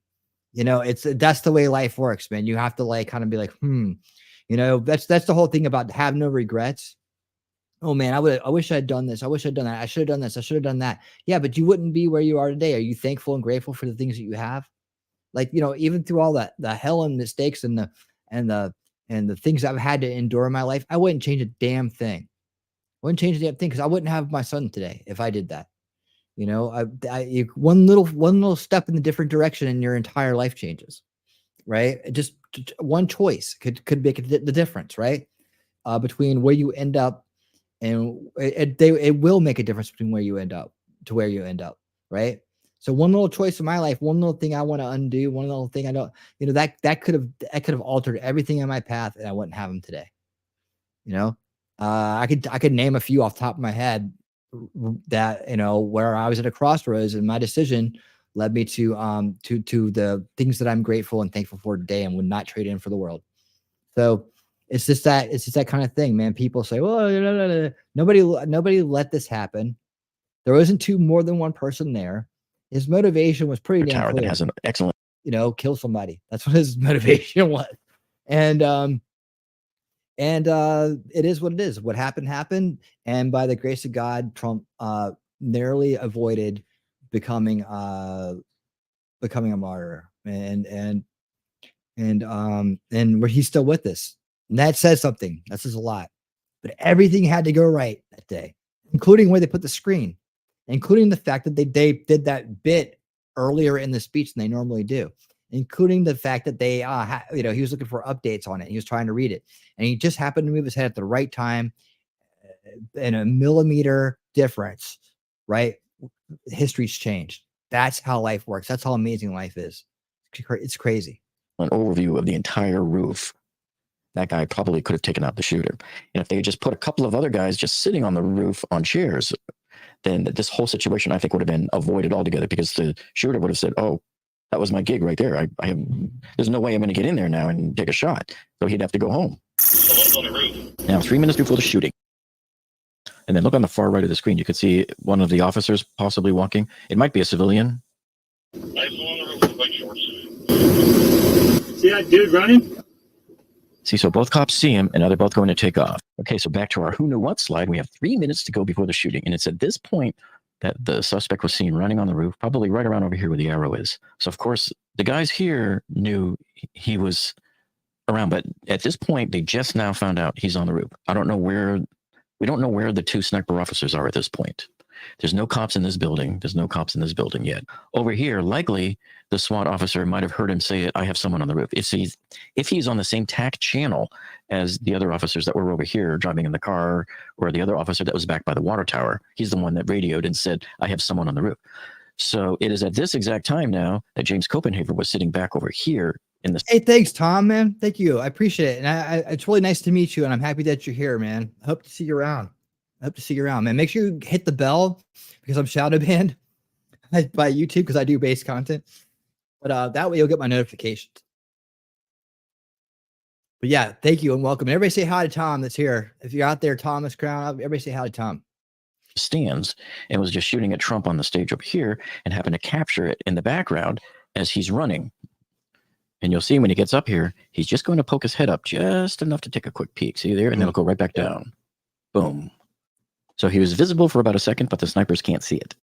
And keep in mind, at this time, the Secret Service here, the snipers, are still not on that TAC channel, so they don't hear that they're looking at somebody on the roof. As far as these guys are concerned, at 6:08:20, they're still looking for a subject on the ground. They don't know that he's on the roof because they can't see that he's on the roof because they are obscured. And the cops themselves just found out that he's on the roof.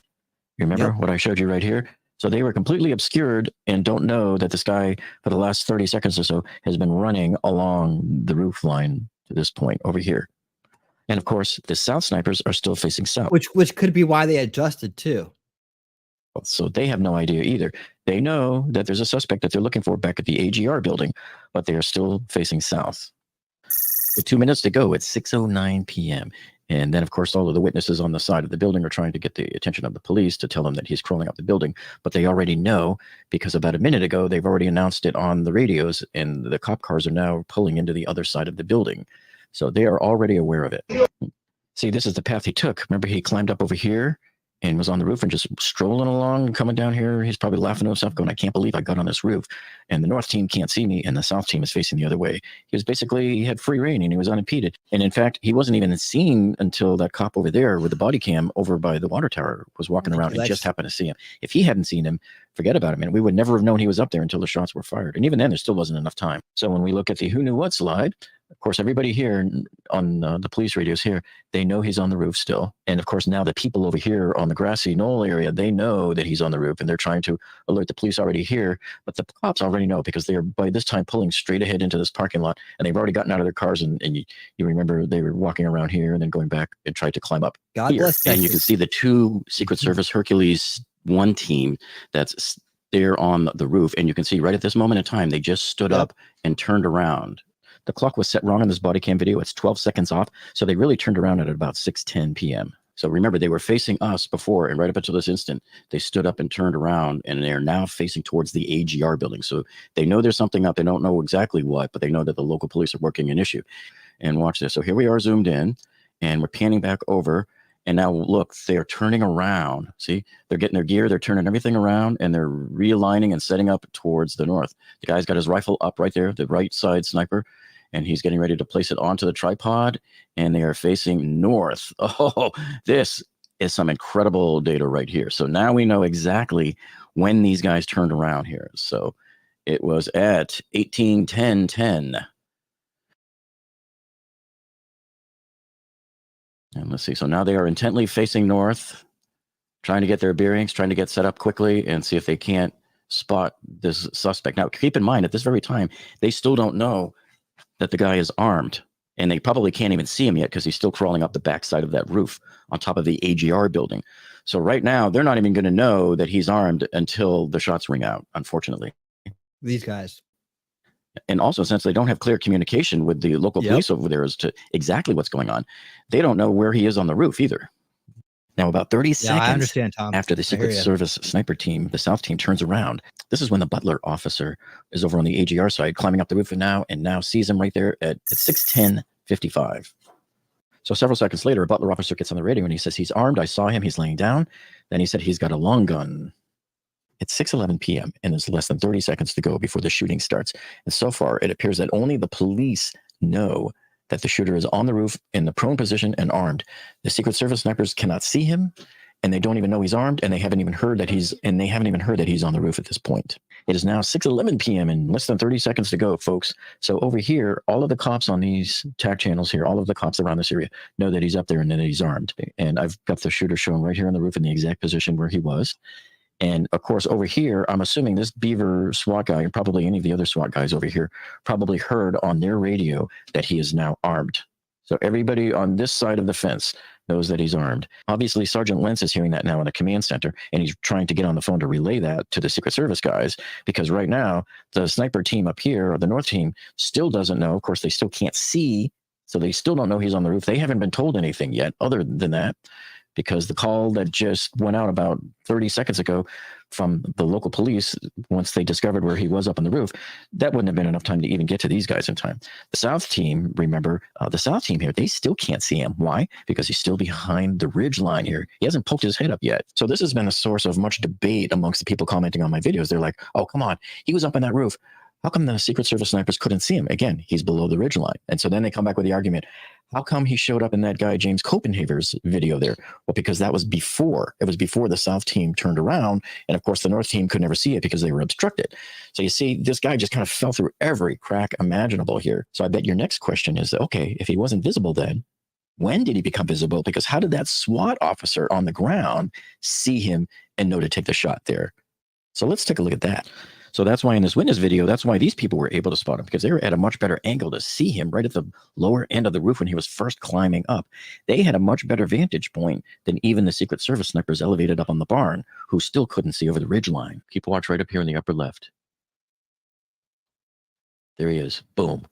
That's his face. Now watch this. You'll see it again very clear in the next frame. See? There's his head right there.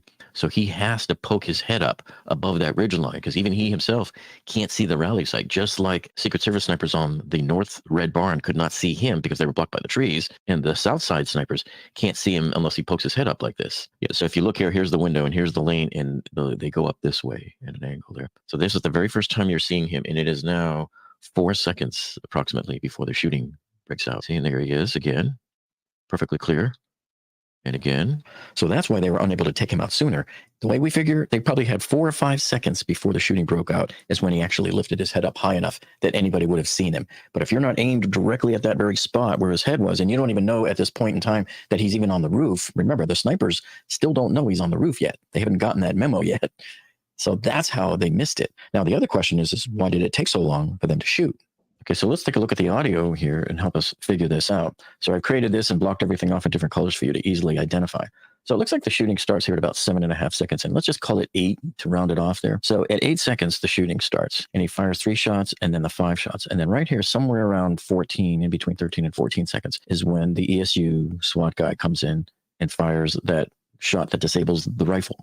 So this right here is about 6 seconds. So a lot of people were wondering, well, how could the SWAT officer so quickly acquire the shooter, and yet the sniper team took so long? So the officer is right here, so 6 seconds. And then if we pan down here to go look where the Secret Service shot was fired, it's down here from 24 to 8. So it looks like it's 16 seconds from the first shot until they were able to acquire a lock on him and then fire that kill shot. So if you remember from Clay Higgins' report here, he said that after the officer shot the Trump shooter's rifle, Crooks went down from his firing position when shot 9 was fired, and the SWAT officer was certain of his hit. According to the ESU SWAT operator, Crooks recovered after just a few seconds and popped back up. So this means, by the way, I just want to say this is a master class right here Jeff's putting on, and how to do analysis, how to stay based in what you're doing.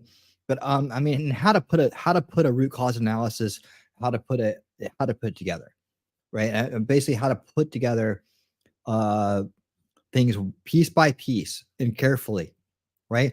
This is an investigation he's been doing with what he's been getting and what he can find, right?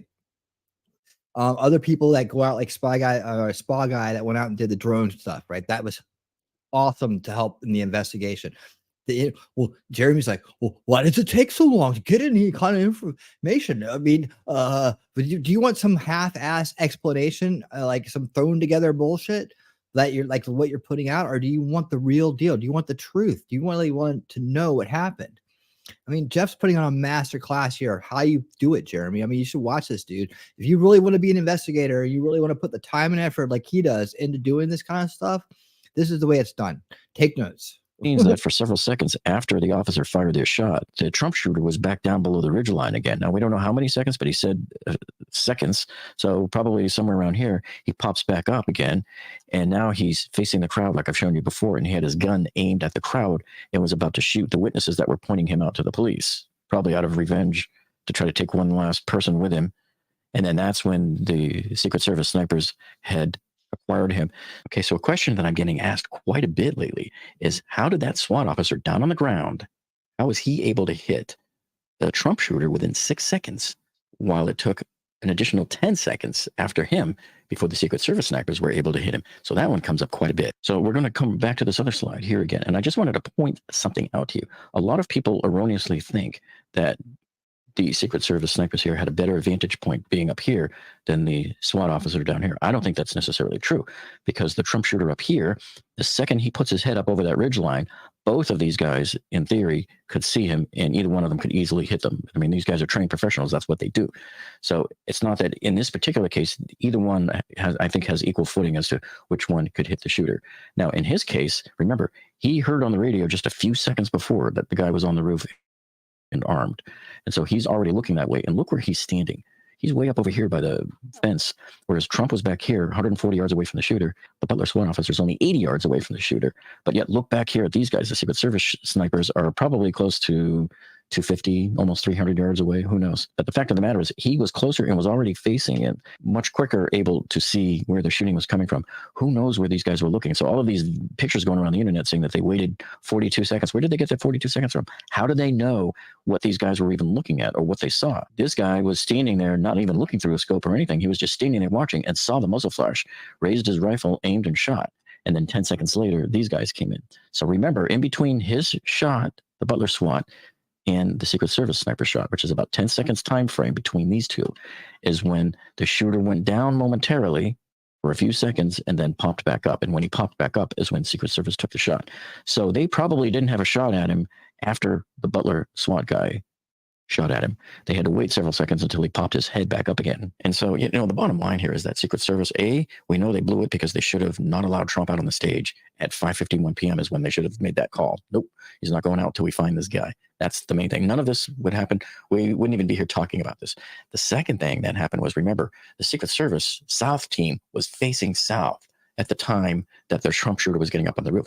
That's why they didn't see him. So all of these people saying, oh, they should have saw him. They should have easily seen him. How could the guy how could James Copenhaver out in the crowd just shooting Trump? How did his video pick him up? But these guys didn't see him because they weren't facing that direction. The North team had no line of sight of him. It's just one of these strange things where he got through the cracks there. So make sure if you haven't checked out these other videos here, you can start here and binge watch them and catch up on the whole series here on the Trump assassination. Because I tell you, you do not want to miss out on any of those. We have the best information out there.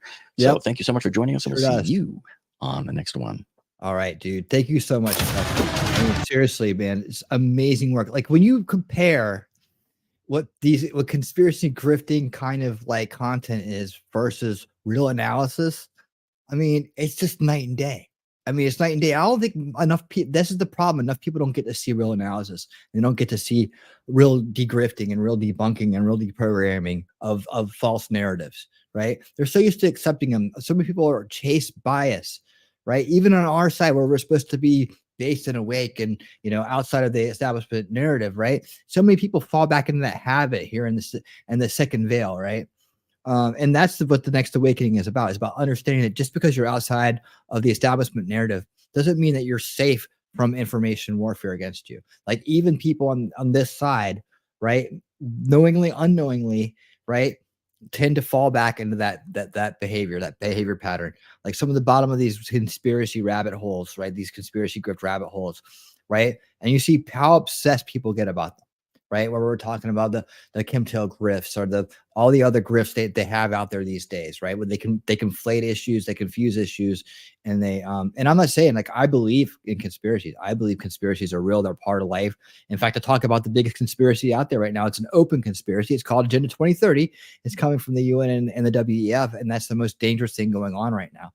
But I mean, these little things, right, that pull people in, these interesting parts where they try to say that, oh, this was the deep state trying to take Trump out with some weirdo kid from the middle of Pennsylvania and that had no, and it's just they try to make it work because they want it to work. And that's what I want to pull people out of. Again, pull people away from that, because these people that fall for it and these type of things, right, are people that could be quite effective. We're usually all voting the same, right? But they can be really effective. And if they're talking to somebody that maybe considering leaving that establishment narrative, maybe considering opening their eyes to the bigger picture in the world, right? And then they hear a bunch of crazy shit, they're just going to run. And then we lost somebody right there. At the same time, this person who's highly effective and probably has a lot of information that's correct has now discredited themselves. Man, they've lost the ability to reach out and impact and bring people out of that abusive situation, which is the first veil, right? The establishment narrative, right? And that's what we need to do here. Like, we're trying to rescue as many people as we can, right? And pull them out of this mind control machine that we were all born into. Lex, what's up, man? What's up? Sadly, many people would rather listen to a hype man with bad info than listen to someone methodically with accurate. I know, it's sad. That's the culture. It's the short attention spans. Maybe it's a type of psychological abuse when you're trying to do that. You're a hype man. You're putting out sensationalist headlines. Here you go. Look, and speaking of debunking, I already did this one, but I'm just going to pull this up to show you what I'm talking about. I just said it and said it and it appeared. Here, Benny was another one. Red siren, danger, red alert, breaking. Angry man storms stage at Trump rally, charges at Trump, exclamation point. This is what Benny Johnson did. Now, how many people saw this? And I like Benny Johnson. He actually said he would do an interview with me at some point. I never followed up because I was almost 1 million views from 6 days ago. He put this garbage out. And I don't care whether he goes through this whole thing and he ends up saying, well, maybe not. I listened to it. He didn't do a good job on this, but he puts the headline out there that this is a lie. He's lying to people in this headline. Like, he's literally, I don't know if it's him or his staff. I don't know if he's super dependent. And he looks like the kind of guy that maybe, just lets other people do their job and just says, okay, I'm going to trust you to do your job. And then he's got somebody in there doing bullshit like this for him. Like, he probably delegates a lot of stuff. I don't know. I'd have to talk to him and ask him. But this is a complete lie that he put out right here. It's a complete lie. And I DeGrifted that earlier. So yeah, there's a hype man for you. And I like some of the work he does. Benny Johnson introduced me to Seamus. Hey, Cool Gamer 2. What's up? He introduced me to Seamus Bruner. And so we end up reading Control Oligarchs off that. I mean, Control Oligarchs is a great book. Seamus Bruner is the real deal. So, I mean, like I said, he does good work too. He's voting for Trump. We're all on the same team. But to do this to people, it's just, it's abusive. And I don't think he wants to be abusive. So all I do is say, Benny, do better, man. Do better than this. You can do better than this. I know you can. Cool Gamer 2, what's up? You had the Cool Gamer account, and you had the Cool Gamer 2 account now. So welcome back. It doesn't matter how you show up. We're just glad you're here. Yeah, so no, Jeff Alstroff is doing amazing work. In fact, I'm going to do something. I'm going to actually take the video right here. I'm going to take that video we just watched, and I'm going to exit to exit. I'm going to exit to Jeremy, right? I'm going to exit to over there. So at the quartering. Is that him? Yes, at the quartering. Oh wait, should I do it? I should do it his style, shouldn't I? Oh my God, yes. I should do it his style. I'm gonna hold on. I can show this. Watch, guys. We'll do this together. I'm going to give him a taste of his own medicine. So we're gonna write a clickbait title for Jeremy as I send him some based information to watch.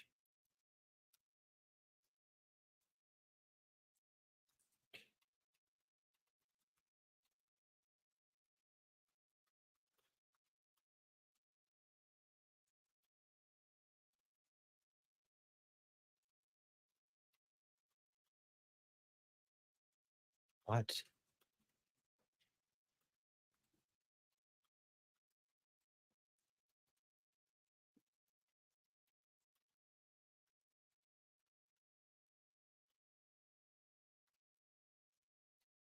There we go. OMG. Hold on. Wait. Wait.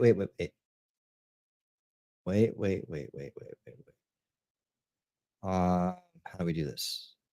Is it one of these? Oh, wait. Where's my red? Do I get a red siren? Siren? Oh, there it is. Oh, yeah. Oh, 2. He gets 2. He gets 2. He gets 2. Yes, you must watch this. You must watch this now. Bombshell. Bombshell. All right. And it's off. Oh, yeah, that's pretty fun. That's pretty fun. No, I'm telling you, I like all these guys. I do. I'm gonna load you guys up. Tom, have you ever heard of Good Logic? He's a friend of mine, friend of the channel. I've known him for a couple of years. He's a good guy. I like him. He's up right now. He's doing what's he doing? Let me make sure I got you something. I'm not gonna send you something silly. What is Good Logic's topic tonight? Let me read it. Good Logic. Oh, he's doing the Hunter plea. He's a lawyer, so this is good. Trump's admission, charge of parents, ? Right-wing scandal. Okay. Yeah. Okay, we'll do that. This will be a nice follow-up. He's got good takes. I mean, for the most part. He's a little new to the game, but you know what? He cares. He does care. He's not trying to grift people. At least not in that way. His grifts are very in your face and they're very funny, but they're not deceitful by any means. So I'm queuing that up now. It's saved. All right, Mr. Good Logic. Everybody tell him Winning Reality said hello. So guys, that's it for this evening. Thank you so much for being here. Tom, welcome to the Winner's Circle, man. So happy you're hanging out with us. Hope to see you again really soon. All my great subscribers and friends out there like Cool Gamer and Crown Target and Lex and Thomas. And I think a lot of the earlier folks had to split, but T-Rex Trucking, just call out names: Jacob Castro, Wolfram, Shelly, Suzanne, especially Shelly, Outpost Nerd. Year was here earlier. Tooth Plumber man. Great to meet you. I hope you're still around. Thank you for being here earlier. If you were. P Madden, thanks for coming around. I hope you subscribed if you weren't already. Yeah, anybody out there on Rumble, please help me, man. Help me out. I wanted you to hang out, man. The one way to make sure that you see my content is to follow me on Rumble. You can also hit the notifications over there. Hit the thumbs up to let me know you did it. And I will say thank you next time I'm on the air. And by the way, speaking of that, let me say thank you to Guzzler1. Guzzler1 started following an hour ago. Welcome. So happy that you're here, and hope to see you around. Please come on into the chat and talk with us sometime. Love to hear what you think. Okay, so I'm out of here. I'll be back Saturday night, 9 p.m. Eastern for Winning Saturday Night. That is my chill show. So basically what we do there is we do maybe a topic that's kind of light topic. And then we do the good news of the week. I try to squeeze it in there. Still topical, but it's the good news of the week. It's like wins. It's all about winning. And then we do funny videos. I got some great funny videos for you this week, especially if you're Gen X. You're going to really, Gen X or millennial or whatever, you're going to love this Gen X kind of comedy I have for you coming up. It's one of those things. Like I ran across a Gen X rabbit hole, so I grabbed some fun stuff for you guys, as well as some other really cool things. You know what we do there. If you come to that show, we just have a good old time and we all just hang out and chill and enjoy each other's company, man. So I'm sending you over to Good Logic right now. I'll see you again on Saturday night for Winning Saturday Night. Thank you to each and every one of you that support the channel, and thank you to everybody that has come here, everybody that's new, that's just subscribing. Thank you for being here and being part of the solution. If you're here, you're part of the solution. And until next time, everyone, stay based and keep on winning. You said that you love winning. What drives you more, the love of winning or the hate of losing? Maybe equally, maybe both. I don't like losing, and I do like winning.